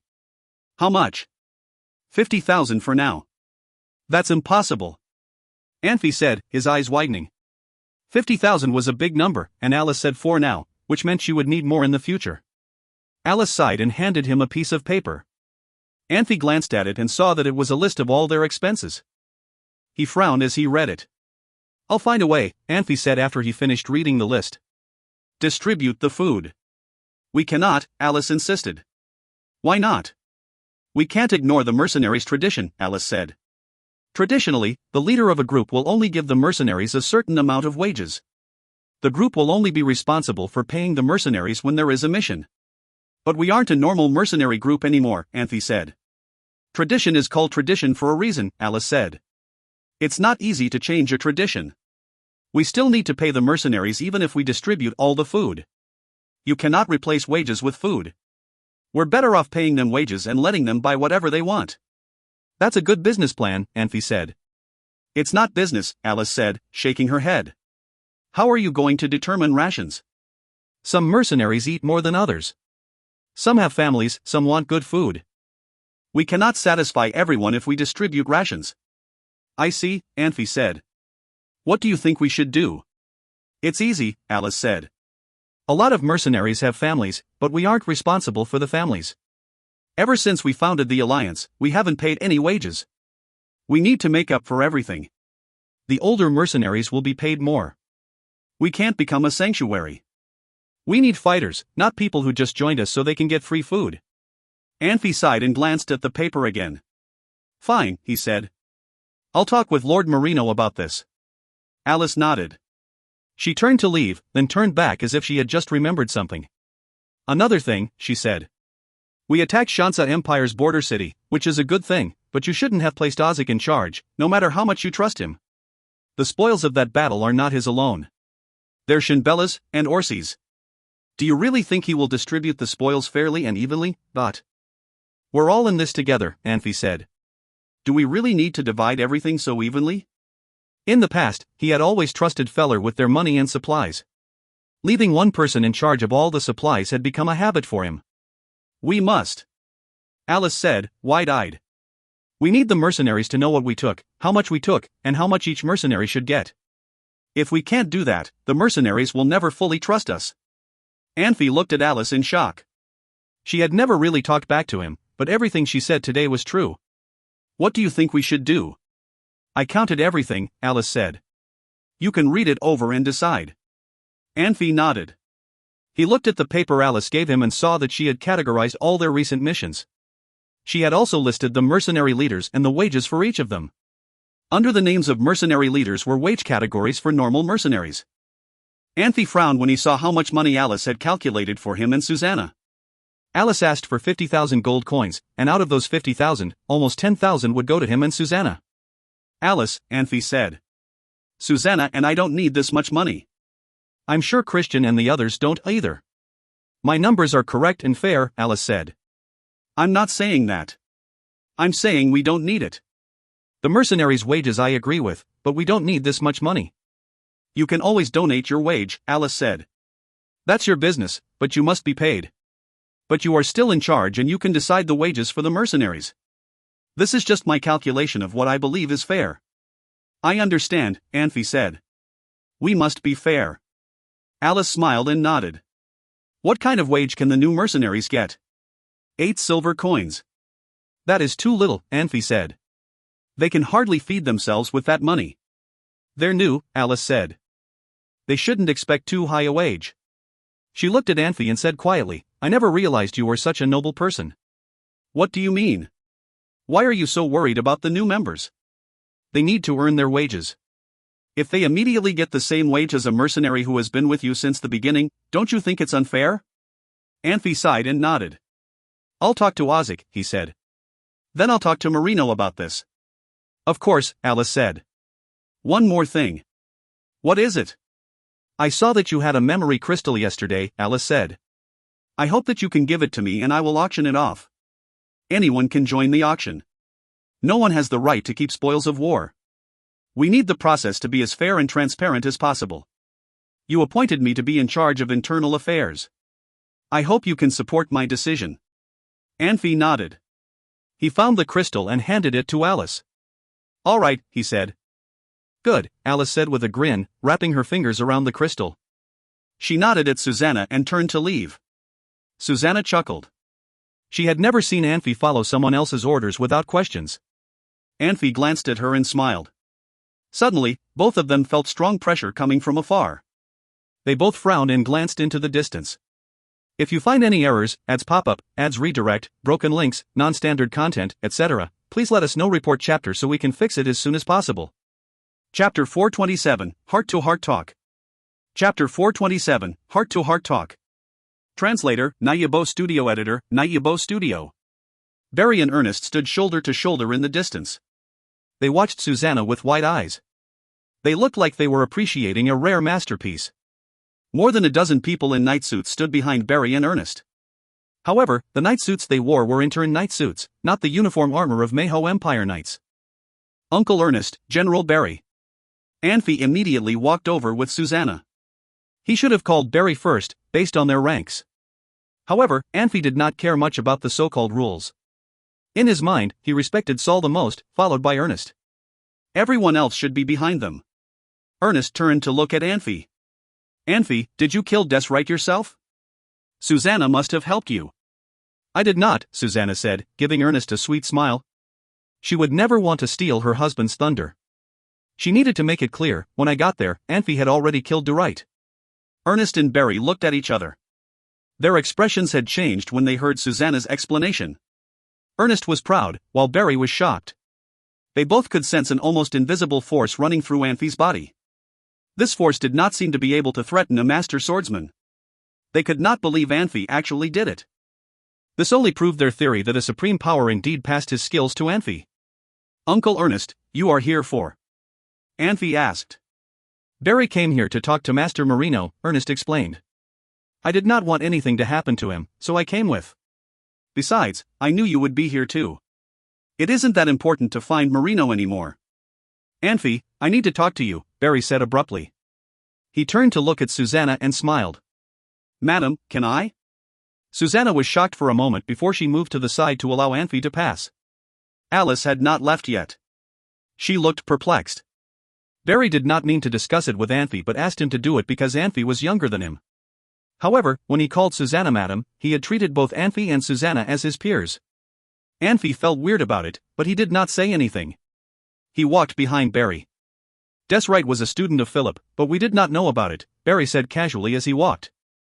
"I did not know all the details. I heard when the news got to Sacred City, Philip passed out, which caught the attention of the chief general." Anfey smiled. He wondered who this chief general was. He had heard about him from Saul and Meyerich. Now he heard about him again from Barry. It sounded like he was in a high position with considerable power. "In fact, Philip should be respected," Barry said with a sigh. "He has helped at least 3 people, Sean, Dalmatian and Deswright, earn the title of Master Swordsman for the Empire."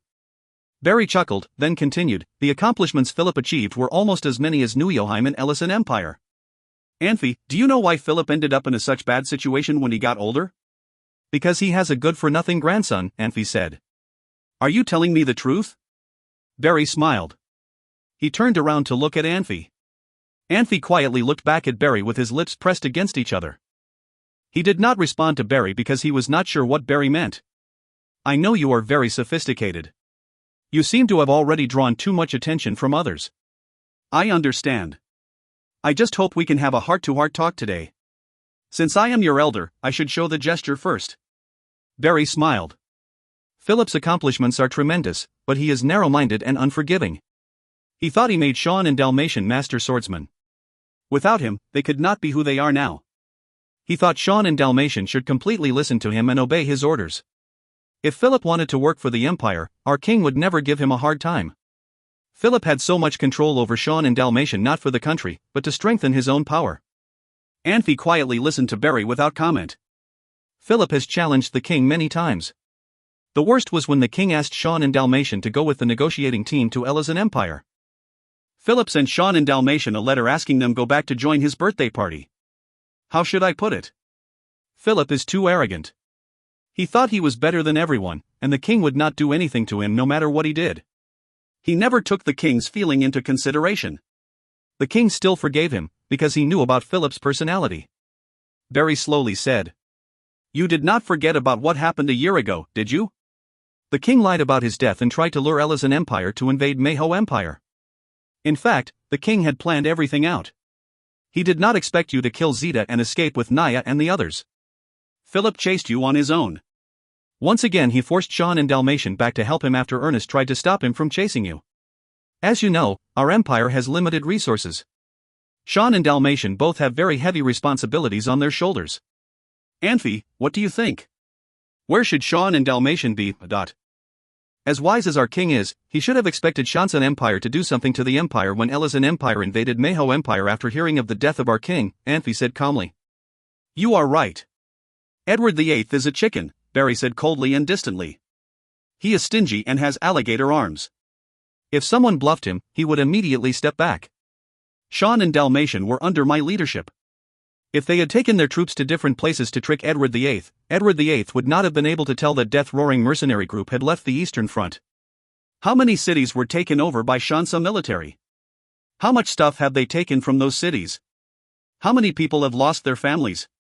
All of these were because of Philip.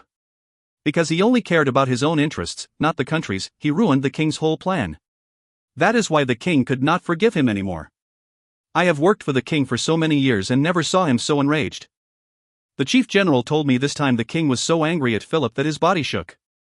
Since then, the king has started to keep a distance from Philip.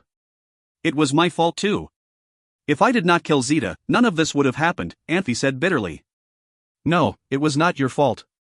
The king is just unfair to everyone, including you. Similar incidents happened previously in Sacred City. A nobleman liked a girl, but she already was married to a businessman. That nobleman wanted to rob the girl.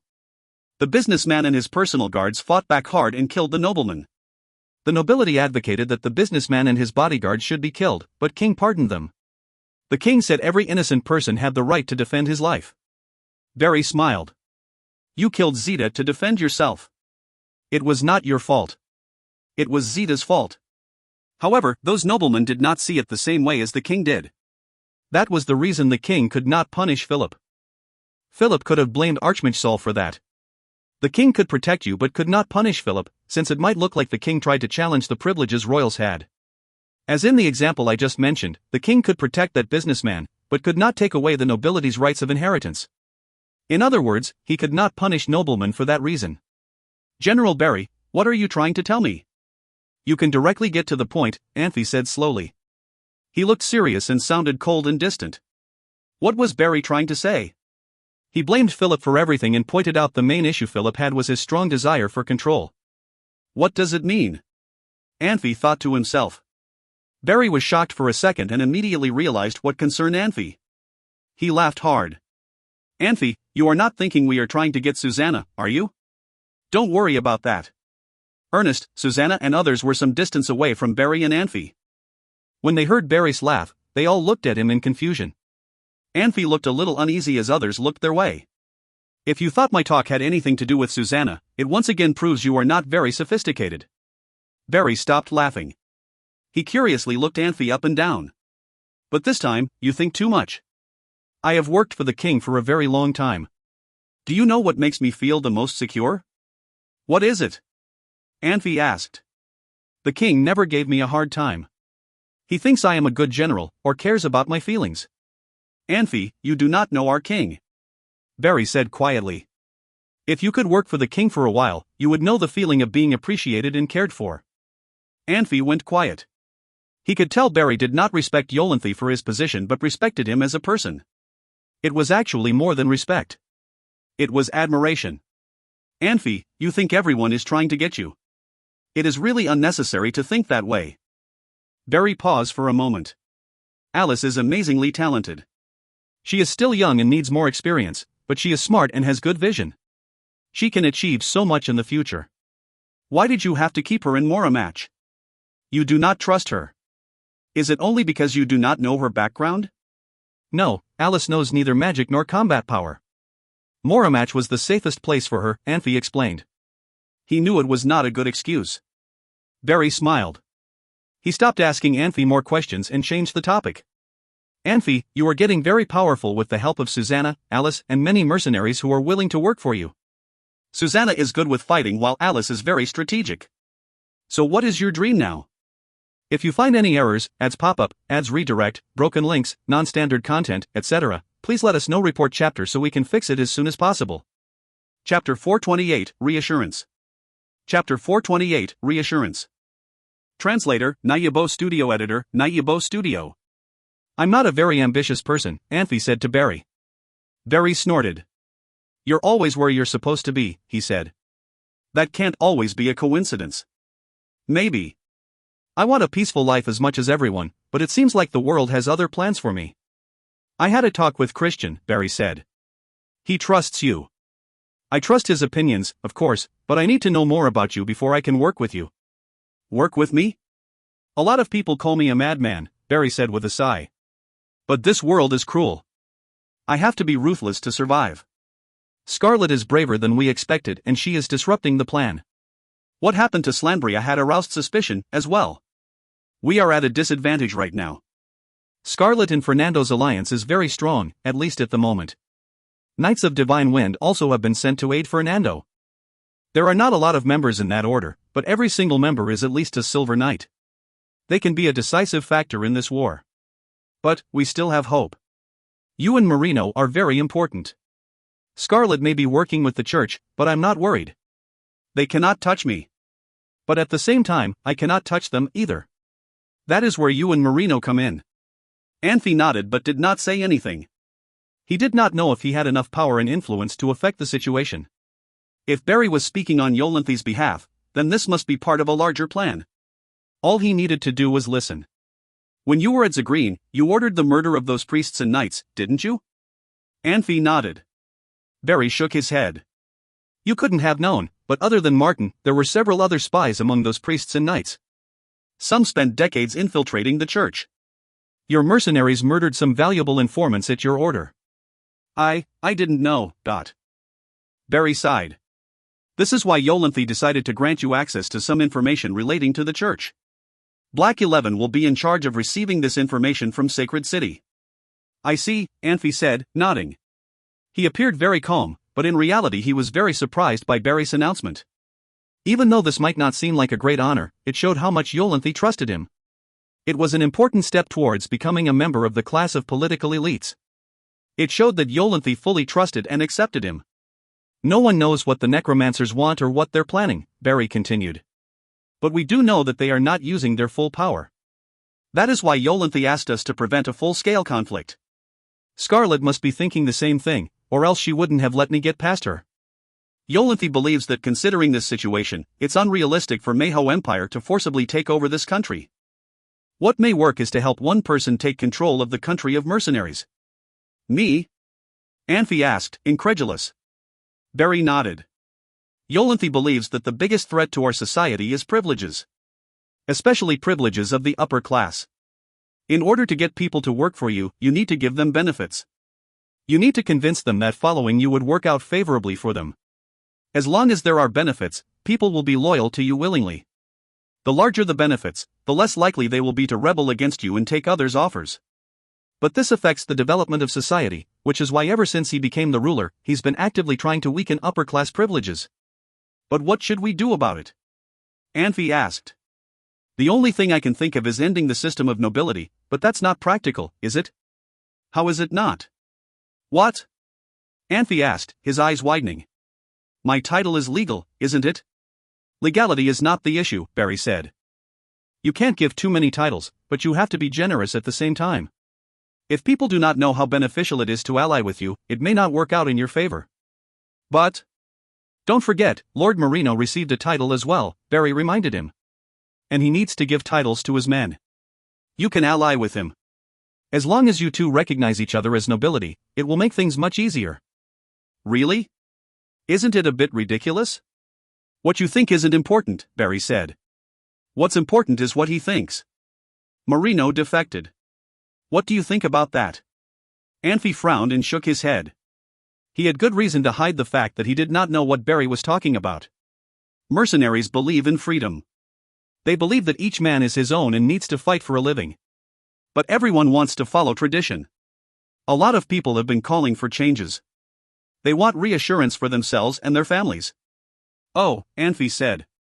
Now I see. There are a lot of capable mercenaries, but no one can be sure what their children will be like.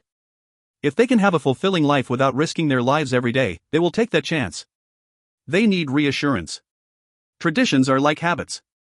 They're hard to change, but they can be changed. Anfey took a deep breath and nodded. He had similar thoughts before, but he could not analyze the situation as deeply as Barry could.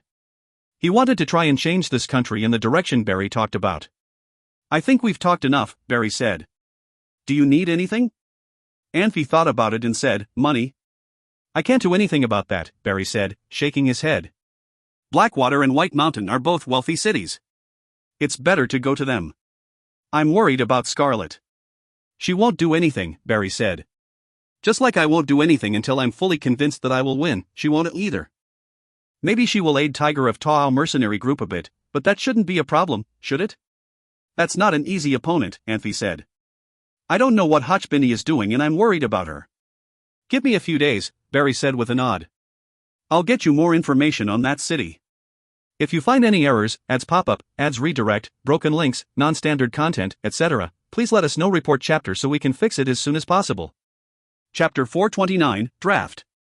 Chapter 429, Draft. Translator, Nayabo Studio Editor, Nayabo Studio.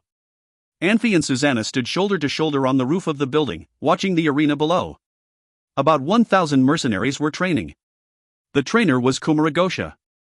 Kumaragosha looked a little out of focus and very gloomy. He seemed to have more energy now, perhaps because he was loyal to Anfey or he wanted to have his own troops. Kumaragosha had tried really hard to convince Anfey to develop a paramilitary unit with about 1,000 guards in it. Kumaragosha had been a knight.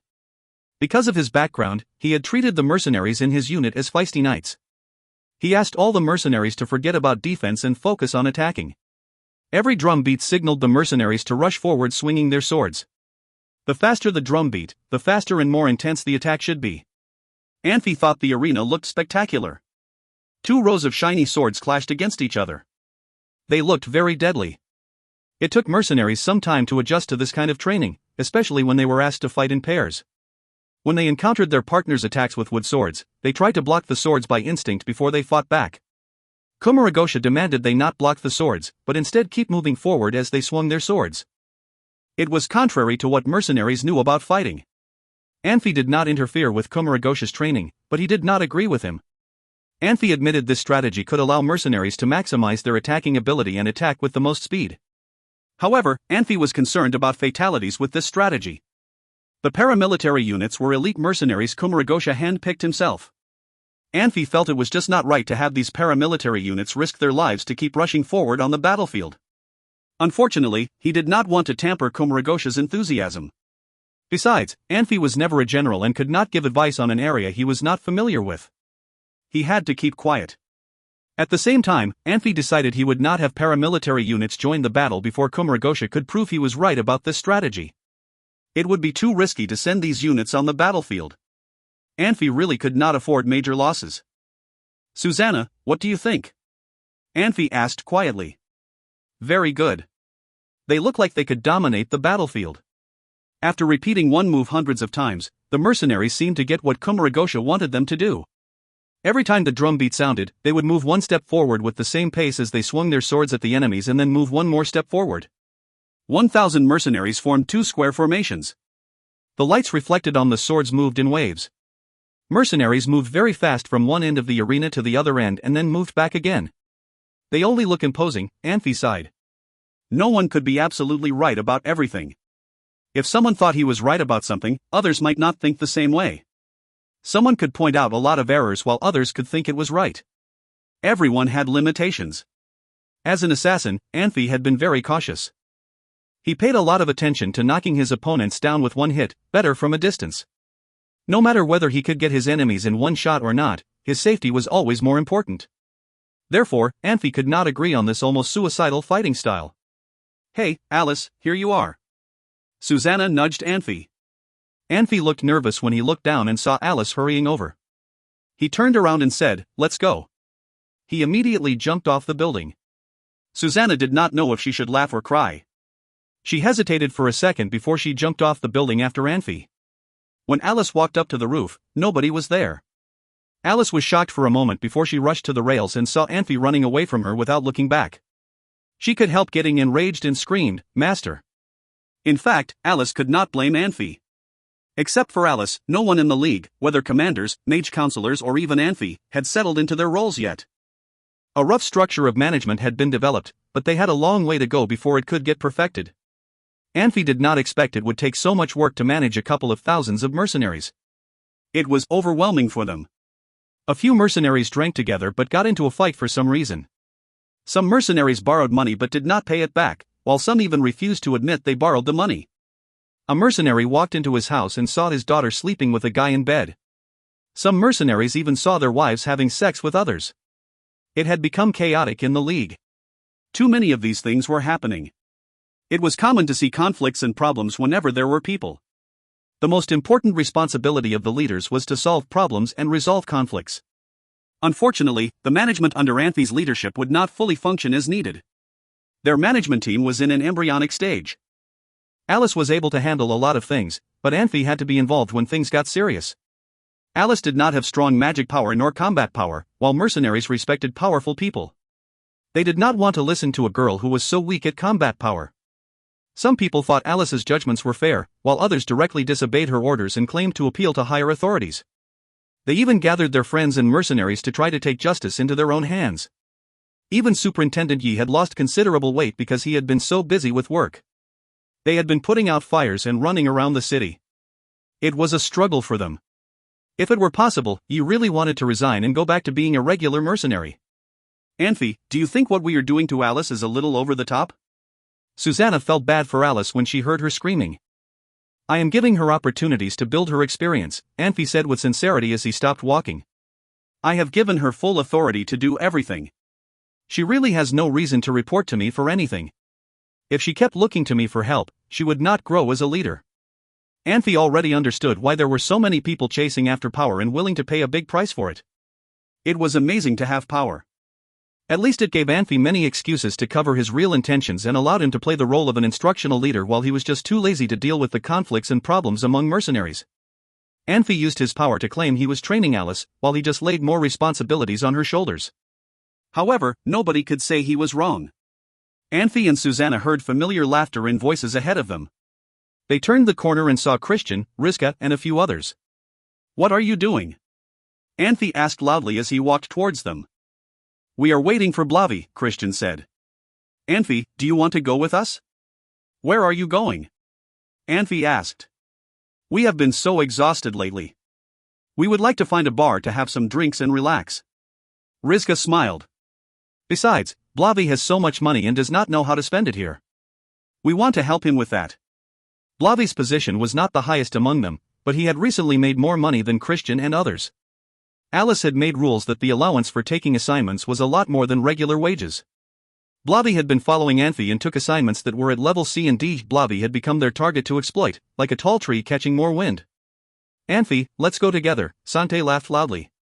Keep it down. Anfey looked around and looked serious. He said quietly, everybody has been busy recently. I am not going to say no if you want to have some drinks, but don't be so obnoxious. You don't have to tell everyone you are going, At. They looked at each other, and their smiles gradually faded. Anfey was right, everybody had been busy, and, as the saying goes, the first step was the most difficult part of the journey.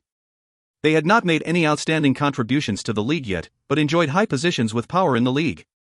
Many people had been watching them. Anfey had told them a few times to set examples for others. Of course, he did not mean setting examples for drinking. Look at Alice. Anfey sounded even more serious.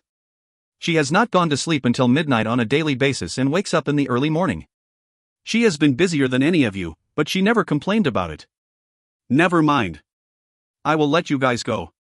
If you are going to have some drinks, go quietly and come back early.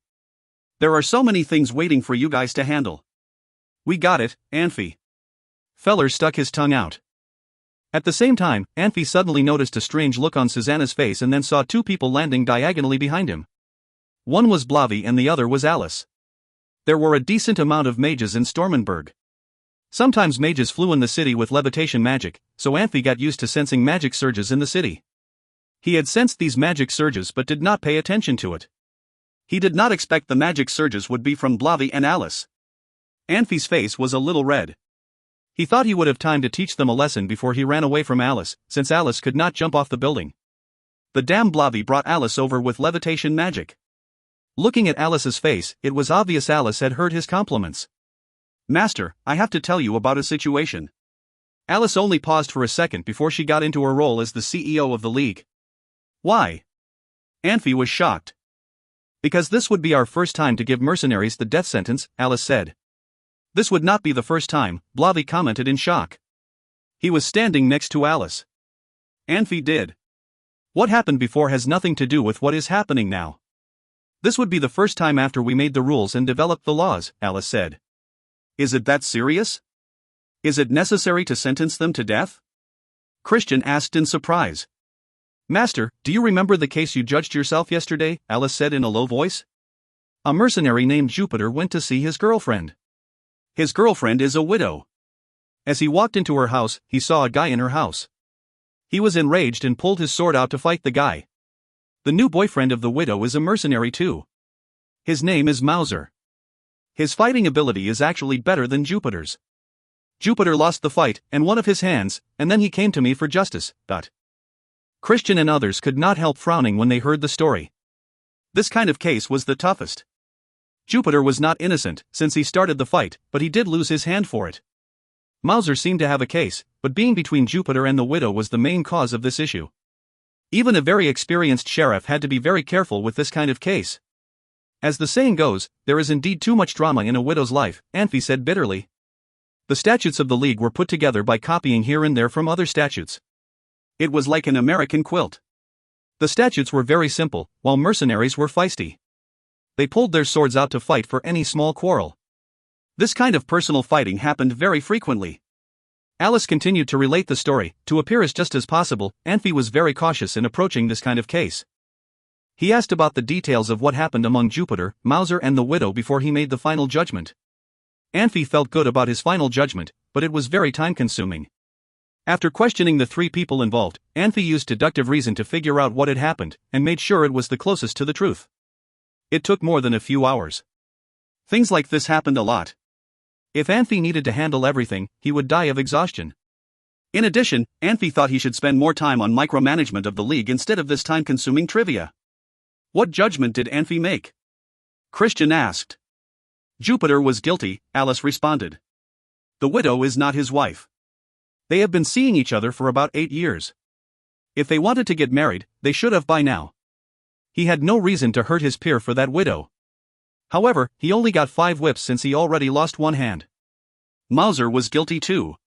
He was too murderous. He should have stopped after he had the advantage in the fight. Master said he excessively defended himself. He will be punished with 30 whips. The widow is guilty too. She did not have skills to make a living, so she had to rely on men. She has been starving recently, but Jupiter did not help her. That was why she flirted with Mauser.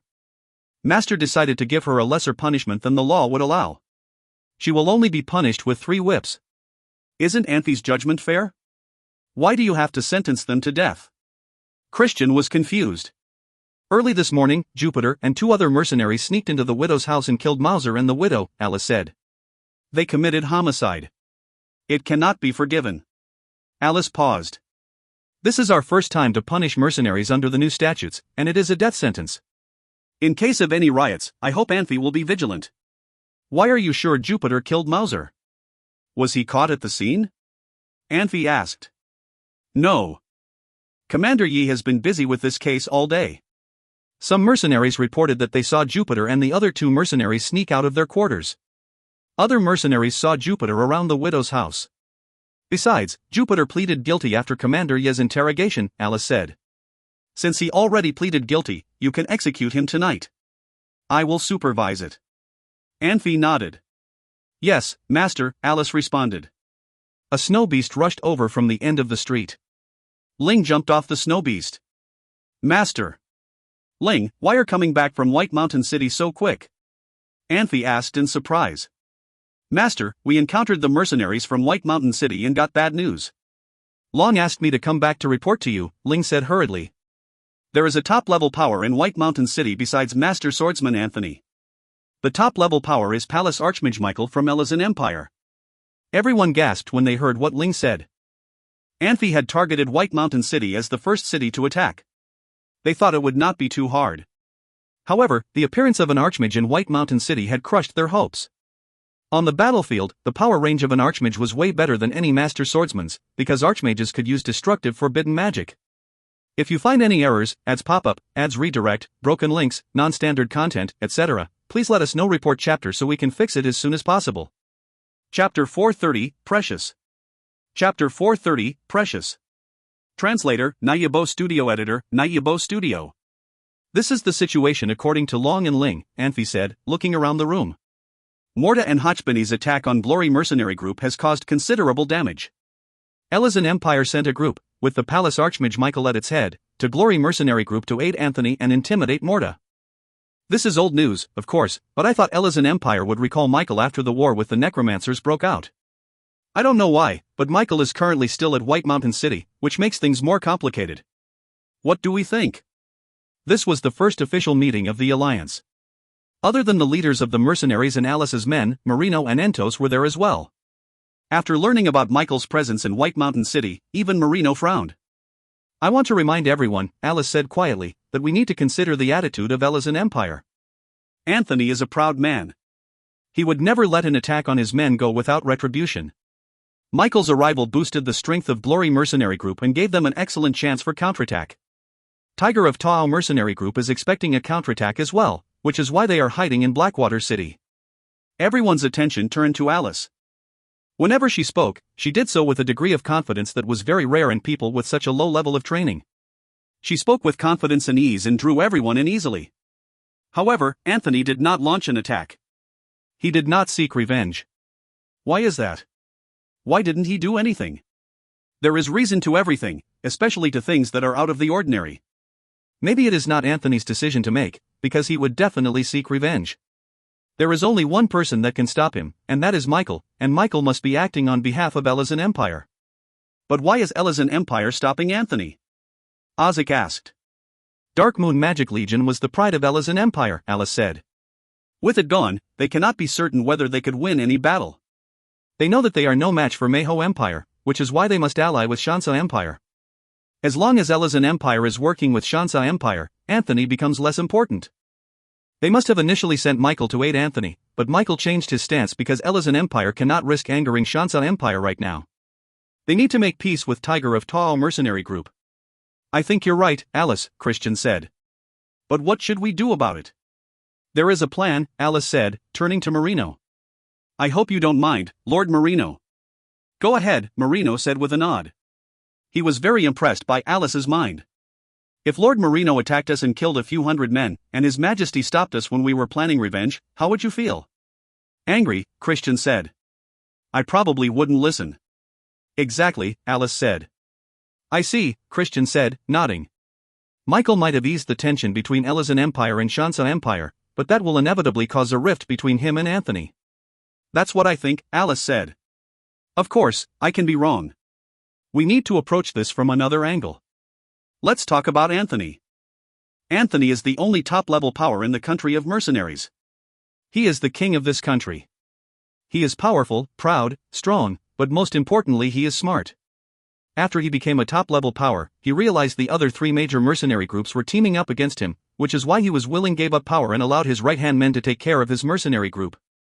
How is Anthony smart though? Orsi asked. A lot of mercenaries would admit that Anthony was powerful, but in order to make themselves feel better, they would not admit Anthony was smart. The mercenaries pretended that Glory Mercenary Group only grew because of Davidson and Chanteller, not Anthony. He's smart because he recognized that the situation wasn't working out in his favor and gave up his position willingly, Alice said. He hid away and grew his power. Because of his absence, no conflicts broke out between the other three mercenary groups and Glory Mercenary Group. They may not be friends, but the relationship between them could have been so much worse if Anthony had not given up his power. Lady Alice is right, Marino said. A few years after Anthony became a top-level power, I had several secret meetings with Tiger of Tao and Storm mercenary groups. After he stopped appearing, we stopped those meetings as well. Alice nodded. Tiger of Tao mercenary group's attack on Glory Mercenary Group caused panic and chaos in White Mountain City. Anthony isn't controlling White Mountain City. Chanteller is, in Anthony's name. After his death, Glory Mercenary Group descended into chaos due to lack of leadership. Anthony is a proud man, and he did not care for power struggles. He only wanted to practice and strengthen himself. He wanted to become stronger. Let's think about it now. Anthony is proud, powerful, smart. If someone tries to silence him and stop him, how will he react? You're saying that because there's a rift between Michael and Anthony, we can leave White Mountain City alone and let them finish each other off? Anfey asked. No, Alice said, shaking her head. We need to attack that city. Why? If Anthony listened to Michael once, he will do it again and again. Michael still hasn't returned to Elizan Empire because he needs to maintain peace between Glory and Tiger of Tao. He still hasn't left because he still hasn't convinced Anthony that peace is vital. Wouldn't our attack show Anthony that he should listen to Michael? There's pros and cons to everything, Alice said. Our attack will threaten Anthony, but we can also show him another side of this thing. We could tell Country of Mercenaries that Tiger of Tao attacked Lady Susanna, and we are looking for revenge.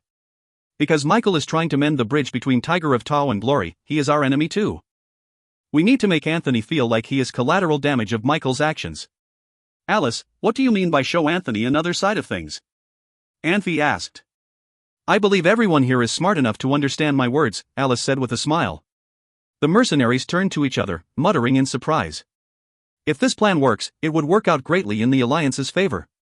Tell your men to ready themselves, Anfey said slowly. We march 2 days hence. Yes, sir, the mercenaries said. They quickly stood, nodded at Alice and Anfey, then hurried out of the room to inform their men. If you find any errors, ads pop up, ads redirect, broken links, non-standard content, etc., please let us know. Report chapter so we can fix it as soon as possible. Chapter 431, Wings. Chapter 431, Wings. Translator, Nayabo Studio. Editor, Nayabo Studio. It was undeniable that everything existed for a reason. Anfey thought the different types of management systems on this magic continent were not as good as they should be. They were too simple, but the imperfect management system in the League of Mercenaries was actually very effective once it was implemented. Alice only gave newly recruited mercenaries very low wages, but the mercenaries who had followed Anfey in battle received a much higher salary. A large group of mercenaries were sometimes short of food, while the other mercenaries could buy luxury goods and drink extravagantly. There was obvious contrast between the lives of newly recruited mercenaries and veterans. Of course, if this situation lasted too long, it would likely cause conflicts among mercenaries, but in a short period of time the new mercenaries were just jealous and wanted to be considered veterans. Mercenaries had left Stormenberg 2 days previous. Some of them had been extremely excited. They all happily talked and dreamed. Alice came to see Anfey a couple of times before they left Stormenberg. She made a budget for the post-war expenses. Basically, Anfey needed to get at least 100,000 gold coins. It did not matter if he had to rob White Mountain City, she made it clear that Anfey had to come back with at least 100,000 gold coins. Alice stressed how important money was to the League after the war. She told Anfey many stories about legions failing because they had no money after war. There were very few legions who never lost any battles. The fighting ability of most legions was just mediocre. As the legions regrouped, they usually ended up in one of two extreme situations. Some legions would be able to shake off their failures and rebound, while others just gave up on themselves. How the losing legions treated their mercenaries after they lost battles greatly affected them. The uncertainty crushed them more than from the frustration and disappointment from losing the battle. Only when people with power did not judge mercenaries who lost in battle and still treated them well could mercenaries shake off negative attitudes and rebound from their failures. Of course, how those in power treated their mercenaries after losing the battles largely depended on their own financial ability. A country definitely could not have the financial ability to afford more than one military. Whether they would spare some money for the mercenaries was uncertain. Alice also said power and money were a pair of wings for humans. No matter which wing was missing, that person would not be able to fly. The best that person could do would be to stay away from others and be well on his own. She even hinted that they had an example around them, trying to prove she was right. In fact, Anfey did not need Alice's hint to know who she was talking about. Master Swordsman Ernest was poor without any doubt. He did not own anything valuable. Ernest had traveled alone everywhere with his sword. He never gave Anfey anything valuable. However, it was not a big deal for Anfey. Anfey felt nothing would be better than Ernest's sincere care for him. Ernest tried to take care of Anfey and did not care whether Anfey knew what he had done for Anfey. At dusk, the mercenaries stopped to set up their tents. This time the League of Mercenaries literally traveled all together. It would be an exaggeration to say they formed a line with thousands of mercenaries and horses that no one could see from front to back. It was indeed spectacular to see a few 100,000 people and horses traveling together. Marino also sent some mercenaries to travel with them. Entos led some mages to join the mage group in the League of Mercenaries. The participation of Entos made Christian and others more confident about this trip. They worried about their mage group's lack of fighting experience. Entos was in charge of the Band of Brothers mercenary group at times, and then went back to Saul and helped him with different battles. No matter whether in large-scale battles or small fights, he had developed a good understanding of fighting, almost as good as that of Archmage Michael. I cannot believe we already have so many mercenaries in our league. Ozik said excitedly as he looked around from his horse. Yes.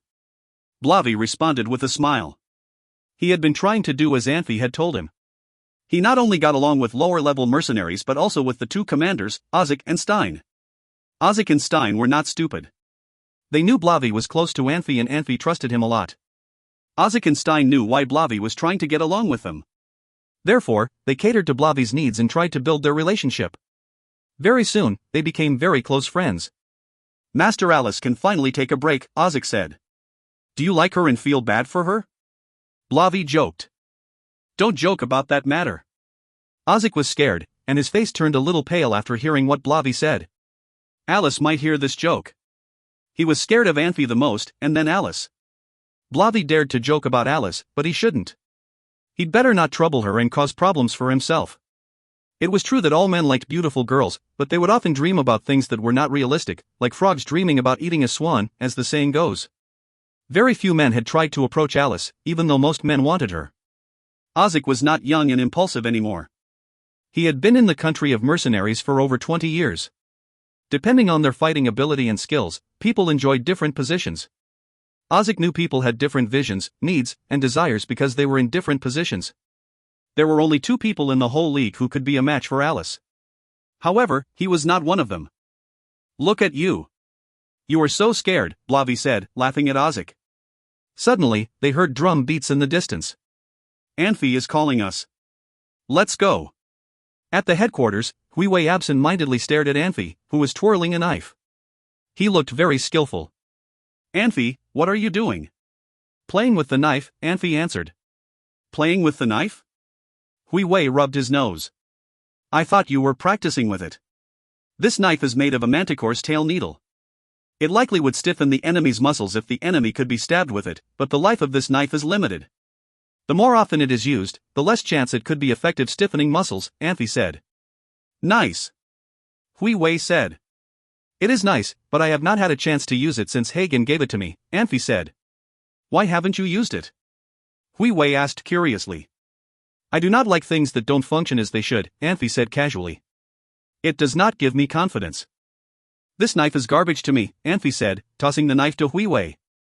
What are you doing? Are you giving it to me? Huiwei asked. No, can you pass it to Alice?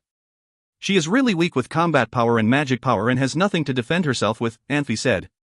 Anfey, why don't you give her something better if you want to give her a gift? You just said this knife is garbage. How could you give her junk as a gift? Huiwei smiled. Besides, why are you asking me to give it to her? Why don't you give it to her yourself? Why are you talking so much bullshit? People will misunderstand me. Besides, you are the chief of staff. You are the best person to do it. Huiwei looked at the knife in his hand and then looked at Anfey. After a while, he said slowly, Anfey, you are really a good person. A good person? What do you mean? Anfey asked. I have been running around the city with Alice for the past few days. She talked about you a lot. It sounds like she secretly. Stop. I don't want to hear about it, Anfey retorted, lifting an eyebrow. Okay, I will stop. Huiwei shrugged. Anfey, someone called, and then Christian, Entos and few others landed near him. Christian asked hurriedly, I heard from Susanna that you will go with her to White Mountain City to scout it out first? Yes. Is it necessary to do that? Isn't it too risky? If we want to know the situation in White Mountain City, we could just get the information from mercenaries. We met many mercenaries from White Mountain City on the way. Hearing does not give us information as accurately as seeing does. I'd like to check it myself, Anfey said. You can send Ling and Long there, Christian continued, trying to convince Anfey not to go. What if you and Susanna were discovered? Christian, don't you think Alice's analysis made sense? If we really could sabotage the relationship between Anthony and Michael and cause them to fight, it would be less costly to win this battle, Anfey said. If Ling and Long went, they might not be able to grab the opportunities, even if the opportunities presented themselves. Susanna and I could do a lot more there. Besides, I have a different assignment for Ling and Long. Christian just shook his head after he saw that Anfey had made up his mind. Komorogosha. Anfey called out loudly. Yes, master. Komorogosha said as he strode over. Christian, you will be in charge of everything after I leave. Komorogosha, you will assist Christian. Anfey paused. I will try to get to White Mountain City in 3 days. You guys rest tomorrow and leave here the day after. The League should be traveling with regular speed. You will start the fight in 6 days no matter whether you receive any information about me or not. You have to do everything according to the plan. I got it, Anfey, Christian answered quietly. He suddenly thought of something. How about having Bro Entos go with you? I cannot go with Anfey, Entos said, shaking his head. Many people know Bro Entos. We probably could not even enter the city if he went with us, Anfey said. Don't worry. I will be fine. Susanna will be with me. At critical moments, we see you are taking risks for us again, Christian said bitterly. Okay, I am not going to make it awkward. Just be careful. Anfey nodded. He turned to Kumaragosha. Kumaragosha, do not let professional guards join the battle if it is not necessary. Ozak and other commanders walked over one after another. Susanna, Ling, Long and the whole scout team showed up outside the station. Christian, can you give orders? I have to leave now. Anfey slowly stood up. He lowered his voice and said to Christian, "Don't ever forget you are the prince." Anfey meant this in more than a literal way. The main point was to remind Christian what a chief commander should do. Christian slowly nodded. Remember, do not fight for the sake of fighting. Once you notice something wrong, come back immediately.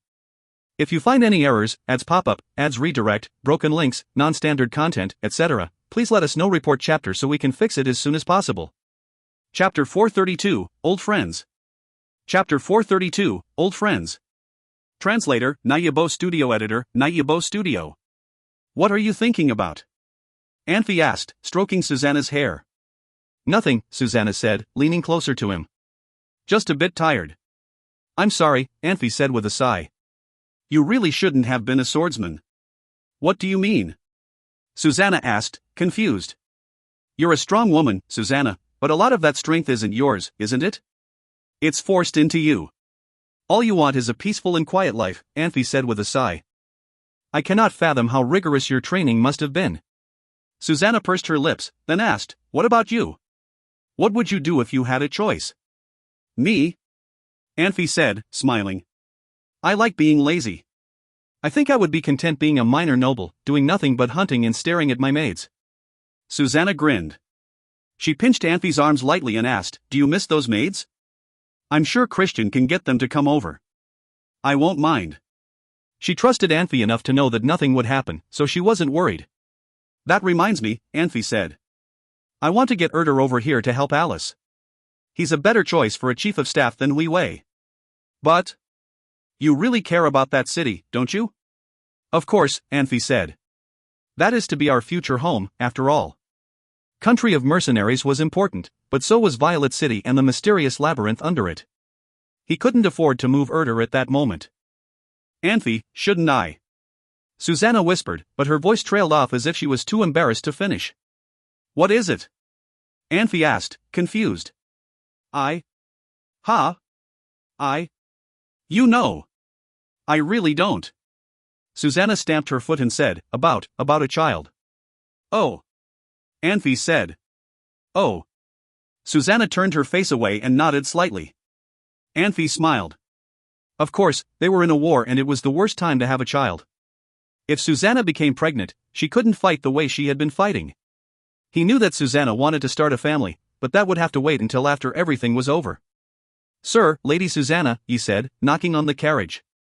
There's a caravan approaching with a lot of guards. They're flying the flag of Cloud Chamber of Commerce. Cloud Chamber of Commerce? Anfey frowned. The name sounded familiar, but he couldn't remember where he had heard it. Let's move out of the way for now. He slowed the carriage and drove it onto a nearby meadow. He jumped off the carriage, grabbed a water skin of wine and took a sip, watching the caravan of Cloud Chamber of Commerce approach. As the caravan approached, Yi saw that the guards all looked very thin, with sallow skin and hollow cheeks. The guards glanced at Yi in the carriage but did not stop or pay him any attention. Yi grabbed the water skin again and took another sip of the wine inside. It was cold and he needed the alcohol to keep him warm. However, the water skin and the scent of wine drew the attention of the guards in front.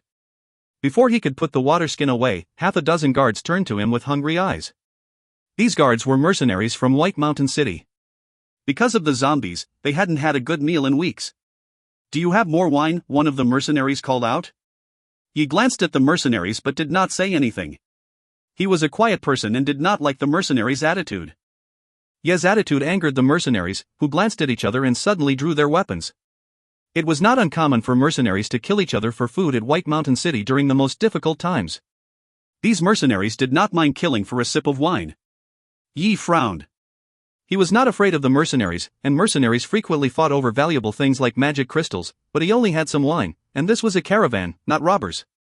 What is it? Someone in the caravan asked. Why are we stopping? Someone was threatening us, my lord, one of the mercenaries replied loudly while the rest crept towards you with their swords. Anfey sighed. He glanced at Susanna and stepped out of the carriage. Sir, he said when he saw Anfey, and backed up.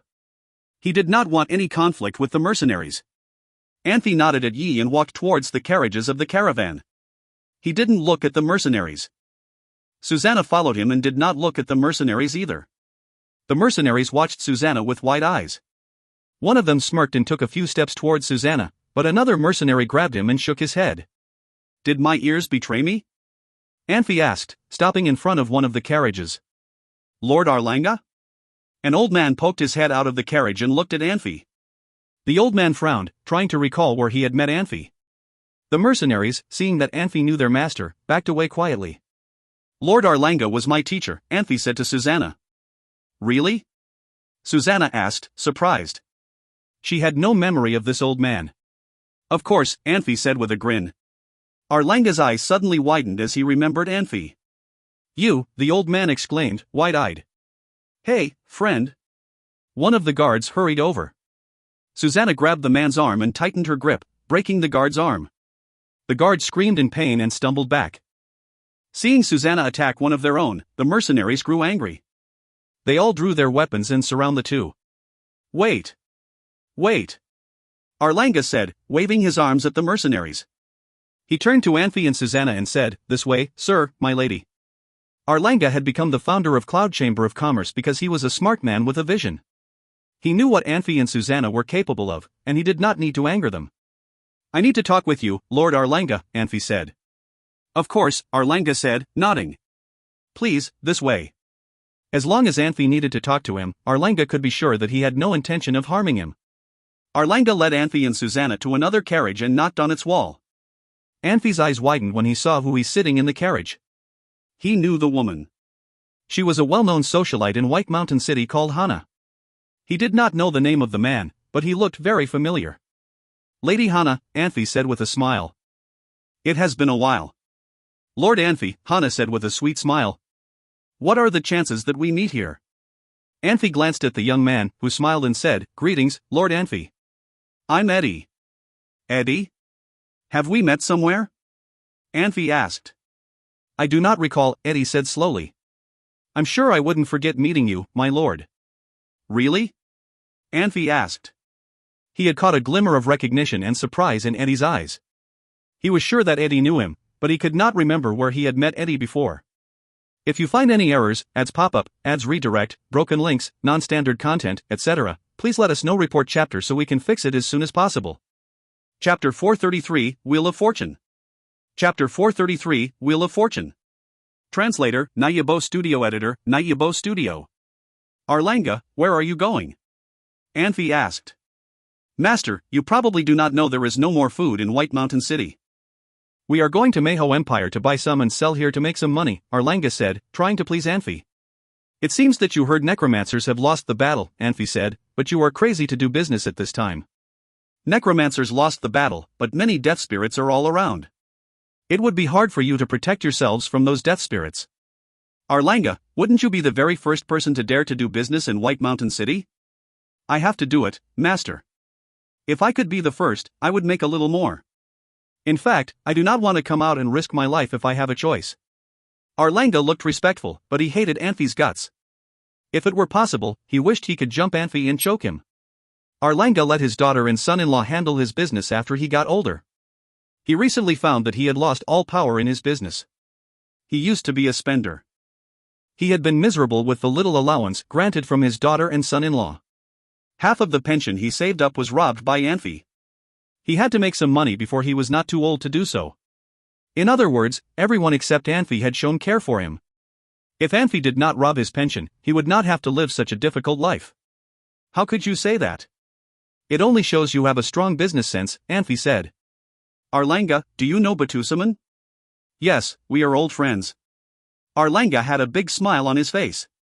In fact, he did not know Batusaman. He was only bluffing. He was simply bullshastras ting. What do you think of Batusaman? Anfey asked. Master, do you want? Arlanga was shocked. Nothing, I only want to know him a little better. Anfey smiled. At the same time, Anfey sensed a very weak surge. He kept his face straight as he immediately released his telepathy. The view in the wagon started to look clear. It was different to observe with his eyes than his other senses. There were blind spots with vision, but sensing allowed Anfey to see everything and everyone without any blind spots. Hana sat diagonally across from Anfey with her hands clasped. The ring on her middle finger gave out a gentle orange light. After a while, she moved her hands and pointed the ring at Susanna. A bright gold light flashed on the ring. Hana's face immediately changed. Eddie, who had been wearing a smile, suddenly shook. Susanna lifted her head and took a look at Hana and Eddie. She did not notice the weak surges because her telepathy was a lot weaker than Anfey's, but she did notice the weird looks on Hana and Eddie. "Miss Hana, I haven't seen you for a year. You look even more beautiful than a year ago," Anfey said with a smile. "Thank you. I am flattered." Hana giggled. "I hope you are not lying to me." "Of course not. I would not lie to you." Anfey held his hand out and grabbed Hana's right arm in a flirty way. He commented, "Your skin seems to be smoother." "Really?" Hana answered Anfey with a sweet voice as she leaned toward Anfey. "Hey, what is this?" Anfey pretended to just notice the ring. "My grandpa gave it to me." "Ha! Ow!" Hana screamed in pain. She even had tears in her eyes. Her middle finger on the right hand looked bloody. Anfey sounded like a gentleman, but acted harshly. He took the ring off by force without caring if it would hurt Hana. Of course, Anfey did not think he needed to care about a social butterfly.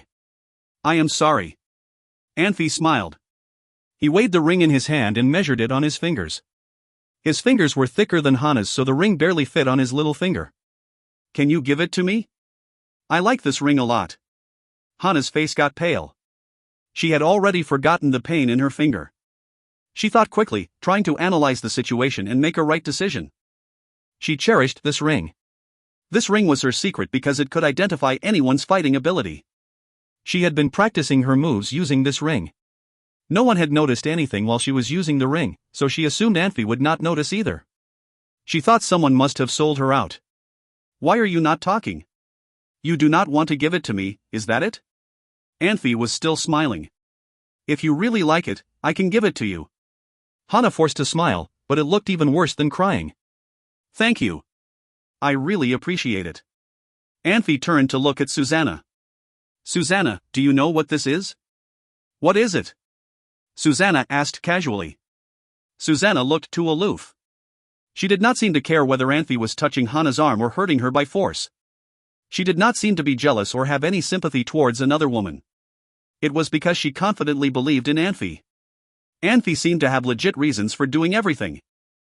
Anfey released his telepathy and turned the ring at Susanna. That ring shone a bright gold light again. "Did you see it? This ring can tell me you are a master swordswoman. I think I have heard about this ring." Susanna frowned and began thinking. Both Hana and Eddie shook from the shock. Arlanga seemed to shake even more.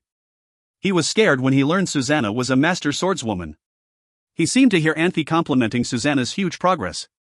He wondered if Anfey was even better than a master swordsman. Arlanga broke out in a cold sweat on his back and forehead. He tried to control himself, not showing his hatred. Now he dared not even hate Anfey any longer. Anfey suddenly turned the ring to Eddie. A gray light flashed on the ring. It looked like the ring was covered in thick fog. "Death spirits? Are you a necromancer?" Anfey was shocked and immediately understood what the gray light meant. "Master, do I look like a necromancer?" Eddie rolled up his sleeves with a bitter smile to show his strong arms. "Magic tools are more reliable than words." "I'd rather believe magic tools," Anfey said, looking at the ring. "Master, I have nothing to do with them."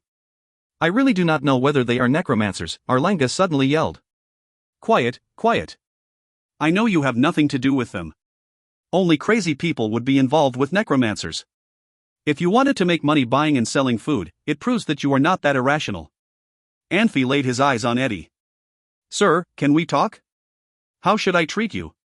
Do you want to exchange my mercy for your secrets?" "It would not work. You will kill me anyway."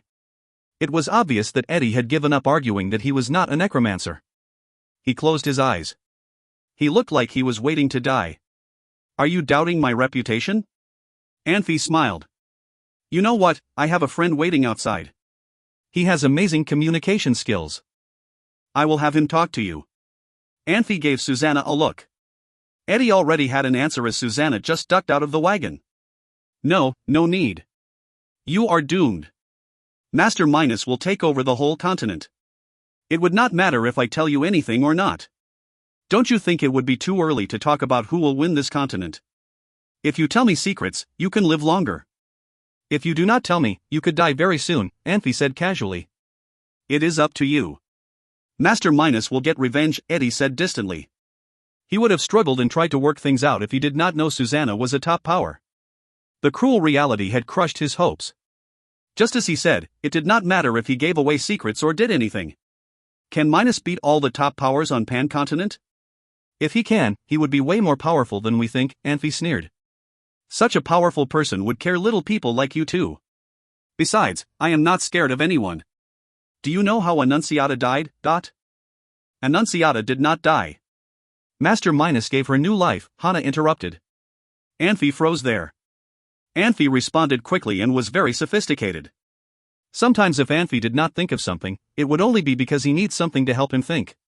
After hearing what Hana said, he immediately realized why the church doubted the death of Slambria. Necromancers must have done something to make the church believe he had not died. Reborn Annunciata must know what had happened. Look, Ms. Hana is smarter than you. Anfey regained his calmness. Hana, do you really want to do this? Eddie suddenly opened his eyes and looked coldly at Hana. Don't you remember what happened in the past few days? Hana said slowly, 5 days ago, we should have left White Mountain City. My people had an accident in the magic lab. An element explosion attracted patrols. We were surrounded before we could even walk out the door. We had to not only put out the fire but also reimburse our neighbors for their losses. We worked until really late that day. Eddie quietly watched Hana, but Hana had zoned out. 4 days ago, when we were ready to leave, Archmage Michael sent me a birthday party invitation. You said we needed to get along with him and could wait another day. I listened to you and stayed. 3 days ago, we were about to leave.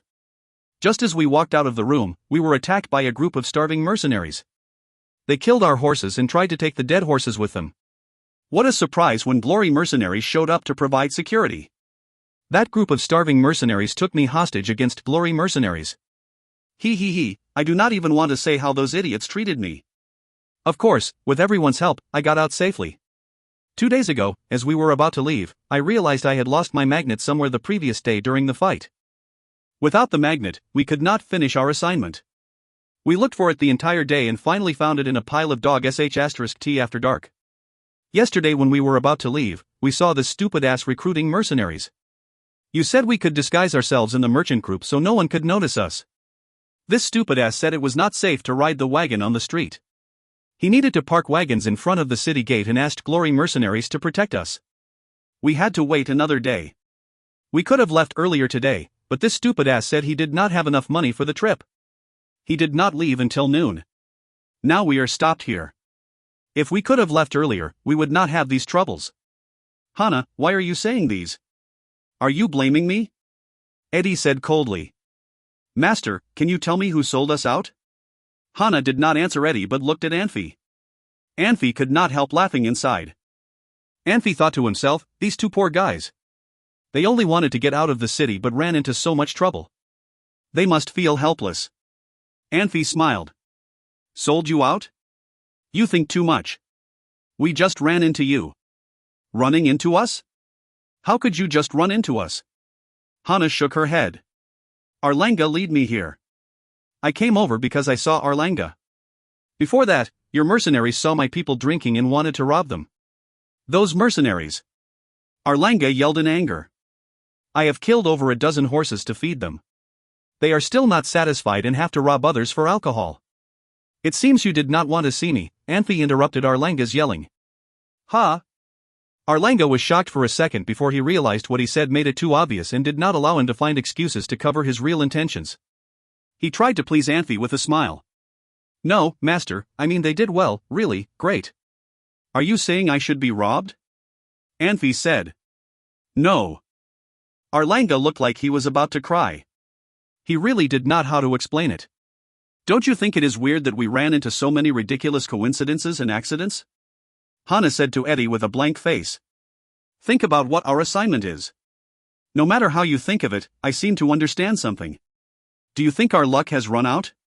Eddie forced the words out one by one. If you find any errors, ads pop up, ads redirect, broken links, non-standard content, etc., please let us know. Report chapter so we can fix it as soon as possible. Chapter 434, Prisoners. Chapter 434, Prisoners. Translator, Nayabo Studio Editor, Nayabo Studio. What are you saying? Anfey asked, frowning. Hana did not reply to his question. Recognizing her dilemma and wanting to convince her companions, she only looked at Eddie. Don't you think so? She asked him quietly. Hana, don't be stupid, Eddie said coldly. You're just trying to find an excuse for your own cowardice.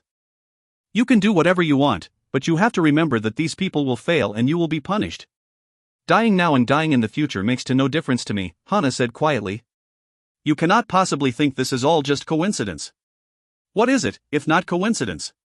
Eddie asked with a snort. Anfey did not interrupt their conversation. Clearly, Hana and Eddie were working together, but Hana was not as loyal to the cause as Eddie. It's God's will, Hana said. God's will? Eddie repeated mockingly. Every necromancer exists to defy the will of God.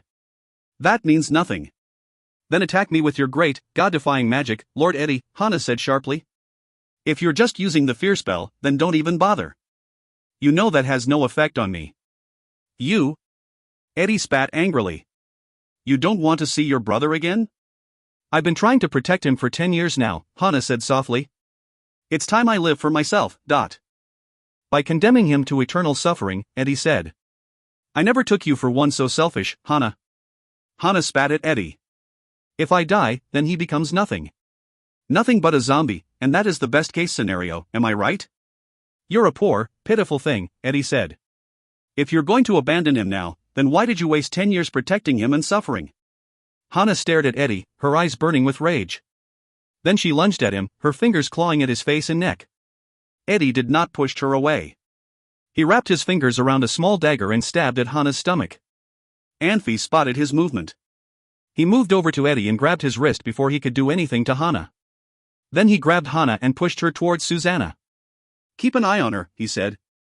Susanna nodded. Hana was at a disadvantage in the argument with Eddie and she was not as loyal to the necromancers as Eddie. She must have been repressing her feelings for a long time, or else she wouldn't have changed sides so easily. Unlike normal necromancers, there was blood seeping out of Eddie's wounds. No wonder he could walk around without arousing any suspicion. Eddie, tell me, have you met me before? Anfey asked. Eddie lifted his chin and did not reply. Anfey wanted to change the subject and ask something when he was interrupted by one of the mercenaries. Sir, there are a lot of cavalry heading this way. Cavalry? Arlanga repeated. He frowned and glanced at Anfey. Tell them not to worry about it, Anfey said. Those are my men. Don't worry about it. Arlanga yelled to the mercenaries outside. They're not enemies. The mercenaries and guards were very confused by this development. A lot of the guards and mercenaries knew that Arlanga was not rich and only stayed in business because his friends had been aiding him. If those riders really were his people, why would he hire other people as guards? Soon, the riders reached the caravan with Ling and Long in front. The riders had only been training for a few weeks, which was why they did not have standard uniforms and did not stay in formation. However, this was only a scouting team, and formation was not the most important thing. A few moments later, Long appeared by the carriage. Come in, Anfey said. What's the situation? Long glanced around the carriage and did not say anything. Don't worry, Anfey said. Go ahead. Long nodded. We found a few who were going to White Mountain City. We took care of them. What about the other directions? We have almost 20,000 people, sir, Long said. There is no way we can hide for long. They will know we're coming. I see. Arlanga's eyes widened when he heard there were almost 20,000 mercenaries working for Anfey. Even Eddie seemed surprised. Let me introduce you, Anfey said. This is Lady Hana. This is Eddie, who is also a necromancer. I trust you to take care of them while I'm gone. Necromancer? Don't worry, Anfey said. He's not a very good one. Should I take them now? Long asked, looking at Eddie. Be careful, Anfey said. Eddie here has a temper. I'll keep an eye on him myself, Long said. A sudden ruckus interrupted Long. Anfey frowned. What was that? Long shook his head and shrugged. Arlanga, Anfey said. Go take care of your men. Don't let them do anything out of line. Arlanga did not like being ordered around, but he did not have any choice but to follow Anfey's directions. He nodded at Susanna and Anfey and hurried out of the carriage. This caravan. Don't worry about them, Anfey said. They're going to Mayho Empire for food. If you find anything in the next few days, contact Christian. No need to look for me. Yes, sir, Long said with a nod. Anfey glanced at Hana, who was sitting next to Susanna and staring at the ground. She was in shock, and he knew he couldn't get anything useful out of her. Better to let her rest for a bit before talking to her.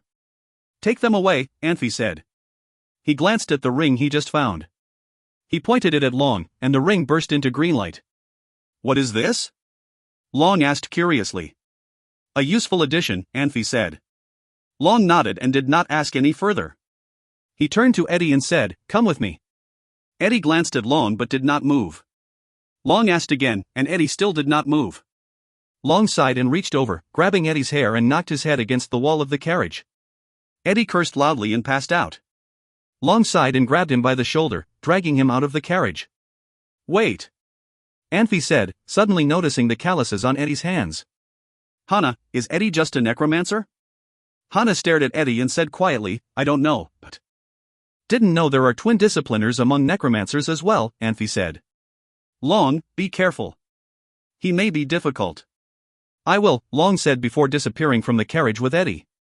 If you find any errors, ads pop up, ads redirect, broken links, non-standard content, etc., please let us know. Report chapter so we can fix it as soon as possible. Chapter 435, Entering the City. Chapter 435, Entering the City. Translator, Nayabo Studio Editor, Nayabo Studio. No matter which civilization, which dimension, or what era, it was common in most societies to have small percentage of people own most of the wealth. There had never been real justice in any society. At that time, the situation was very tense in White Mountain City. In fact, most conflicts in most societies occurred because of the uneven distribution of wealth. With the help of Archmage Michael, Glory Mercenary Group had taken over White Mountain City and made themselves the new owners. They had full control over the three biggest granaries in White Mountain City. Wars and death spirits were everywhere, which put everyone in danger but also provided some people great opportunities. More than a few people saw this opportunity, but some of them were not lucky, or might have already died. Some people did not have the funds to do anything. Anthony definitely knew the situation well. Unfortunately, White Mountain City and Stormenberg were quite different. White Mountain City had a population of about 170,000. When it was surrounded by death spirits, with more people seeking shelter there, White Mountain City had a population over 300,000. It was a huge burden for the owner of the city to feed so many people when the trade route was blocked and they could not get any supplies. Before 20 days ago, Anthony had claimed that the city had run out of food. In fact, there was still a decent amount of food left, but Anthony had to make sure Glory Mercenary Group and Michael's soldiers and horses had enough food and shelters. He could not provide the rest of the people with food. Mercenaries and other mercenary groups were not stupid. They knew Anthony must have played them when they saw Glory Mercenary Group so full of energy. The disappointment and anger accumulated, and eventually fighting broke out. Anthony and Michael worked together to suppress it. The mercenaries in the riots were all killed. Glory Mercenary Group was able to keep control of the whole city. The stability was earned by force. It was hard to criticize whether it was the right approach to keep the city under control. Anthony could not avoid having his reputation get hurt. After finding out the death spirits were already gone, mercenaries immediately all left White Mountain City except for those who wanted to keep a good relationship with Glory Mercenary Group. Anthony had no way of keeping those mercenaries in the White Mountain City. He could suppress riots and keep order in the city, but he could not force those mercenaries to stay. As it was getting dark, Anfey and Susanna quietly sneaked into White Mountain City from the northwest corner. Anfey wanted to ride a wagon into the city with Susanna, but he worried that Susanna's beautiful face would attract too much attention. After talking with Arlanga and few others, he realized wagons would attract more attention, or even get attacked. Starving people were everywhere in the city. They had lost their minds and had become very irrational. Anfey, what is wrong? Susanna asked quietly. Nothing. Anfey shook his head. He looked like he was deep thought. As Anfey's position got higher and higher, his vision had changed a lot. People followed orders in Stormenberg, so life was relatively peaceful there, while White Mountain City was in chaos. He released telepathy to observe the whole city. He saw many things he never imagined would happen in White Mountain City. 200 yards ahead of him, two mercenaries excitedly swung their swords at a mouse. They looked like they were pretty bad with combat power, since they had difficulty killing a mouse. After a while, the mercenary in the front finally got the mouse. As he excitedly picked the mouse up, a shiny sword pierced his chest from behind. White Mountain City was not White Mountain City anymore. The city seemed to have more danger than Death Forest. A mouse did not seem to be enough food for two adults. Two mercenaries on patrol saw what happened when they walked by the alley. They pulled their weapons out and prepared to run over. However, they were stopped by their head, who waved his hand impatiently to signal the patrol to continue to move forward. If it were not group fight causing a bloody scene or trying to challenge Glory Mercenary Group, the head of the patrol did not want to get involved. He pretended nothing had happened. When everything became quiet again, a skinny wild dog came from nowhere. The dog sniffed the mercenary's dead body, suddenly showed his sharp teeth and started to tear flesh off the body. In fact, all the chickens and dogs in White Mountain City had been killed. This little wild dog had been the luckiest one, but its luck was about to run out. With an ear-piercing whooshing sound, a dark black arrow shot the little dog in the neck. That dog did not even make a sound before falling on the ground. A few mercenaries rushed out from the shadows. The one in front picked the dog up by the rear legs and shook it. He laughed with pride. The mercenaries behind him stared at the dead body on the ground. They did not move their eyes away from the dead body for quite a while. They were not too hungry and had the wild dog now, so they were reasonable enough not eat the dead body. If they continued to have no food for the next few days, they really did not know whether they would eat the body. The idea of eating a corpse made them feel scared and disgusted. After the patrol turned down an alley, a girl around 20 years old walked up to the patrol. During this hard time, men could protect themselves with force while women could only exchange food for their bodies. No one needed to laugh at anyone else since survival was everyone's priority. Many times, it was not that hard to overcome the humiliating feelings when survival at stake. The head of the patrol got horny when he suddenly saw a pretty face. He hooked his finger to signal the girl to come to him. He put his hand into the girl's shirt in front of everyone. He did not feel any softness on her chest, but few tough ribs. The girl had been starving for a long time. The fat on her boobs was used to supply energy for her body. The head patrolman looked annoyed and pushed the girl away. The girl did not want to give up and leaned toward the leader and smiled. The leader got pissed. He grabbed the girl's head and kicked her chest and stomach few times. He kicked her on the floor at the end. "Let's go," Anfey said in a low voice. He did not want anyone to notice them, which was difficult. There were people, crime and tragedy everywhere in the range of his senses. People were hardening towards what happened around them. They watched bad things happening without interfering. They could not see hope for their own lives. Of course, they were in no mood to help others. Anfey needed to avoid patrols from Glory Mercenary Group in case of any unnecessary troubles. Anfey and Susanna moved fast at times and slow at other times. Luckily, it was cloudy that evening. No one noticed Susanna. Anfey stopped in front of a store at the end. Anfey reached out his hand. Now Anfey could already gather wind elements on the other side of the door without any magic tools. The wind elements blew the latch out a little bit and left a crack between the door and the doorframe. Anfey pushed the door open and walked in. A clerk in the store jumped up and alertly looked at Anfey. "You two are?" "I am a bard, coming from Miracle Island." Anfey closed the store door as he talked to the clerk. "Miracle Island. Flying Dragon originates there." "You must have seen Gold Dragon, did you?" the clerk said with a pleasant smile. "I did not see Gold Dragon, but I saw a three-legged green dragon," Anfey said. "That is nothing." "I have seen five-legged green dragons," the clerk said, relieved. Anfey took something from his dimensional ring and tossed it to the clerk. "Can you find the others?" "Now." The clerk hesitated for a second. When he saw the secret tablet, his face changed. "You are Master Anfey. Can you wait for a second?" "I am going to look for others," the clerk said. "Sure. Is there anyone in the basement?" Anfey asked. "No, nobody there," that clerk said. "Can you unlock the basement first?" "We will wait for you in the basement," Anfey said. "Yes, Master." The clerk pushed the rear door open and ducked in. "Please this way." Anfey and Susanna slowly followed behind the worker. They passed a hallway and saw a stable ahead of them. In fact, Anfey had been here once.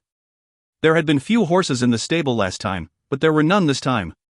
Hay was piled up to cover the entrance of the basement. You do not have to worry about the entrance. You can watch for others, Anfey said quietly. His sensing ability had a default. If he was in a closed area, he could not sense anything outside the room, and vice versa. Only when he was in a space with natural airflow could he clearly see his surroundings. The clerk used to work for Black 11, but Anfey still kept alert since he was in enemy territory. Yes, master, the clerk said and hurried away. Anfey, do I need to follow him?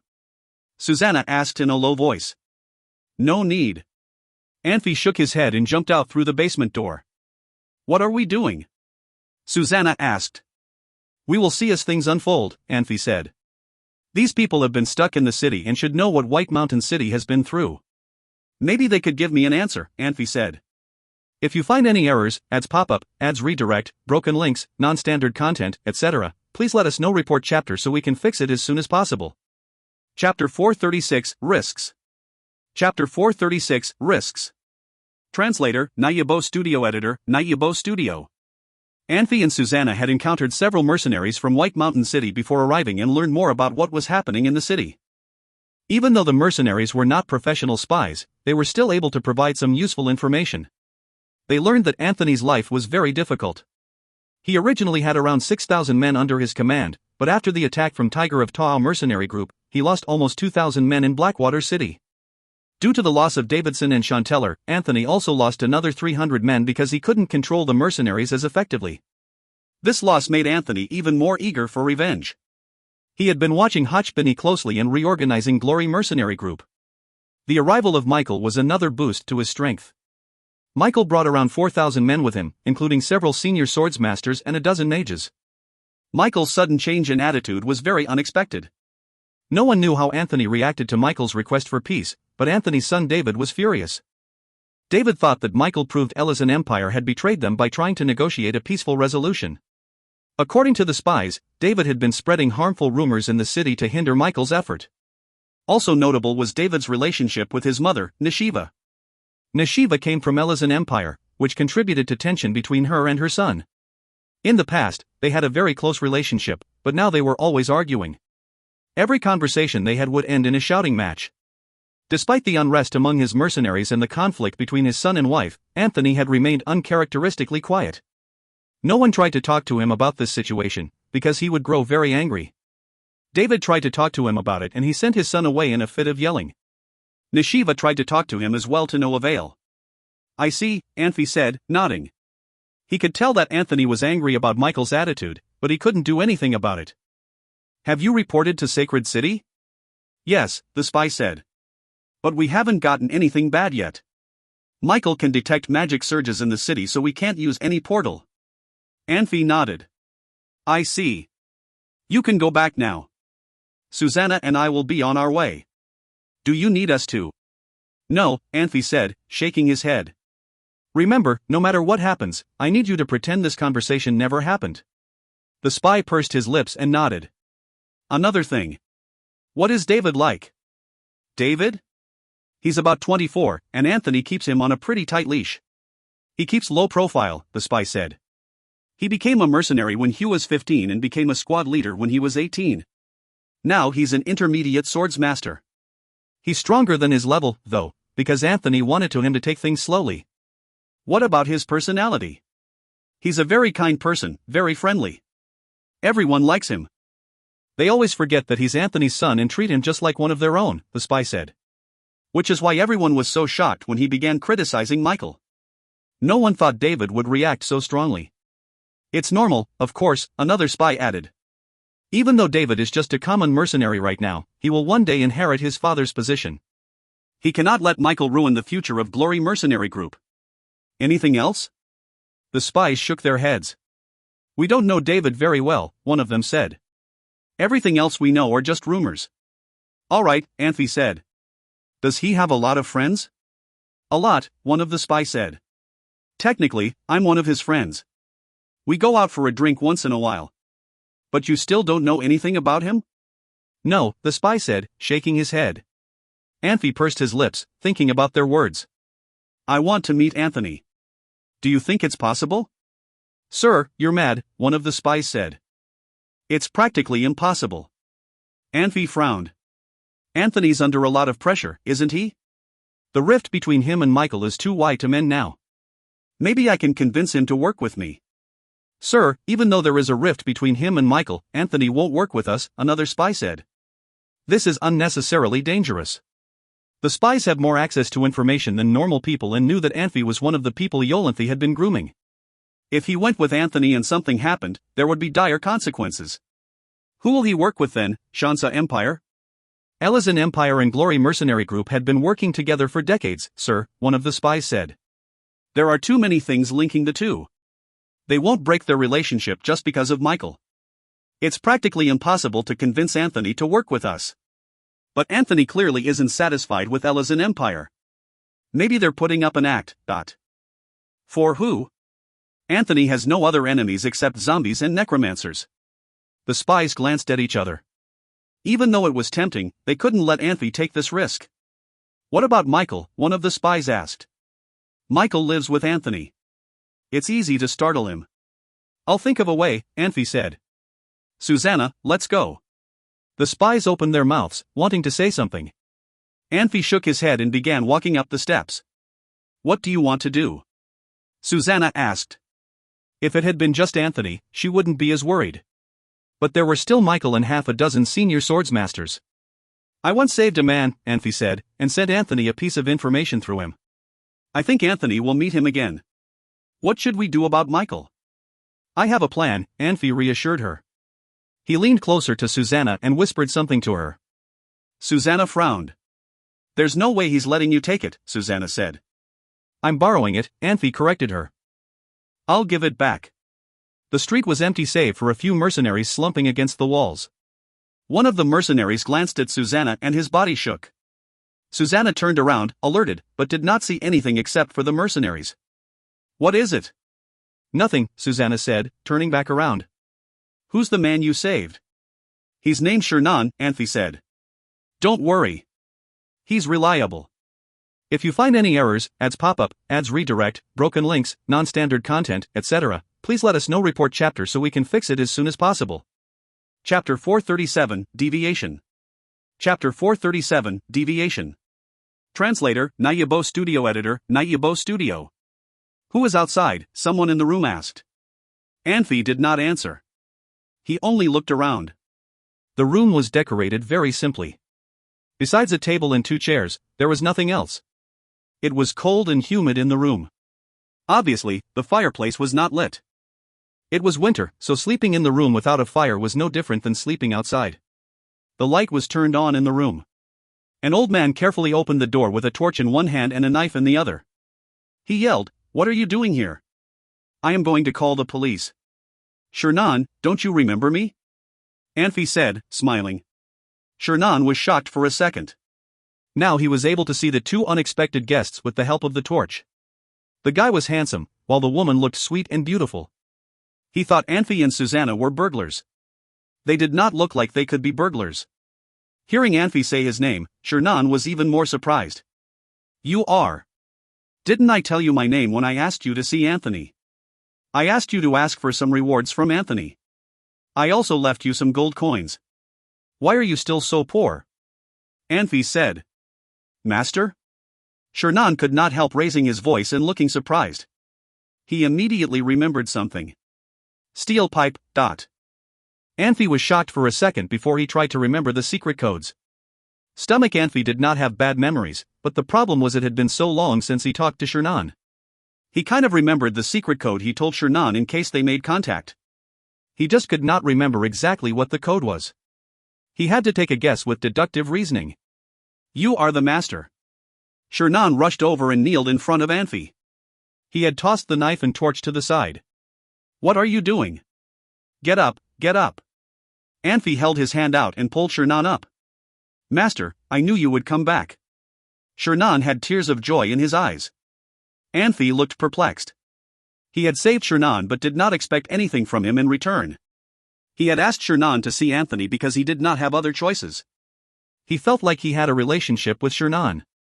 Of course, that was how Anfey thought of them, but Shernan obvious felt differently than Anfey. Seeing Shernan really appreciate Anfey, Anfey felt uneasy. He smiled and changed the subject. Shernan, didn't Anthony give you any reward? Look at your life now, Anfey said. Anthony was very generous. He gave me 10 gold coins, Shernan said. Then why are you? Anfey asked. Anthony was very nice to me because of you.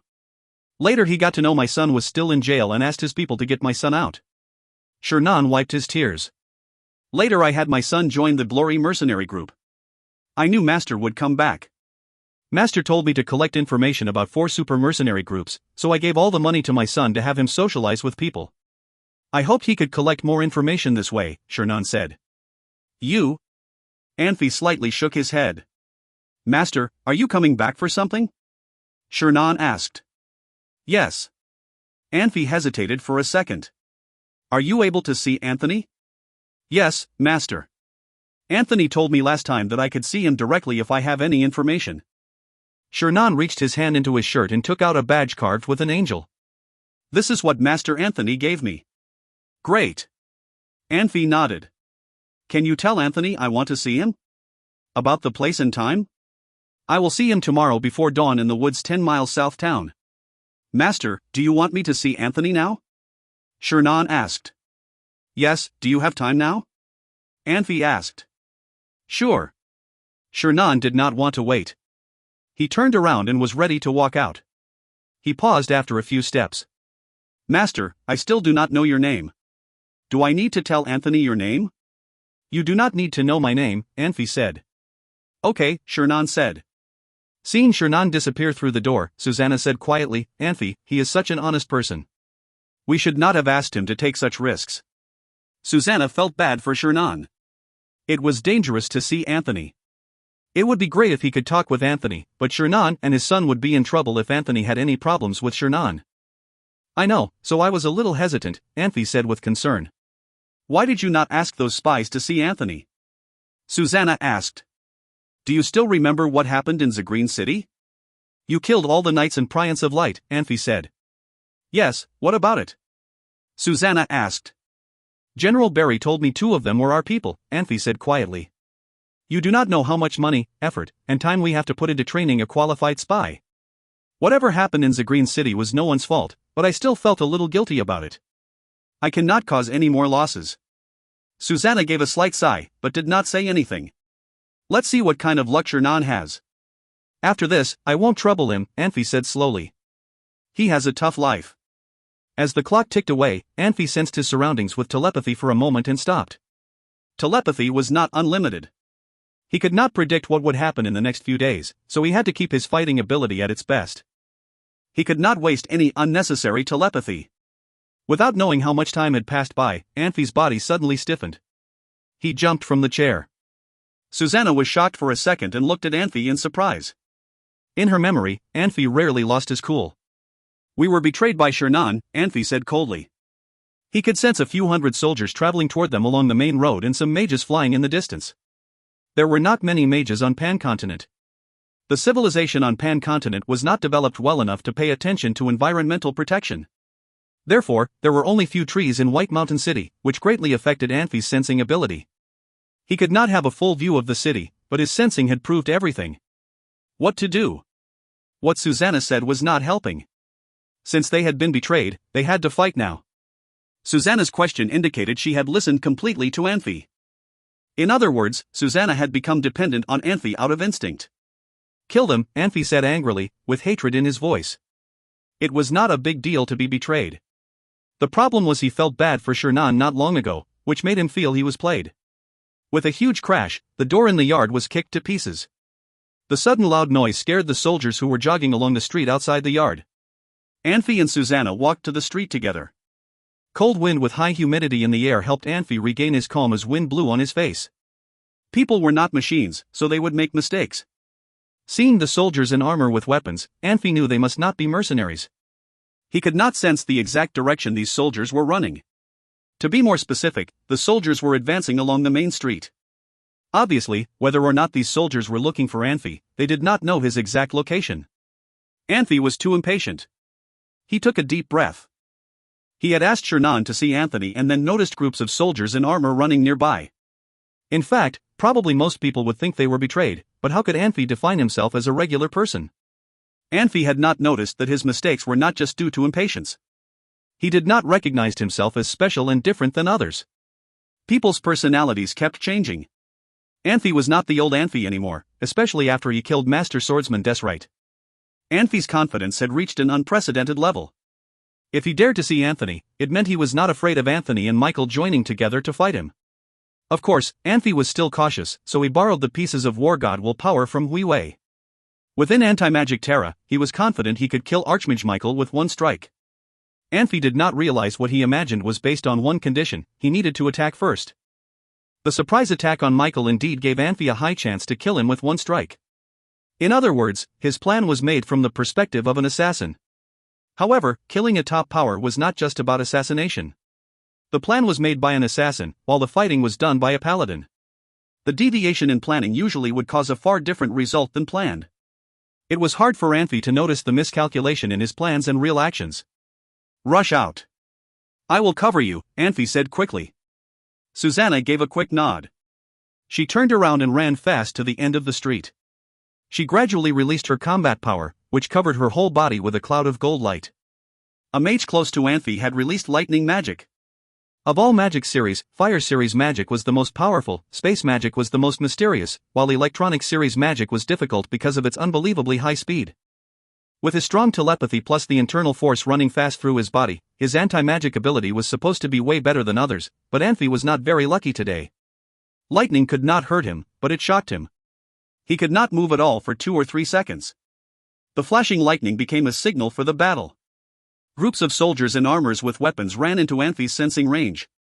Anthony dared not to stop. He raised a gigantic fire shield over his head and adjusted his internal force to the maximum. He went after Susanna.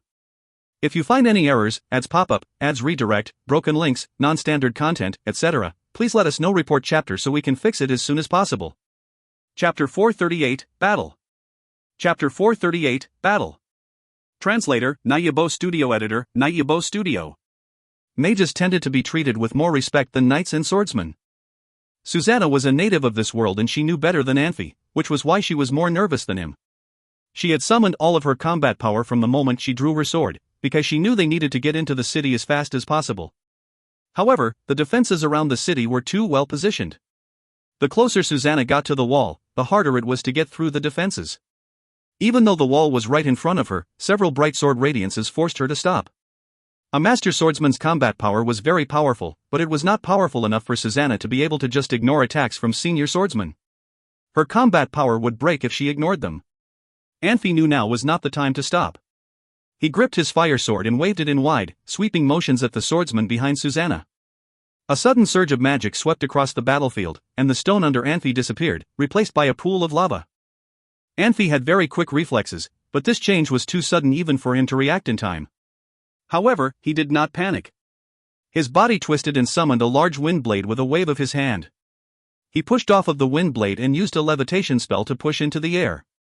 He had already spotted his opponent. It was an old man. The mage had a red wand in his right hand and was holding onto a mercenary in his left.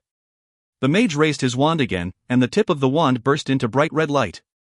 A column of fire shot out from the wand towards Anfey. Susanna's eyes widened. She recognized that it was a senior-level spell called Firebirds. Even though it was not as powerful as a meteor spell, it was much faster.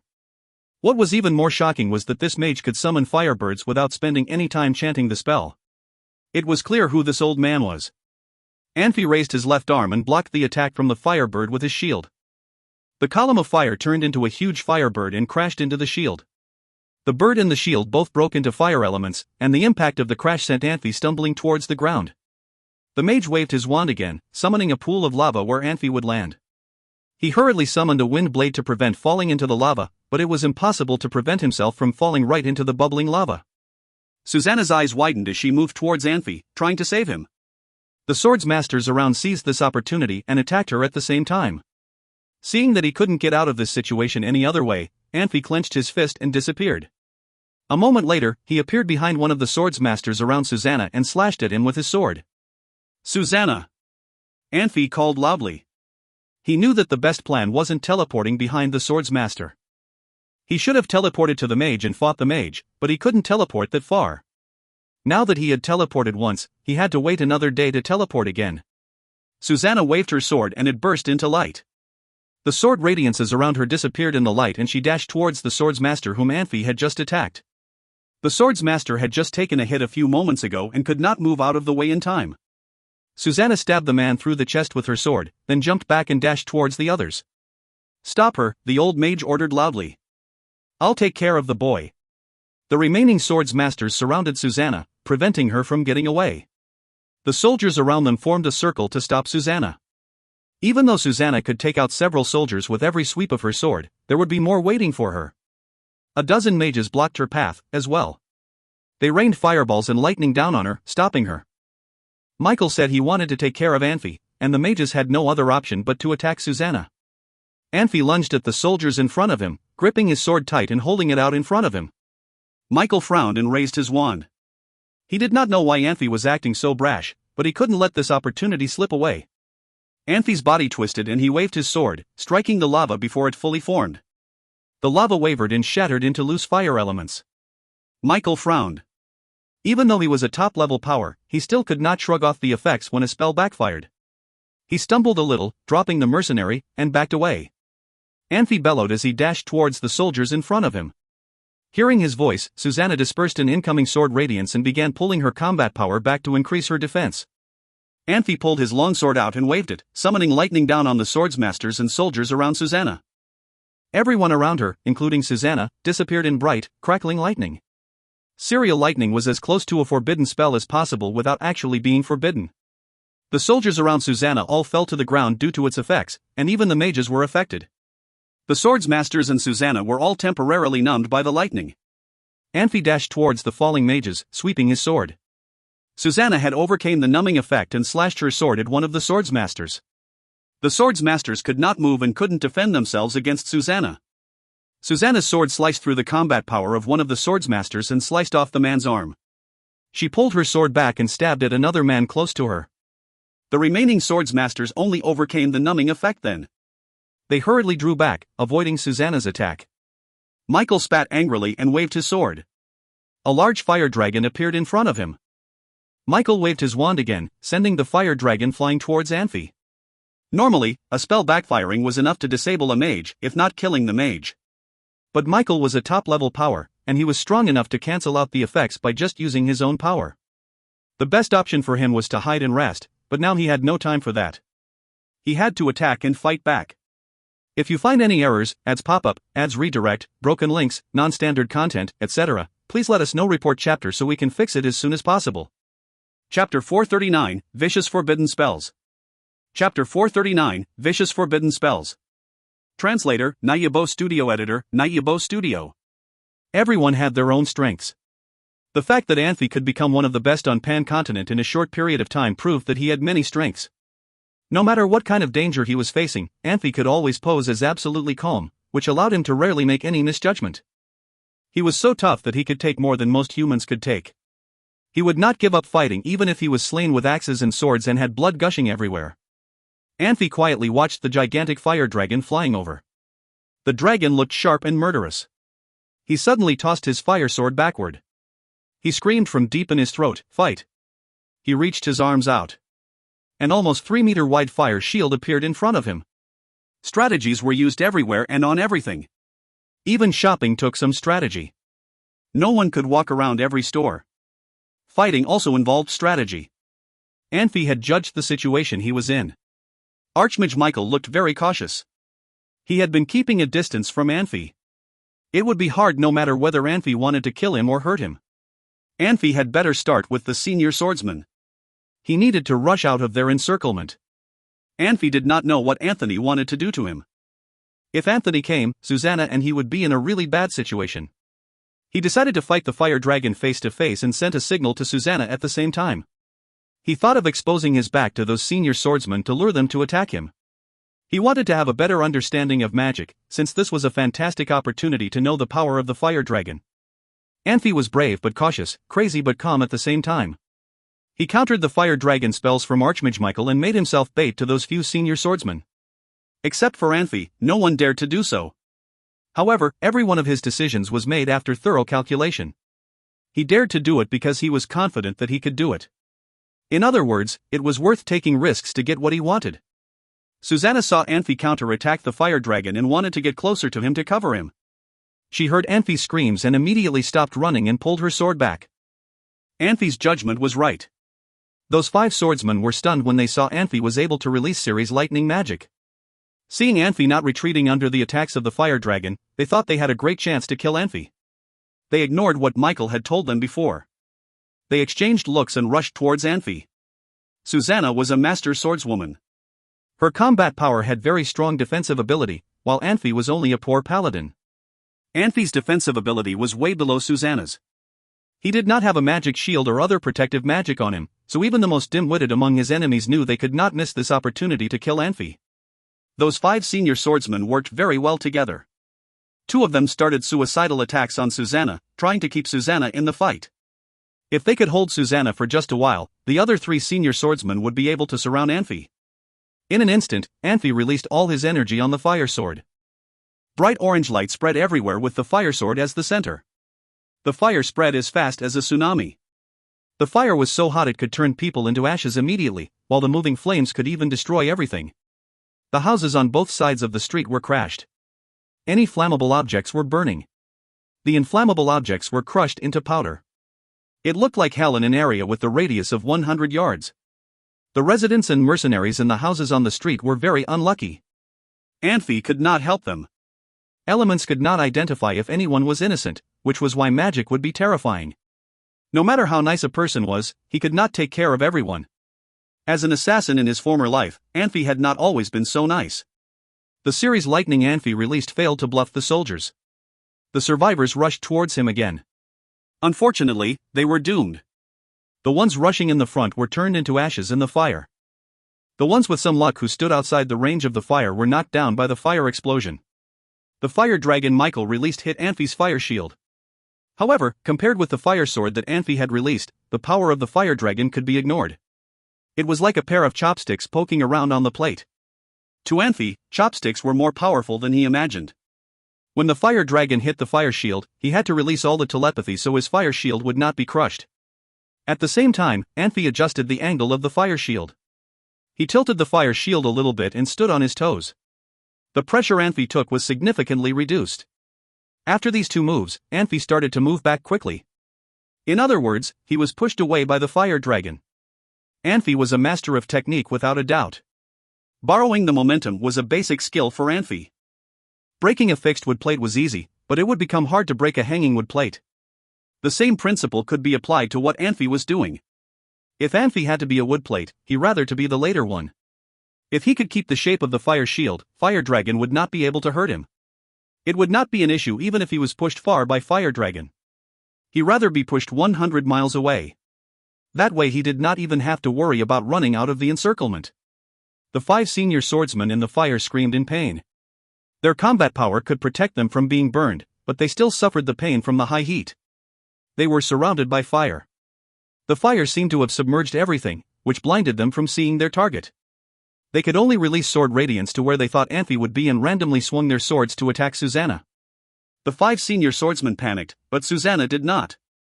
Seeing Anfey tossing his fire sword away and hearing Anfey screaming, she had already known what Anfey planned to do. As the fire was about to swallow everything, she was able to target those 2 senior swordsmen who attacked her. She took the risk of being hurt and thrust her swords at them twice. Susanna thrust with full force, which showcased her sword skills in accuracy and force. There were 2 short screams. Obviously, they were hit. The fire started to die out while the fire dragon became free elements. Anfey was pushed away about 60 yards by the fire dragon. Luckily, he was not hurt at all, not even missing one hair. Maybe because of his strong telepathy, the elements Anfey gathered and released would not hurt him. He learned to control the elements he released, but still did not know how to control the magic released by others. He tried to control the fire dragon, but the fire elements the fire dragon contained did not respond to him. Anfey sneered at Michael as he asked himself whether he could only fight with little Sholly. Michael was so enraged that his body started to shake. Strictly speaking, he had not done anything wrong. He just did not know Susanna was a master swordswoman and Anfey was pain in the neck as well. It was not a mistake. Someone lied to him. At that moment, Anfey and Susanna were totally fine while Michael's people were all injured or died. Michael was both physically and mentally hurt, especially when he saw those 3 swordsmen all looking scared. He lost 5 senior swordsmen. He could not even find their bodies. They all had turned into ashes. Seeing Anfey sneer, Michael almost lost his mind. He raised his magic wand without a second thought and released another fire dragon. The fire dragon directly flew down at Anfey. "Let's go," Anfey said in a low voice and raised the fire shield. Anfey only knew to passively defending himself when the magic was new to him. He could usually skillfully counter magic he was familiar with, decoding it and even counterattacking with the same magic his opponents used on Anfey. Susanna slightly nodded. She turned around and rushed to the city wall. The soldiers, including the 3 surviving senior swordsmen, had lost their courage to fight. Watching Susanna running away, they did not do anything.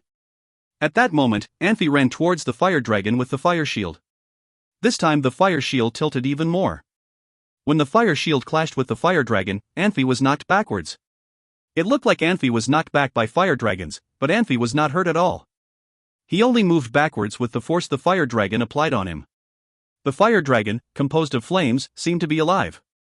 Fire dragon twisted his body and chased after Anfey. Anfey raised his fire shield again. As a huge noise was heard, Anfey's body flew away in a different direction. If Anfey were described as the ball in the dragon dance, then the fire dragon would have been a fake dragon chasing after the ball.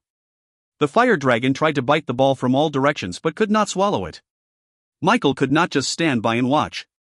He took advantage of the timing and raised his magic wand to release a firebird. A flame rapidly spread in the sky 100 yards toward Anfey. Michael dared not release any magic that required him to be close to his opponents. He worried that he would be bit again by his own magic. He chose to use levitation magic from a distance, which constrained Michael and made him uneasy. It felt like he fought with only one hand, but he could do nothing with it. Anfey never felt dizzy, even when he had been put on pilot training to spin 1,000 times around a pole. Anfey had locked his senses on Michael. The firebird's speed was super fast, but Anfey was no slower than the firebird. Moreover, Anfey had seen him releasing the firebird and had reacted as soon as he saw it. Anfey moved to the side and countered the firebird, with the fire shield almost parallel to the ground. With a loud noise, the fire shield in Anfey's hand did not change a bit, but the firebird had shot up to the sky as it passed against the shield. Michael gasped. He finally realized that regular magic attacks would not work on Anfey. Anfey raised the fire shield to block the firebird, but got knocked away and rolled to the side. He noticed the shocking face on Michael and understood this was his best chance to fight back. When Anfey rolled, he had his back facing Michael and took out a bow from his dimensional ring. He turned his body and took aim at Michael. A dark arrow shot at Michael. No wonder Michael was an archmage. He was very experienced since he had been through many battles. Even though he had lost his cool, he was still observant about dangers. As Anfey turned around, he sensed the danger and immediately released a magic shield. He immediately started chanting rapidly. With 2 huge crashes, the 2 arrows shot together by Anfey crashed into Michael's magic shield. Michael looked very cautious. He did not care if his magic shield could take the hit, he had disappeared. When he showed up again, he kept another 100 yards between Anfey and him. Saul and Antos could perform instant transportation at any time, but Michael could not. His instant transportation took a long time to cool down. This was the difference between different series mages. Saul could not instantly release Firebird and Fire Dragon with top Fire Series magic. Anfey, be careful with the rage from Fire God. Michael's angry voice came from a distance. He raised his magic wand high and started to chant. They were forbidden spells. Anfey felt the intense magic surges in the air. He was shocked and dared not to stay around. He turned around and started to run away. At the same time, he heard a coarse voice, "Master, don't hurt Susanna. You have promised me that you would give Susanna to me." Anfey was shocked. His sense immediately located the person who was talking. He was the mercenary Michael accidentally tossed away. That familiar face made him remember a name, Von Merge. He used to like Susanna a lot. Michael looked enraged and thought to himself, "Stupid ass." Because this stupid ass told him Susanna was a senior swordswoman while Anfey was only a stupid paladin, he suffered the loss. If he were more careful and asked Anthony to come with him, he would not have ended up like this. Right now he needed to focus to release forbidden spells and had no time for that ass. Those 3 senior swordsmen who were so shocked and disappointed at themselves seemed to come back to life. They, just as Michael, blamed everything on Von Merge. One of the senior swordsmen yelled in anger, "Shut up!" He rushed towards Von Merge after yelling at him. He dared not to fight Anfey, but it did not mean he dared not to kill others. Anfey sighed. He suddenly stopped. At the same time, Susanna had run out through the city wall. She did not hear Von Merge screaming.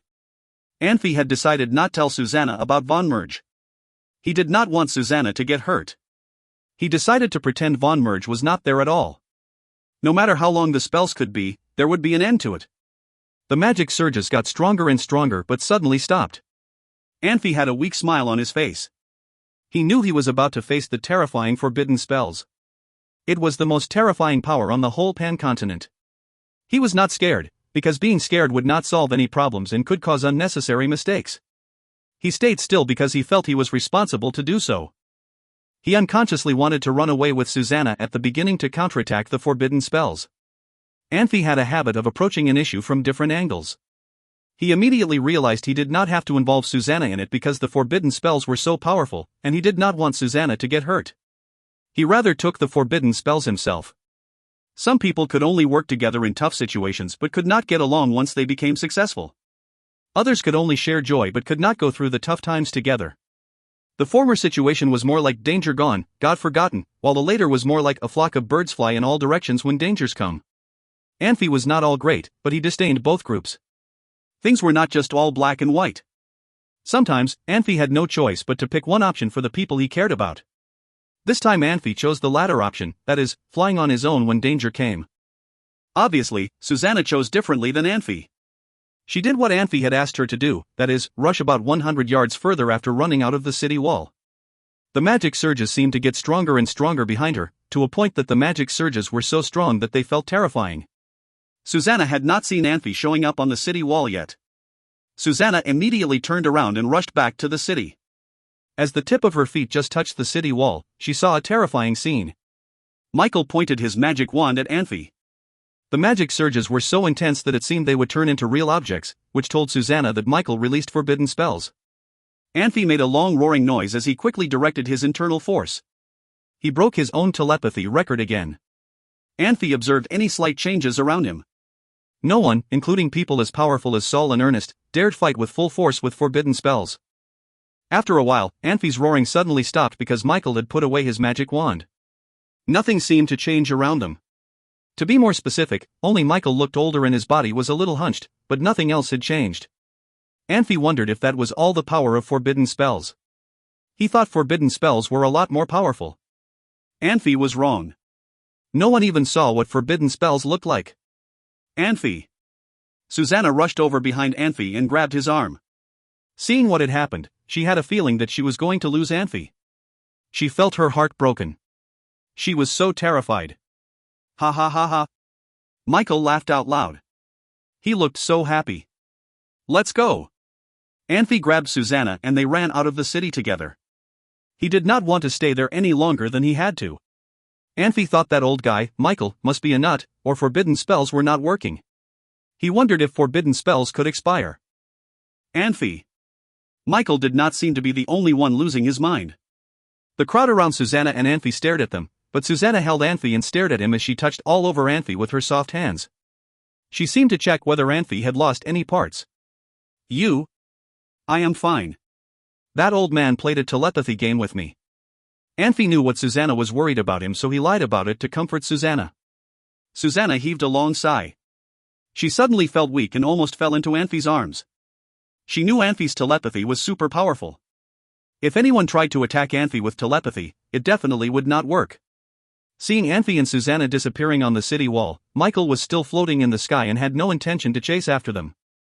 After a while, he looked proud and smiled. You are just a paladin. Do you really think you could survive after you received my burning spells? Generally speaking, 3 spells in Fire Series magic belong to forbidden magics. However, Michael mastered 4 forbidden magics. He learned about the 4th forbidden magic from a relic. Burning was just a regular word in the dictionary, but also represented a very horrific magic in Magic World. In other words, it was vicious. In Fire Series magic, burning was a magic similar to a cursing. Every time, when the burning magic was released, it would take a large amount of magic power. It would have a burning effect that could last 1 day to 1 month long, depending on how strong the opponent's anti-magic ability and telepathy were. This burning effect could not be countered by other elements. No matter whether Anfey jumped into the water, hid in the snow, or even buried himself in the dirt, the effects were still there for that period of time.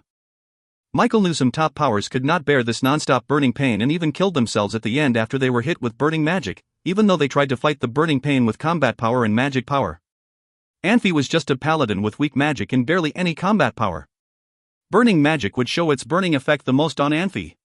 Michael thought there was no chance for Anfey to survive it. If you find any errors, ads pop-up, ads redirect, broken links, non-standard content, etc., please let us know. Report chapter so we can fix it as soon as possible. Chapter 440, Deception. Chapter 440, Deception. Translator, Nayabo Studio Editor, Nayabo Studio. Susanna and Anfey ran until they were sure there was no one chasing them anymore. Clearly, Susanna was right. Now that they knew how powerful Michael was, they knew that if Michael and Anthony teamed up, there was no chance of victory. Should have listened to those spies, Susanna whispered, or let them meet with Anthony. At least they won't have betrayed us. In the past, she would be angry with herself because she believed that if she was stronger, she could protect herself and Anfey. But now that she was a top-level power, she could not do that anymore. She also knew that fighting a mage was not easy, because mages tended to be more in control in a fight. Shernan didn't betray us, Anfey said, or else Anthony would have noticed much sooner. Are we going back? No, Anfey said, shaking his head. If we don't, Anthony will realize who sent Shernan. He will realize no matter what, Anfey said with a shrug. If Shernan didn't betray us, how did Michael realize we were there?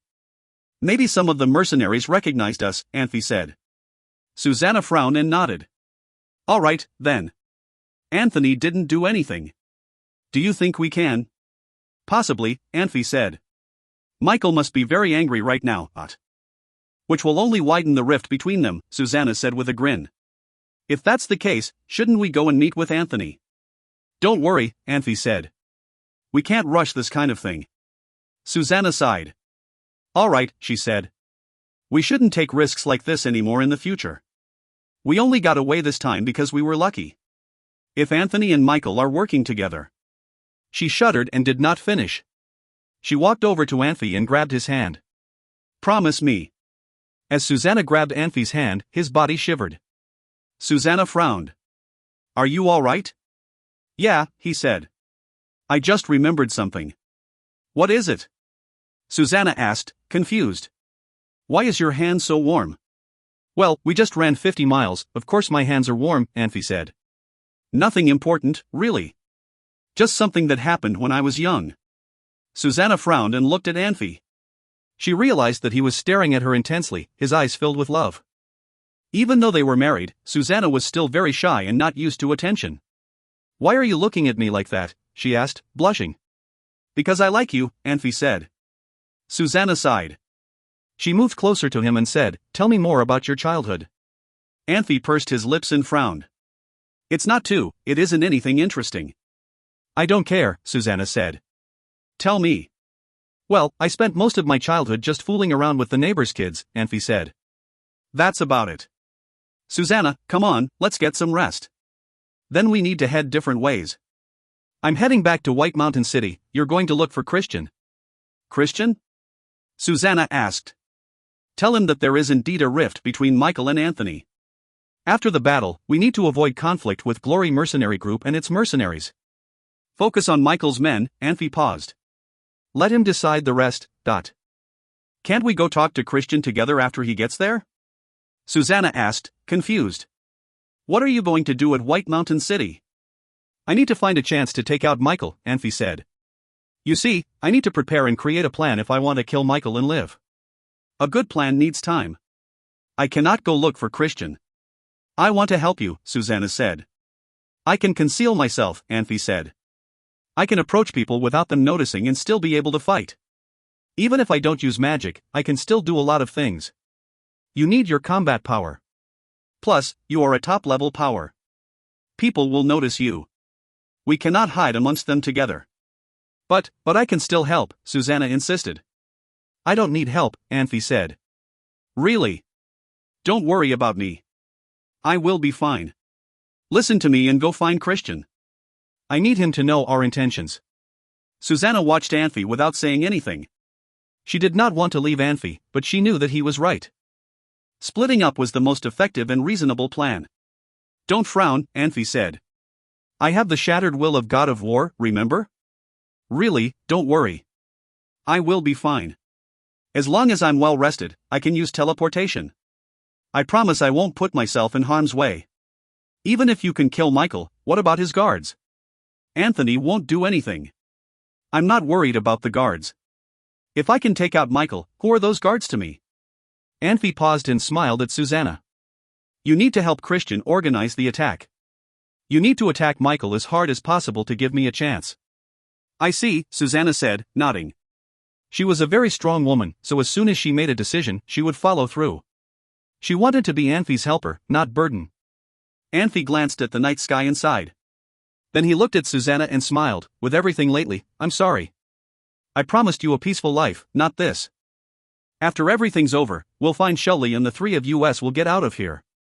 Susanna grinned and nodded. She stepped towards Anfey and wrapped her arms around him. Anfey wrapped his arms around her as well, trying hard to control his shivering. He knew something was wrong as soon as he left White Mountain City, because every inch of his body was burning with pain. Everything, including Breeze and Susanna's embrace, caused the pain to intensify. Thankfully, Anfey could control himself well enough not to show that he was in pain. He did not know what would happen to him, which was why he needed Susanna to leave. He didn't want the woman he loved to suffer because he was in pain. His mind kept replaying the terrifying magic surge he felt from Michael. Clearly, the forbidden spell had worked. Hurry, Anfey whispered, letting go. You have a long way ahead of you. I need rest as well.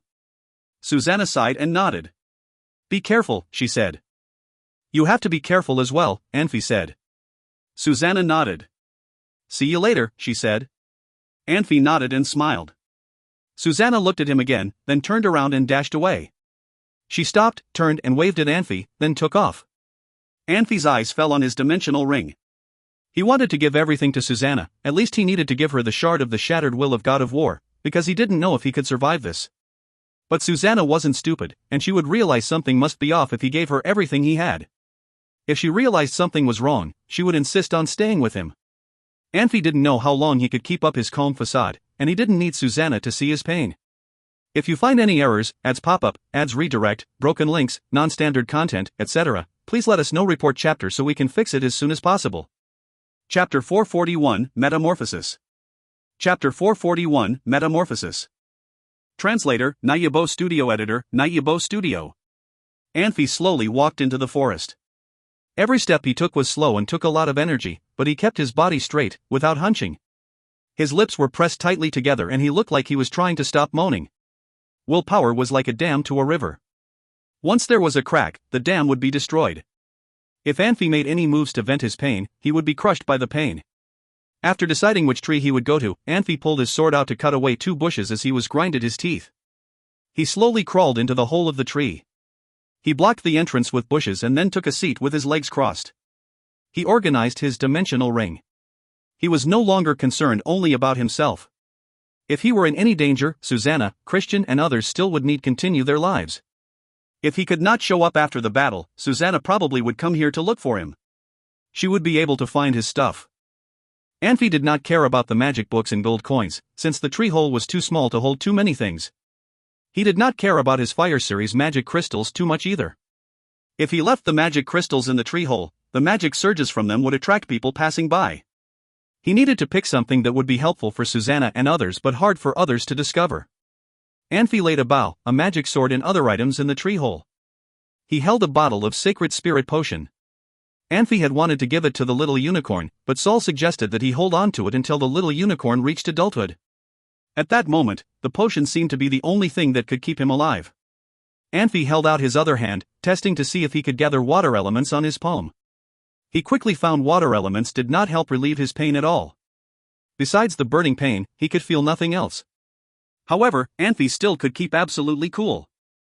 He had known the water element would not help. If forbidden spells were so easy to be removed, archmages would not be so powerful. He thought it was worth giving it a try. Anfey slowly closed his eyes. He activated the internal force in his body as he released his telepathy. Anfey thought he had to understand where the injury was if he wanted to remove the effects of the forbidden spells. He knew he did not have much time left. The burning pain got more intense. Countless minor cracks appeared on his skin. Anfey believed these cracks would get bigger and bigger. Nothing would help him if the cracks got deep into his muscle. After a while, Anfey helplessly opened his eyes. He wasted so much time trying to figure out where the injury was, but got nothing. The only thing he found was he felt better when he performed maximum telepathy. Releasing his telepathy to the max would help with pain but could not remove the forbidden spells, and it would consume his telepathy. Anfey slowly picked up the shattered will of God of War. After hesitating for a while, Anfey finally started the anti-magic Terra. The shattered will of God of War could only start anti-magic Terra 3 times a year. At that moment, Anfey could care less. A barely visible light screen spread out, covering Anfey and the bottom of the tree hole. The light looked weak but seemed to be able to penetrate anything. It could pass through trunks and pour the light out of the tree hole onto the ground. Anfey had not made a sound. He suffered pain that most people could not bear, but now he could not help moaning a bit. The burning pain was gone. The burning pain really disappeared. Instead, he felt heavenly joy and relaxation. In this corner, where no one could see him, Anfey did not have to hide anything. He looked anxious, quietly waiting for something. He was like a criminal waiting for his sentence by the judge. After a while, the light screen was gone. Anfey's face immediately twisted in pain. The shattered will of God of War fell out of his hand. Nothing could compare. The honey would taste heavenly sweet after having one bite of berberine. However, the berberine would become too bitter to bear after having a bite of honey. Anfey once again felt the burning pain, which seemed more intense than before. Michael's judgment was right. Anfey had neither combat power nor strong magic power. The effect of the burning magic could reach to its maximum. If it were Susanna, she would only have cracks on her skin when she exhausted her combat power. Anfey felt he could not take this burning pain anymore. If it were someone else other than Anfey, that person would have lost his mind with this unbearable and intense pain. Anfey gasped. He could barely keep from screaming. He closed his eyes and forced himself into samadhi stage. Anfey adjusted his breathing as he crazily released his telepathy. He tried to buy himself some time as he tried to latch the mind crystal inside his body. Anfey did not know if he would be able to take the power released by mind crystal once it exploded, but right now he had no other options but to take the risk and try it. The moon and stars disappeared from the sky. The sun rose. Time passed by. There were many visible cracks on Anfey's skin.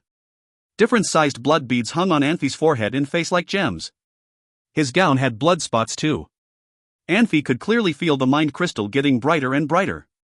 It was not an illusion. Although the sun was bright, sunlight could not get into the tree hole, since the entrance was blocked by the brushes. It was supposed to be dark in the tree hole, but it looked brighter in the tree hole than outside. The light was from Anfey. Unfortunately, Anfey did not seem to have enough time. More blood came out from the cracks and ran down his skull, forehead, and face, slowly dyeing his gown red. Because of the way he sat, his knees and bottom had already turned completely red. Some top powers who got hit by burning magic could have countered the damage caused by burning magic, but they could not bear the pain for a long period of time. They lost their minds and killed themselves in the end. Anfey had been bearing the pain that was the maximum effect of the burning magic with his iron will. He was still conscious, but his body seemed to be crushed. It was pathetic to think that he still had consciousness but body was about to die. Anfey noticed the bleeding increase. Anfey had to put all his eggs in one basket now. He stopped doing everything except releasing the mind crystal with all the energy he had. He stopped trying to control his internal force, paying no attention to the wounds on his body. Suddenly, a cloud of milky white light exploded in his head. The light seed which had been subconsciously suppressed by Anfey suddenly took advantage of the timing now that Anfey wanted to give up everything, and took root in him. Light elements represented glory, purification, healing and warding off evil. Many people hated the church people who always thought they were better than others and claimed they were all nice and valued justice over everything. However, it was undeniable that the properties of light elements could help regular priests earn respect from others. To be more specific, people hated the priests who expressed strong political and religious views. To dive deeper, the properties of the light elements also made what the church had done seem unbearable. People could see clearly what was written on a piece of white paper if something was drawn on it. But what would happen if it was drawn on black paper? The idea could be applied to the church as well. There were too many bad guys among the royalty. Many kings were too cruel and wasted too much time womanizing. People would not be surprised at whatever they did. People in the church could not be like them, because the church represented the light. church people had to behave themselves. In fact, there was little difference between church people and royals. Both groups were bad, and both groups were good. Unfortunately, in real life, except for the areas with a high density of church followers, the church had been blamed for misdeeds more than the royalty. Anfey seemed to sense danger coming. The milky white light cloud started to spread and wrap around Anfey. The light seed was one type of baptism that any priest could release. However, what Slanbria planted in Anfey was not a regular light seed. It was a blessed light seed, which could only be released by an archpriest. The archpriest needed to pray for months before he could release a blessed light seed. Slanbria had been busy since he became an archpriest. He only released a blessed light seed 3 times. Anfey got the last blessed light seed from Slanbria. Back then Slanbria had not thought of anything else. The drama they had at the end was because Anfey had made such great progress. With the nurturing of light elements, Anfey could see his wounds healing, but the power of burning magic did not disappear. The wounds broke and healed repeatedly. This hellish experience would be unforgettable for anyone because it was so painful. Without incredible willpower, Anfey would have screamed. After a while, the milky white light cloud started to dim. Anfey had never practiced any light series magic because his own magic power was pretty weak. Without the power of the blessed light seed, he would not be able to hold out very long. Anfey suddenly opened his eyes. He poured the sacred spirit potion into his mouth without giving it a second thought. He sensed that the light seed that he had been rejecting had become the key to his survival. The sacred spirit potion functioned as the most effective and strongest aphrodisiac. After a very short period of time, the milky white light cloud suddenly expanded and radiated crystal-like bright light. The light cloud wrapped around Anfey again. The heart of nature which had bonded with Anfey started to pump with force and absorbed the pain with super-fast speed. The slight coolness relieved some of his pain. After being attacked by the burning magic, this was the first time Anfey had felt a bit of relief. As time went by, sun had done its job for the day and set. Suddenly there was a loud explosion. The explosion did not have shape, waves or sound, but it affected the area with a radius of dozens of miles. All the people, birds and animals did not know what had happened, but all felt their minds crash. Maybe the sacred spirit potion was the key, or maybe non-stop trying over the past dozen hours had worked. The mind crystal inside Anfey's body finally disappeared. The wounds on Anfey continued the cycle of breaking and healing, but he looked relaxed because he had a total new feeling. In other words, he gained new knowledge. Anfey clearly saw every piece of broken crystal melting and sensed the strong telepathy embedded in them. No matter how many pieces of broken crystal were there, he seemed to be able to break himself into many selves to track every piece of broken crystal. He did not miss a single one. When each piece of broken crystal melted, Anfey thought he had absorbed as much as mind power as he could, but his body seemed to be a black hole that could absorb as long as the crystals kept melting. The explosion had happened in the blink of an eye, but it seemed to be thousands of years long for Anfey. He could see the huge change in his sensing ability inside and outside his body. It was not about how much clearer or more detailed he could sense. No matter where he focused his telepathy, that area became the center of the world. If he wanted to focus on 2 places, then there would be 2 centers for the world. If he wanted to see 1,000 places, there would be 1,000 of centers in the world. Millions of pictures flashed in Anfey's head at the same time, but they seemed to be all in order. His body seemed to become so big that he could absorb everything, but seemed to be as small as a cell at the same time. He had not been able to do anything with burning forbidden spells before, but now it was no secret to Anfey. Countless fire elements appeared rapidly, burned, and disappeared quickly. Because of the fast speed of the fire elements, he had not figured out how he was hurt. The pumping of the heart of nature started to slow down, but every beat was strong. The natural air for dozens of miles rushed in waves and nurtured Anfey's dry body. The healing effects of heart of nature overcome the damage of the fire elements. The wounds on Anfey started to heal. Anfey used to have all kinds of forces in his body, but today he finally entered the stage of inner alchemy, which only existed in legend as Traveler. With the influence of the environment, all the forces completely belonged to Anfey now. He did not have to suppress any of them. If he wanted to use any force, he could let that force grow. If he did not want any force, he could let that force completely disappear. Without knowing how much time had passed, in White Mountain City about 40 miles away, along the city wall, Christian waved his arms while Susanna swung her sword. Anfey seemed to be able to sense all of these. He suddenly opened his eyes and moved his body. Dark red blood scabs in different sizes started to fall off like raindrops. Seeing these laid in front of him, Anfey smiled. If you find any errors, ads pop-up, ads redirect, broken links, non-standard content, etc., please let us know. Report chapter so we can fix it as soon as possible. Chapter 442, Attacks. Chapter 442, Attacks. Translator, Nayabo Studio Editor, Nayabo Studio. To a normal person, a top-level power was practically a god. Sometimes, a top-level power didn't even need to do anything. All they needed to do was stand there, and that alone was enough to command the situation. As a top-level power, Michael was very confident in his abilities.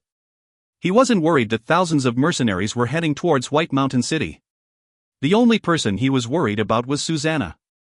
He could see how calm and collected Susanna was. He was surprised by this, because he originally planned on using Susanna's grief and desire to revenge her lover against her. But he wasn't worried either. Susanna's emotion only influenced his plan, but another person's presence completely disrupted it. Michael knew about Entos and what he was capable of. Whenever other mages spoke of esteemed young mages, Entos' name always came up. However, before this, Michael had never taken Entos seriously. Entos' presence annoyed Michael and made him very angry. Because he needed to defend the city against zombies and necromancers, Michael had already let up a large magic array in the city. He used this magic array and set up his soldiers outside of the city. He was hoping to take out the mages first, then deal with the mercenaries. But so far, all they were doing was hide within the magic array and watching the enemy mages attack. The array was wasting a lot of magic crystals, but Michael knew that it was a necessary sacrifice. Entos was not directing the mages' attack. He was circling White Mountain City in the air, holding a longsword in one hand and a dagger in the other. Michael had 3 senior swords masters with him. One of the 3 was injured, thanks to Entos. A few minutes ago, Entos had appeared in White Mountain City, screaming and waving his weapons. The 3 swords masters had tried to stop him, but he teleported out of their way and hit one of the swords masters in the head with his sword. Before the swords masters could do anything else, he teleported away again. The swords master had summoned his combat power, and Entos was not the best at attacking magic, which was why the swords master had only suffered minor injuries. However, this incident made Michael very fearful of Entos.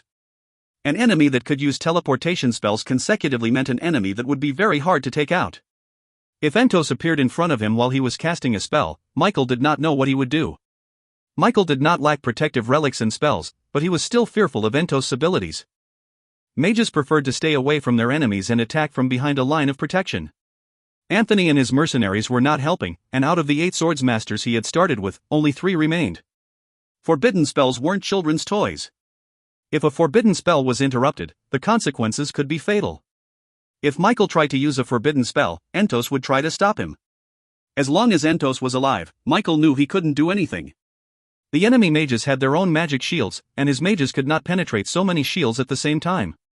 The only spell that could cause massive damage was a forbidden spell, but he could not use one at that moment. Entos appeared above the city wall and waved his sword at Michael and the swordsmasters. When Entos was younger, he had practiced attacking spells like all the other mages. However, Saul once told him that surviving was winning. He originally said it to prompt Entos to practice teleportation and levitation spells more so he could protect himself and escape dangerous situations. However, Entos was a very extreme person. He gave up practicing attacking spells and focused solely on teleportation. He spent more than a decade practicing the same spell because of a few words Saul once told him. Entos waving his sword was a signal to his friends it was time to attack. Seeing the signal, Christian turned to Blavi and said, "Tell the mages to start attacking." Blavi nodded and hurried off to give orders to his mages. Zubin, send the signal to Susanna. It's time for her to attack, Christian said. We need to stall as long as possible to make time for Anfey. Entos just circled the city, Zubin said. He said he didn't see him. He must be hiding, Christian said. I trust him. Suddenly, a dark spot in the sky caught everyone's attention. The mages hurriedly summoned a few eyes of the sky and saw Anfey streaking through the air towards the city. Christian's eyes widened. Didn't Susanna say he's going to take out Michael?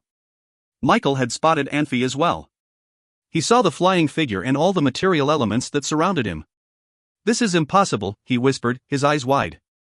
He couldn't see Anfey clearly, but he knew that he was coming. Christian and the mercenaries were just as shocked as Michael and the swordsmasters by Anfey's sudden appearance. Anthony laid his cup down and sat up, staring at the figure. Entos smirked and began flying towards Michael.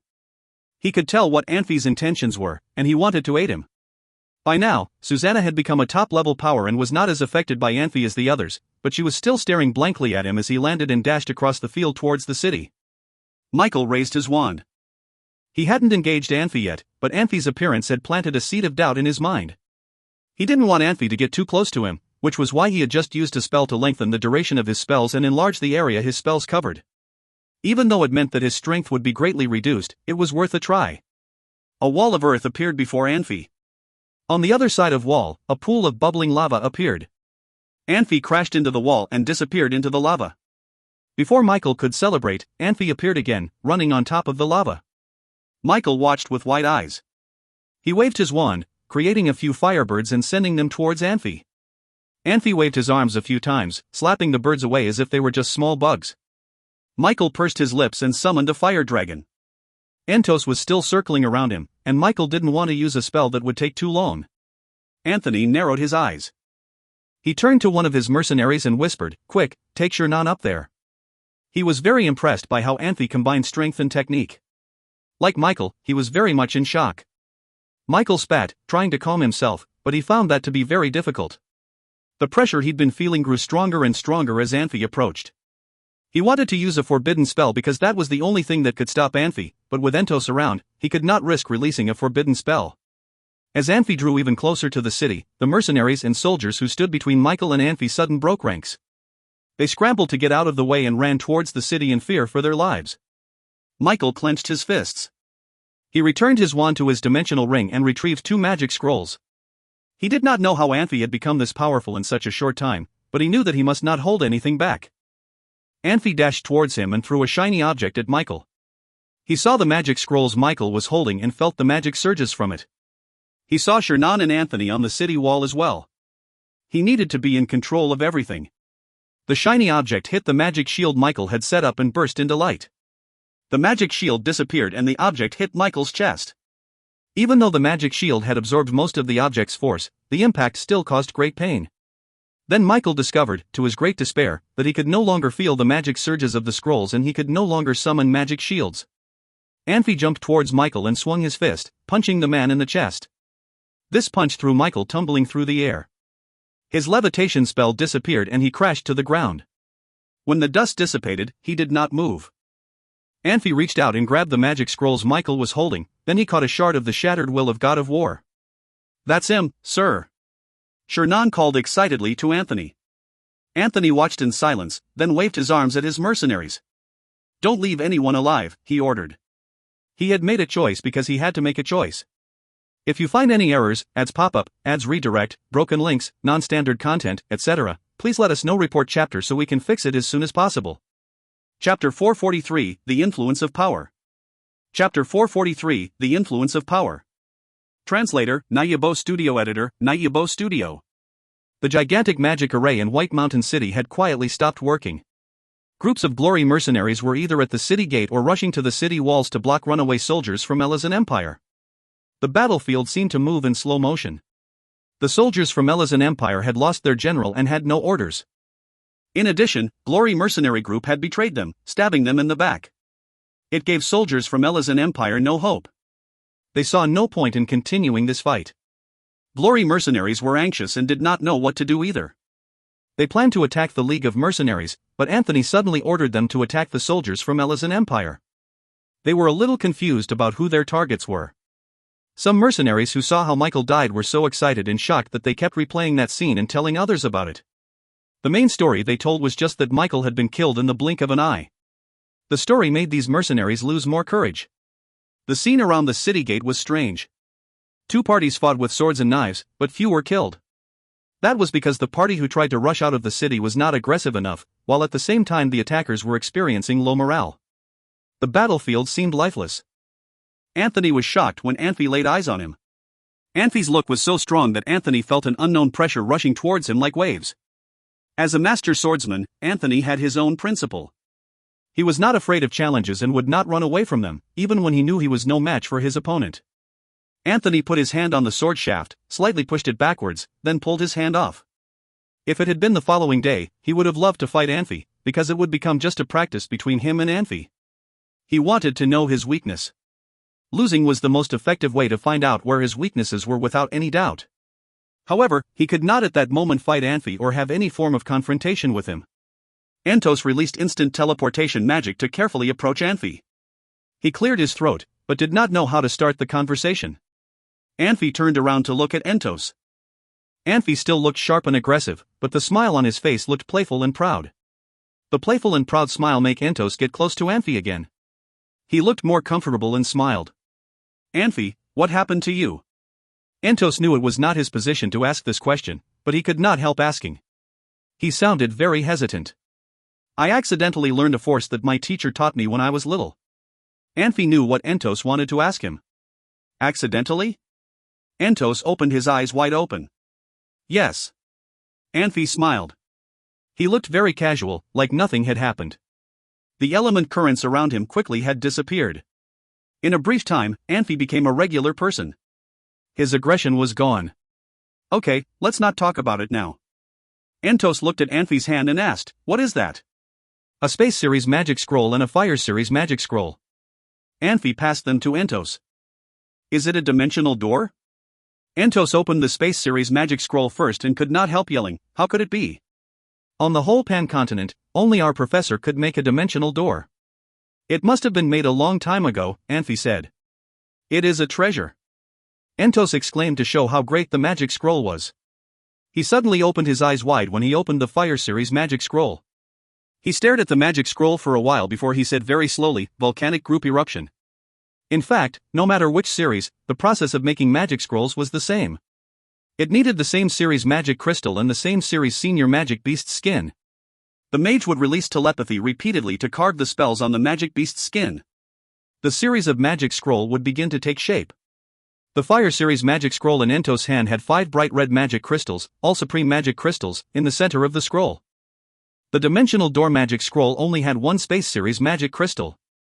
Volcanic group eruption? Anfey was shocked. Don't you know about it? Entos asked. I did not know. I only sensed very strong magic surges from this scroll, even more terrifying than the surges when Michael released forbidden spells. That was why I changed my mind at the end. Anfey asked Entos, didn't you feel the intense surges?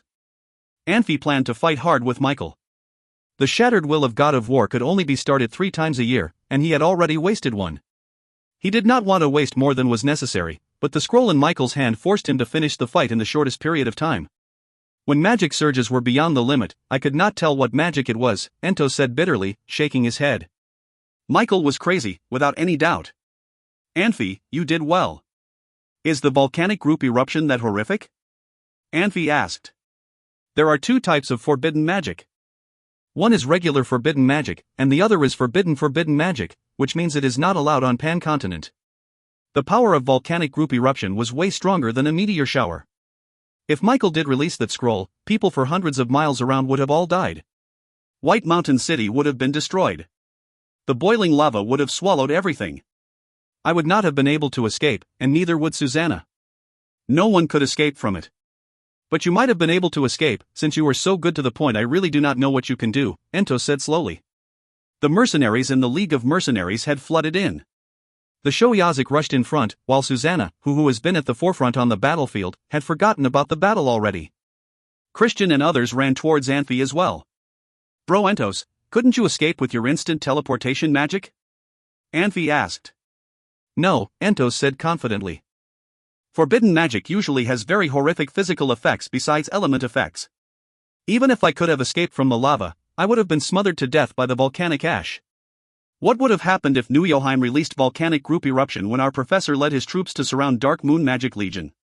Anfey suddenly asked. Well, Entos was shocked. He did not understand why Anfey had thought of something that had happened so long ago. In fact, Anfey did not understand why he thought of it himself. Maybe it was because, after being so close to death, Anfey got sharper and his imagination got better. What? Anfey took a sincere look at Entos. I do not know. Back then it took our professor few months to build a very large magic block array. It should largely reduce the power of volcanic group eruption, but no one would know what would have happened. Entos shook his head. The volcanic group eruption scroll is different than your vacuum confinement scroll. The volcanic group eruption scroll cannot be made by any current archmages. It is a relic from our ancestors. How did Nuyelheim compare with Michael? Anfey asked. Nuyelheim was the palace archmage in Elysian Empire. His reputation was way better than Michael's. Michael did not do anything splendid in his time. It does not seem right to compare the two, Ento said. When Nuyoheim lost to our professor, he did not seem to have any threatening reaction, Anfey said casually, but reputation is not always reliable. No, it is not about reputation, Ento said slowly. I have said that forbidden magic could not be released because the power of forbidden magic was too strong. Even the top powers could not counter it. We rarely find any relics from our ancestors, but there are some. If everyone attacked each other with forbidden magic, it would be a disaster. I see, Anfey said. That was why I said Michael was way below Nuyoheim. At least Nuyoheim knew to follow the rules, Ento said. Besides, Nuyoheim knew it would be hard to change anything with forbidden magic if he lost the battle without forbidden magic. Do you think our professor only has one vacuum confinement scroll? Anfey.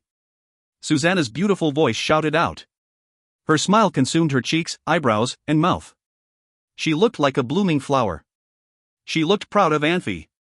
It was often best not to know everything. If Susanna had seen Anfey's horrific experience and knew Anfey could have died from it, she would have cried so hard and probably would still be crying. Christian and Blavi led some mages over to Anfey as well. Christian and Blavi were happy to see Anfey, even though they were shocked that Anfey had become so powerful that he could kill Archmage Michael with one strike. They felt like they were still brothers. They believed no matter how powerful Anfey became, he would still treat them as his brothers. The mages looked very nervous. Besides admiration, nothing could be seen on their faces. The power of Anfey seemed to dominate everything, because this was a world where everyone respected power. Why are you looking at me like that? Anfey smiled and gently held Susanna's hand. He rarely showed any intimacy in public because he thought Susanna did not like it. It was different now. They had not seen each other for a while and missed each other, especially when it seemed that Anfey might have died. Anfey, hurry up. This world will be stunned by you, Christian said eagerly. Blavi, Rizka, Zubin and others all nodded vigorously in agreement. They were so excited that even talkative Blavi did not know how to put his thoughts into words. It took him a while to say it. Anfey, you will get so rich. Don't forget to buy me dinner. Since Alice had become the CEO, she had developed a reward system. With a rough calculation, Anfey indeed could become rich. Anfey was shocked for a second before he smiled bitterly. He remembered what Alice had asked him to do. He needed to rob White Mountain City because he needed to get enough funds for the League following the war. However, Anfey could not rob White Mountain City anymore, since now Anthony had shown he was on Anfey's side. If you find any errors, ads pop up, ads redirect, broken links, non-standard content, etc., please let us know. Report chapter so we can fix it as soon as possible. Chapter 444, Threats. Chapter 444, Threats. Translator, Nayabo Studio Editor, Nayabo Studio. Anfey stood on an unfinished mage tower and looked at the city. Michael had begun construction of the tower, showing how ambitious Michael and Elizan Empire had been. However, Anfey was too busy to think about Elizan Empire. He closed his eyes and began meditating. He knew that he was approaching a breakthrough, and he needed to be very careful. If he couldn't control his power, he could very easily lose control. If he did, it would be disastrous for him. He needed to be careful and alert. A lot of people would lose control of their power because they thought it was natural for their power to increase. They didn't know whether it was right for their power to increase and they left it unchecked. Anfey wanted power. He wanted power to protect what he had and to take what he wanted. He could not allow himself to lose control of his power, because that would destroy everything he had worked for. In the meeting earlier, he suddenly realized how bored he was with everything. He became disinterested in the mercenaries, even Glory Mercenary Group. Christian, Blavi, and even Susanna's presence became meaningless to him. He knew what this change meant and he was disgusted by it, which was why he needed a quiet place to collect himself and think things through. Anfey, Susanna called as she jumped up the stairs. She landed next to him lightly. She was very good at finding people, which was why sometimes she could find Anfey even if he was trying to avoid her. What are you doing here? I'm tired, Susanna said with a grin. I don't like these political things. What about Christian? They have a lot to talk about, it seems, Susanna said with a shrug. Can I borrow your ring? Which one? The one you got from Hana. What do you need this for? Anfey asked as he took the ring off and handed it to Susanna. You'll see, Susanna said, putting the ring on her finger.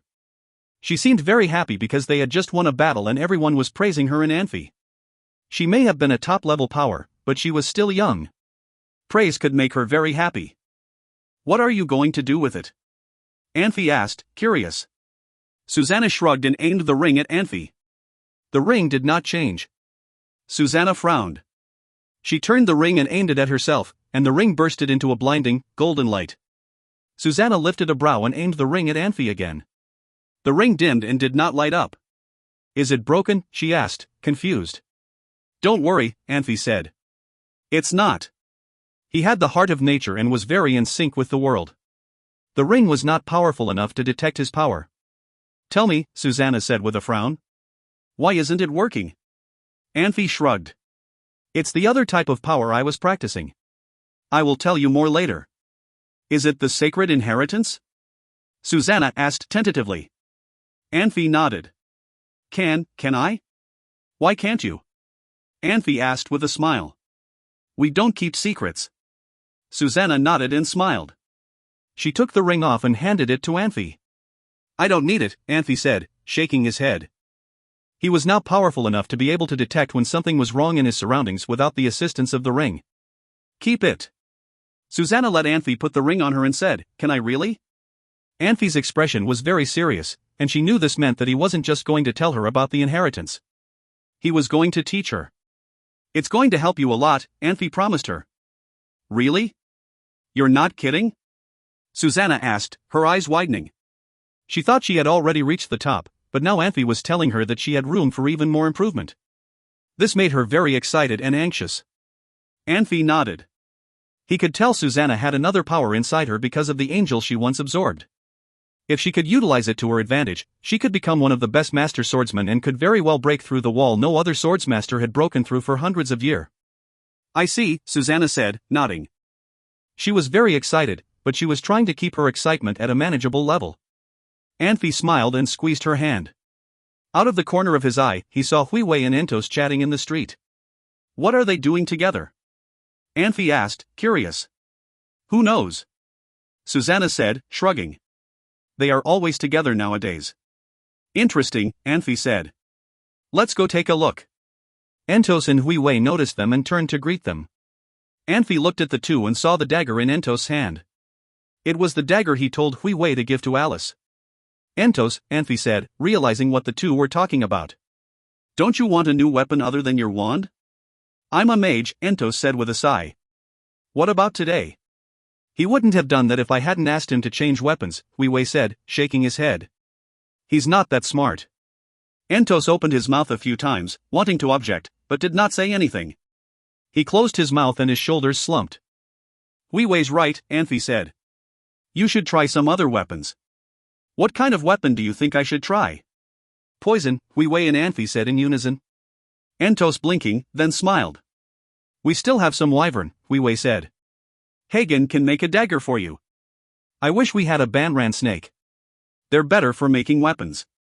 A priest can easily cancel out the effects of Banran snake's poison, Entos said. No one has time to do that in battle, Hui Wei argued. A dagger like this is a waste for you. Fine, Entos said, shaking his head. He tossed the dagger back to Hui Wei. I'll go talk to Hagen, Hui Wei said. I'll take care of myself, Entos said. He turned to Anfey and said, You should be paying more attention to your own troubles. My troubles? Anfey asked, frowning. You made a name for yourself, Entos said. Troubles will come. Anfey nodded. I'll look out for them, he said. If you find any errors, ads pop-up, ads redirect, broken links, non-standard content, etc., please let us know. Report chapter so we can fix it as soon as possible. Chapter 445, Strictly Following the Rules. Chapter 445, Strictly Following the Rules. Translator, Nayabo Studio Editor, Nayabo Studio. Reports written in different tones and styles with similar content were sent out. People who received the reports all read them with wide eyes and dropped jaws. However, after the shock, some laughed as they clapped their hands, some looked concerned inside, some screamed in anger, while others fell into long silence. In a secret chamber in the headquarters of Glory Mercenary Group, a big and strong white wolf was knocked down and surrounded by several mercenaries. He was tied up tightly by iron wires without any mercy and shackled with anti-magic bracelets on his legs and arms. David, do you really want to hand him to Anfey? Anthony asked in a low voice. Yes, Father, David said. This guy just came at the right time. I have been worried that we would not have a good excuse to see Master Anfey. The country of mercenaries has become a place everyone wants. Anfey will not necessarily be the winner at the end. Don't you want to leave us a way out? David paused a second before he slowly looked up. Father, why do we have to leave ourselves a way out? Because. Anthony did not know how to put it. The reason to leave themselves a way out was obvious, but Anthony had a hard time saying the reasons. Father, Marino is already a duke, David said slowly. Anthony chuckled. Christian and Antos talked about Marino in front of us on purpose. They wanted me to know. It means they think we are important, David said. Father, at this point, no one knows which party would win. That is why everyone wants our support. Once things are clear, we will not need to worry about which side we are on. By then, would they still want our support as much as now? What is the point in becoming allies with the party that has already won? Anthony was quiet. He understood what David was saying. People Anthony's age usually choose safety over risks. Younger people were more willing to take risks because if they made a poor bet and lost, they could just redo it. Father, don't hesitate anymore, David said quietly. King Yolanthe has good vision. Taking over the country of mercenaries was only his very first step to conquering the whole Pan-continent. To more effectively destroy his enemy, King Yolanthe would treat us well if we could go help Anfey and work for Manhwa Empire. I understand what you are saying, but only having one example of Marino is far from enough. Yolanthe needs more people to step forward and claim they are willing to work for him. Anthony paced the chamber. We would make a huge difference in the current situation in the country of mercenaries if we could claim to be on Anfey's side. Take Batusaman for example, he could follow us no matter we are going or ally with others. Tiger of Tao mercenary group is not a good option for us. So? Father, are you saying King Yolanthe would not be able to see what contribution we could make for him?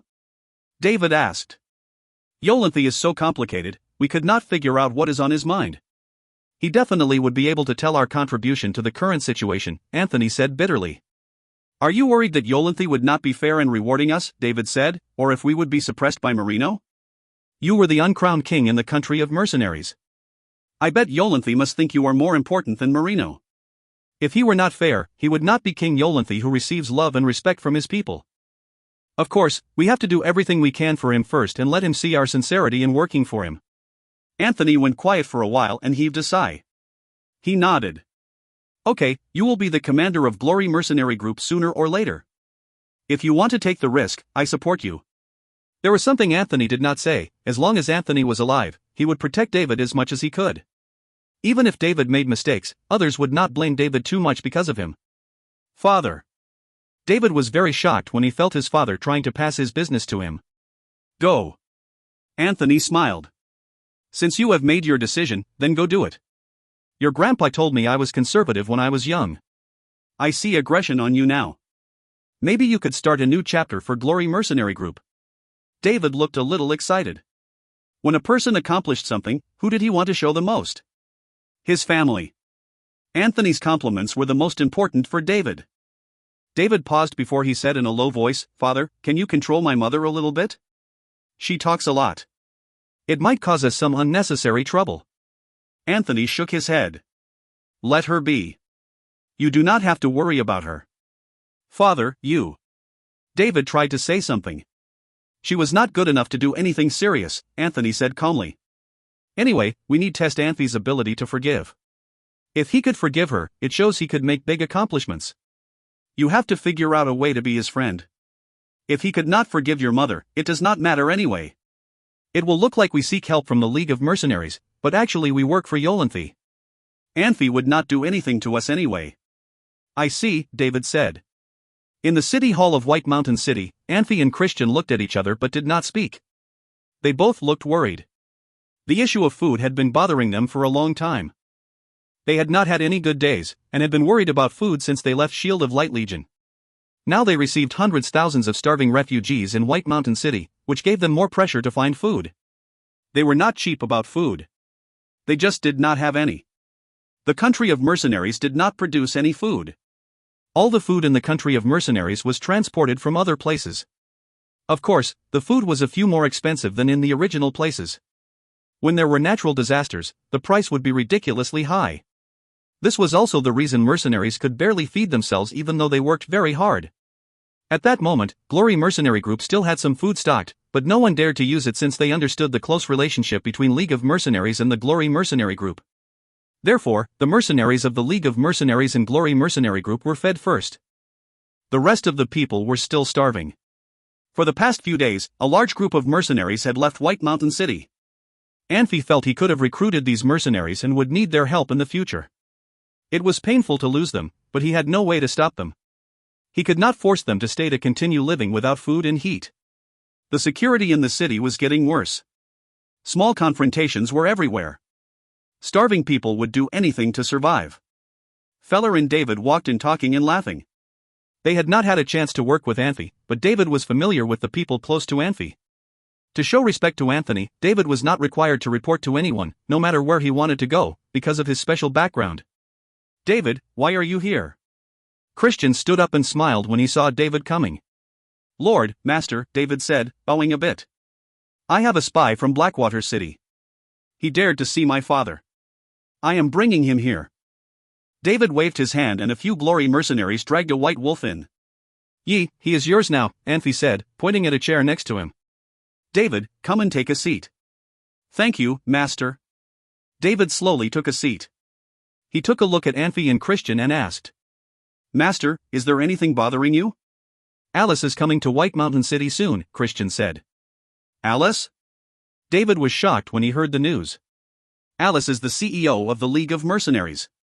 "Everyone, including Anfey and me, has to listen to her," Christian said quietly.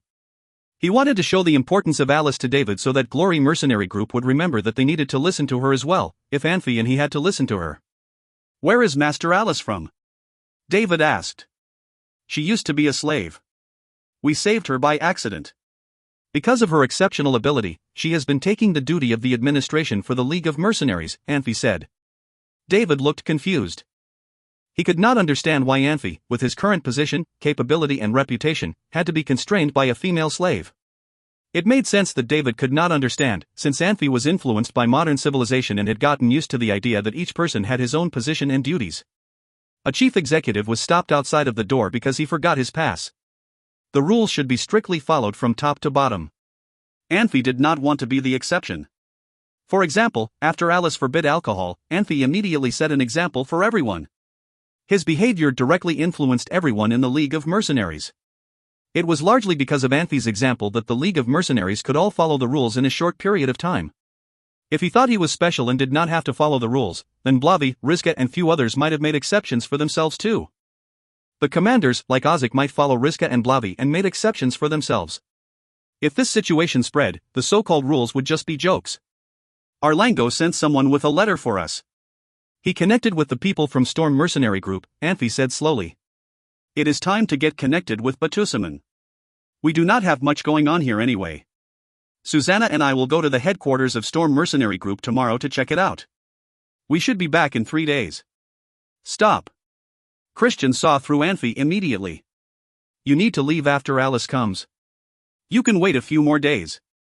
Alice made it clear in the war planning that someone had to take the responsibility for not having enough food and funds. We do not need to do that. Anfey looked helpless. Christian, you are the prince. Alice would not blame you. I think she would consider your feelings too. Christian chuckled. You and her had such a special relationship. I think, Don't bullshit T. Anfey nervously looked around. Susanna went to patrol the city. She will not come back until noon. Look at you. You are so nervous, Christian said. David vaguely got what they were talking about. He asked, Master, Lord, what makes you so concerned? What could it be? Food and money, Christian said bitterly. I cannot help with food. But? David smiled. When death spirits attacked White Mountain City, many merchant wagons were stuck in the city. We took them in the city. They had nothing but money. We have beaten the necromancers, but they still have no idea of the situation outside White Mountain City. They only sent a few people back to their own cities, while most businessmen are still in the Glory Mercenary Group. If you are interested, I think you could talk to them. If you find any errors, ads pop up, ads redirect, broken links, non-standard content, etc., please let us know. Report chapter so we can fix it as soon as possible. Chapter 446, Studies. Chapter 446, Studies. Translator, Nayabo Studio. Editor, Nayabo Studio. The northeastern side of White Mountain City was in the worst shape. This was where the zombies and necromancers had attacked. Part of the wall had already collapsed and the houses nearby were burned to the ground. Anfey walked down a narrow street, observing the ruins. Security around the city was very tight now because over 25,000 mercenaries were in the city. In order to prevent any conflicts or brawls, he organized hundreds of small patrol teams so the mercenaries wouldn't get bored. He had only walked a few blocks and already had run into 2 patrols. Most of the mercenaries knew Anfey and would nod when they walked past him. Anfey wanted to appear more amicable to the mercenaries and would smile and nod back as well. Anfey stopped when he was getting close to the wall. A few mercenaries were lying under the damaged wall. Anfey walked over and said, "It's still light. Are you taking a nap?" The mercenaries did not stir. "This is a strange time, isn't it?" Anfey asked, smiling. "You really should have waited until nightfall. Now you're trapped here, which is why you're here pretending that you're asleep." "It's sad, really." The mercenaries did not move. "I'm talking to you," Anfey said. "Shouldn't you say something back? You know, because it's a respectful thing to do?" One of the mercenaries sat up and pushed his hat back. He looked at Anfey as if he was surprised and pointed at himself. "Kokori, I heard you're well respected among your people," Anfey said slowly. "Some even say you will surpass Manstoli one day." "I know. Don't play dumb." The mercenary frowned. The other men around him jumped up, looking at Anfey. "Unfortunately, whoever said that about you is wrong," Anfey said, looking at the men. Manstoli had sent his men after Susanna, and Anfey would never forgive him for involving her. "You can read the stars?" Kokuri asked. "No," Anfey said, shaking his head.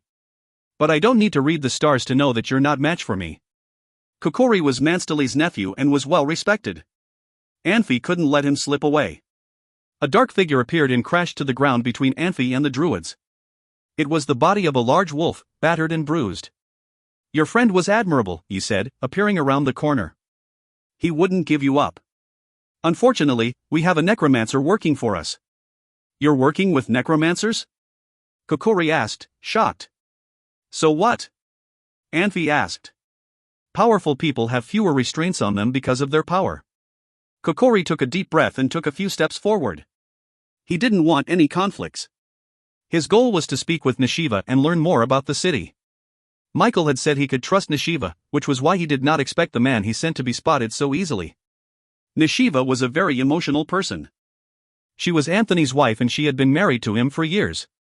However, because the alliance greatly outnumbered, and could easily overpower, Glory Mercenary Group, Anthony could not risk what he worked for his entire life for Nishiva. "You want to challenge me?" Anfey asked, amused.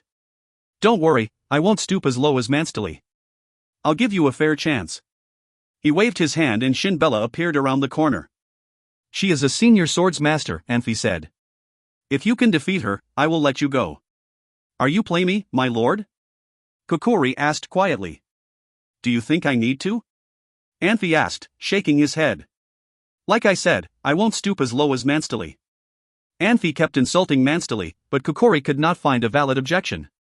He was angry that someone could insult his uncle so freely, but he understood why Anfey was very angry with Manstoli and he knew that it was Manstoli's fault, not Anfey's. If Manstoli had not attacked Susanna, the relationship between Anfey and Manstoli wouldn't be so bad. However, he did not have time to think. He needed to defeat Shinbella to save himself and his men. "I don't know why he keeps doing this," Christian said with a sigh. He knew that Anfey wouldn't let Kokori and his men get away, because he had brought Susanna and Entos along. "I don't get it," Blavi said. "He could take care of those druids easily." "Why is he doing this?" "Because his next target is Manstoli himself," Zubin said. Kokori is Manstoli's nephew and a respected member of his clan. He wanted to see how powerful they could be so he could be prepared for his battle with Manstoli. Zubin paused and smiled. "He's powerful, sure, but so is Manstoli." "Know thine enemy, Blavi." "Then what are we doing here?" "Because we need to learn more about those druids as well," Christian said. "Manstoli has a lot of loyal followers. He won't be fighting alone when the day comes. We have to fight alongside Anfey as well. We need to know their style of battle." "I see," Blavi said, nodding with a frown. He narrowed his eyes and watched the druids carefully. Christian and Zubin glanced at each other with a grin before turning back to the druids as well. "If you find any errors, ads pop up, ads redirect, broken links, non-standard content, etc., please let us know. Report chapter so we can fix it as soon as possible." Chapter 447, Kill. Chapter 447, Kill. Translator, Nayabo Studio Editor, Nayabo Studio. Fighting had many distinctive styles, which changed as the fighters changed. Some fights were intense, cool, or fast. The fight between Shin Bella and Kukori had its own special style, bloody. People at the scene, including Anfey, all thought Kukori was so desperate that he definitely would fight as hard as he could, like fighting for his life. His motivation and fighting ability were both at the best. Shin Bella did not have to risk her life for this fight, so it seemed like Shin Bella would be in a disadvantage. Whether Shin Bella would win the fight depended on her own fighting ability. However, everyone at the scene was shocked as the fight started. It was clear they had been wrong, of perhaps only half right. Kukori had tried hard as the fight started. After releasing transformation magic, his attacks seemed to be more aggressive and faster. He was as fast as lightning. His strong claws made an ear-piercing sound every time they moved through the air. Kukori could even release magic as he fought physically. It seemed like he is two people in one fighting against Shin Bella. No matter how much Kukori tried, he could not get the advantage in the fight, even though he was fighting for his life. Kukori thought Anfey would keep his word after he had made a public promise, since Anfey held the highest position in the League of Mercenaries. This was Kukori's only hope. He had to beat this swordswoman. However, he was constrained. He could hurt or beat Shin Bella, but he dared not kill her. Shin Bella was more aggressive than everyone expected, which gave Kukori an illusion that she hated him for personal reasons. In fact, Shin Bella's attitudes towards life played a role in it. She had loved Manlin so much, but he cheated on her, which almost destroyed Shin Bella. Shin Bella killed Manlin at the end, but the whole world became grey to her. The troops under her father's leadership had merged into the League of Mercenaries. Anfey should be able to lead them to a bright future. The only thing she cared about was solved. People who tried as hard as they could actually still cared about their lives, otherwise they would not have tried so hard. But Shin Bella did not seem to care whether she was alive or dead.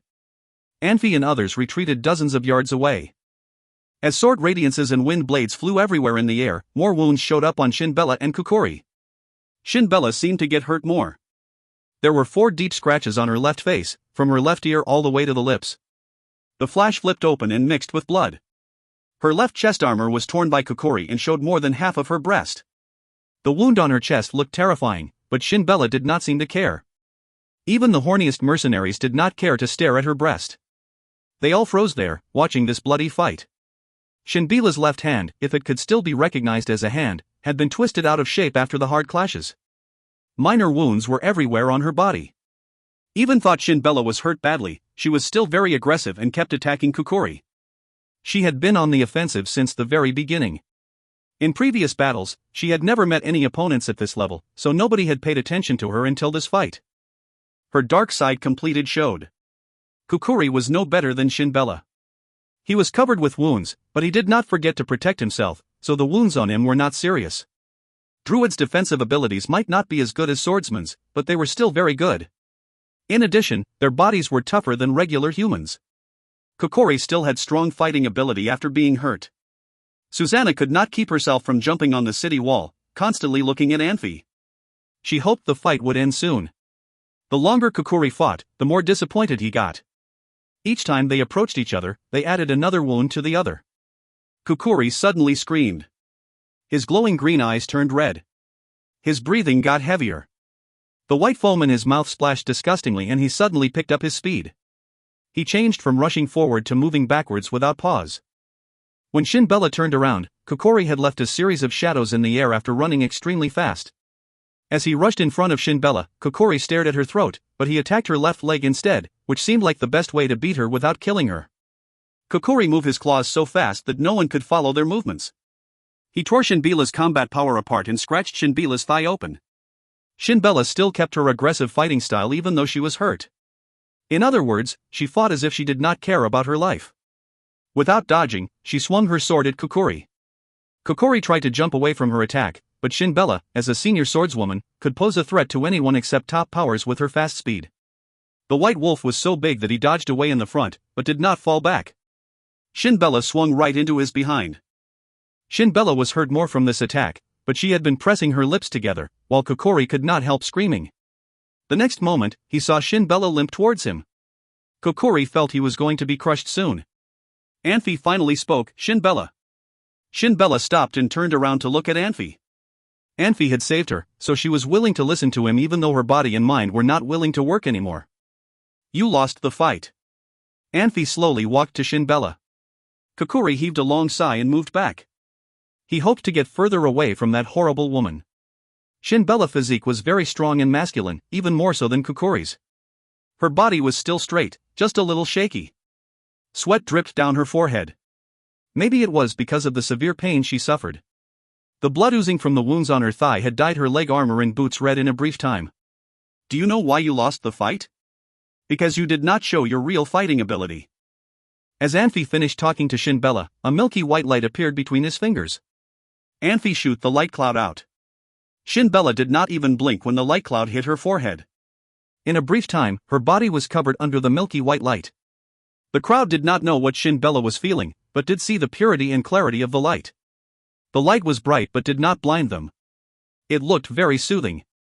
As the saying goes, the pros know the ropes, but amateurs just follow along. Regular mercenaries did not notice anything special, but the senior-level mercenaries were all stunned. Entos almost bit his tongue when he saw what happened from a distance with the eyes of the sky.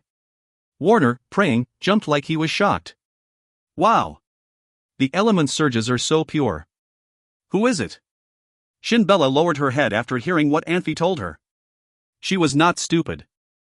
Anfey did not say it directly, but she knew Anfey only wanted to see the fighting ability of wolves with this fight and she did not even care about protecting herself. Anfey walked to Shin Bella and held her left hand to take a look. Her wrist and forearm were both broken. 4 of her fingers were broken as well. In fact, Anfey could not see through Shin Bella's skin with his sensing ability, he just knew what had happened to Shin Bella, although he could not understand how he knew. He had been able to sense anything he wanted since he entered the inner alchemy stage. Don't move and don't use your left hand, Anfey said quietly. Shin Bella gave a slight nod. Anfey felt Shin Bella's hand, arm and fingers. Shin Bella bit her lips, but she was strong. She neither moved nor fought with Anfey. Anfey looked like he grabbed something in the air. The dirt next to his feet suddenly flew into the air, which was followed by a gust of water. They mixed together and became a mud ball.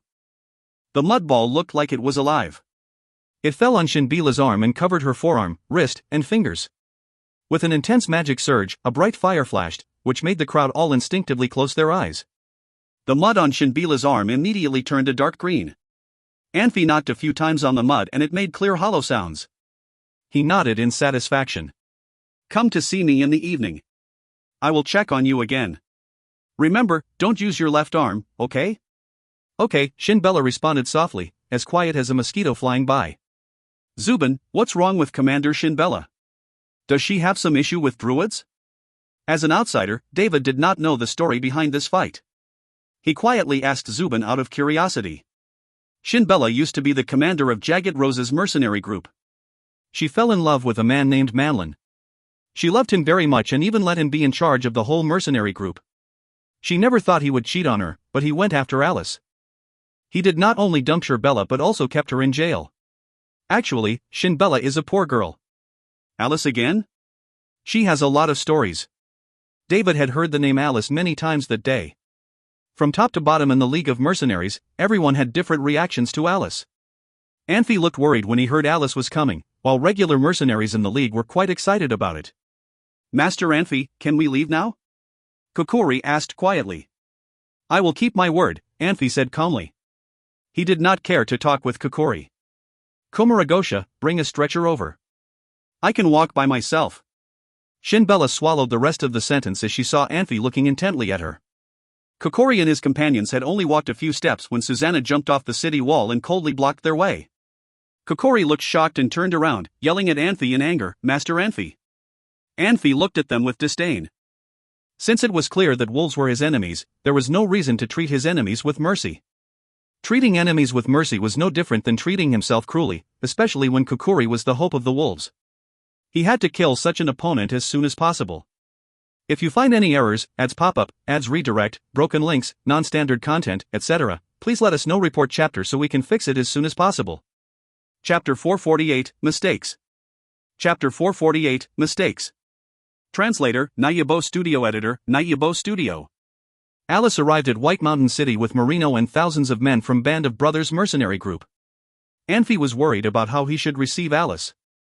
After hearing that Marino was with her, he decided to bring all the important people to greet them. Before Alice's arrival, all the magic portals in the city became very busy. The most important letters to Anfey were from Saul and Yolanthe. Yolanthe praised his achievements and his strength, and the wording of the letter showed that the king was very excited about what Anfey had achieved. Clearly, he did not expect Anfey to achieve what he had, and Anfey's victory at White Mountain City came as a pleasant surprise. Yolanthe also gave Anthony the title of Duke, the same rank Marino received. Yolanthe asked Anfey to give the letter to Barry and have Barry give the news to Anthony. Anfey understood why Yolanthe gave him the letter. If Anthony was trustworthy, then Yolanthe could openly make him a nobleman. If he wasn't, Anfey should destroy the letter immediately. When Yolanthe gave Marino his title, Barry had been the one to deliver the news. Yolanthe couldn't go to White Mountain City, and Christian was still not as important. The only fitting person to deliver the news was Barry. This was a risk, because if Scarlet learned that Barry had left his army, what would she do? But Yolanthe couldn't just let anyone announce the news. Anfey was very surprised because Yolanthe clearly trusted him enough to have him make the decision alone. Yolanthe was very good at finding capable people, and when he found someone he believed was capable of great things, Yolanthe would trust this person. Anfey wasn't an ambitious person, and he achieved what he did because of luck and chance. He wanted to be a part of the society and was changed by society. He valued power much more than had before. Saul's letter did not praise him. Instead, Saul kept reminding Anfey to be humble and not let his success cloud his judgment. Then he wrote briefly about what was happening in Sacred City. Saul told him not to be worried about anything in Sacred City because what he had done in White Mountain City was enough to silence any voices of objection against him in the court. Yolanthe had told the court that Anfey had known a supreme power when he was a child. Even though some had already learned of this, most of the people in the court did not know. This turned the tide in favor of Anfey, and the nobles began praising Yolanthe for his wisdom. Some noblemen might not have been smart enough to be part of the political conflict, but everyone knew how rare and important a supreme power was. If Anfey really had studied under a supreme power and was on track to become a supreme power himself, then he would be an invaluable addition to Manhwa Empire. Yolanthe would never sabotage such a valuable alliance just because a few noblemen were upset with Anfey. This was why the situation in Sacred City changed so fast. The nobility tried to make their transition smooth to avoid becoming laughingstocks and began praising Anfey and Yolanthe. The last known supreme power was a pope from hundreds of years ago. If Anfey became a supreme power, it would be good for the empire. If he didn't, he still had a teacher who was a supreme power who could help Manhwa Empire. Barry sent a letter as well, writing about Scarlet and her army. After the Alliance took over White Mountain City, Scarlet set out towards Blackwater City. It seems like Shansa Empire was gathering manpower other than with the aid King Jarek sent. The changes in the country would affect him in the future, but that was not Anfey's immediate concern. He stood on the wall and watched the approaching carriages and mercenaries. He was very glad that he had been able to solve the money situation. This way, he could resolve Alice's money and wage situation. The previous day, Anfey had spoken with the merchants from Tumun Commercial Union. He thought that the merchants would be strict and the negotiation would be difficult, but the merchants surprised him by agreeing to his deal immediately. Anfey could tell that the merchants really did want to help him, because the merchants were smart men and knew the importance of siding with the right person. Even though he wasn't familiar with the ways of the merchants, he didn't need to look too much into this situation. He signed a contract with the merchants and borrowed 12,000 gold pieces from them. The merchants were from Tumun Commercial Union, and Manhwa Empire had been protecting their union for decades. These merchants knew how well Yolanthe treated them. Anfey was Yolanthe's representative, and the merchants respected him. He was also the head of the alliance and had just taken over White Mountain City. The merchants knew Anfey could very well become the person to unite country of mercenaries. Working with Anfey worked in their favor. Anfey narrowed his eyes and spotted Marino and Alice. Anfey hopped off the wall and hurried out of the gate, followed by Christian, Susanna, Anthony, the other mercenary leaders, and the mages. Zubin brought David along as well. "Welcome," Anfey said, waving at Marino. He turned to Alice and said with a smile, "I'm afraid you're going to be very busy." Alice and Marino turned to Anfey but did not say anything. Anfey had killed Michael, meaning that he must be about to break through and become a supreme power. So many people worked towards this goal and failed. If he could achieve this goal when he was this young, what would he do in the future? Alice realized that she had made a mistake trying to seduce Anfey just after she met him. At that time, Anfey had not been very close with Susanna. She must have made a bad impression then. If she tried to evoke his sympathy and show her abilities bit by bit, she was certain that she would never have lost to Susanna. Of course, now it was too late and she couldn't seduce him anymore. She could only do everything possible to try and make herself invaluable to his team. This way, he would recognize her power and keep her in his inner circle, which was the center of power in this country right now. If you find any errors, ads pop up, ads redirect, broken links, non-standard content, etc., please let us know. Report chapter so we can fix it as soon as possible.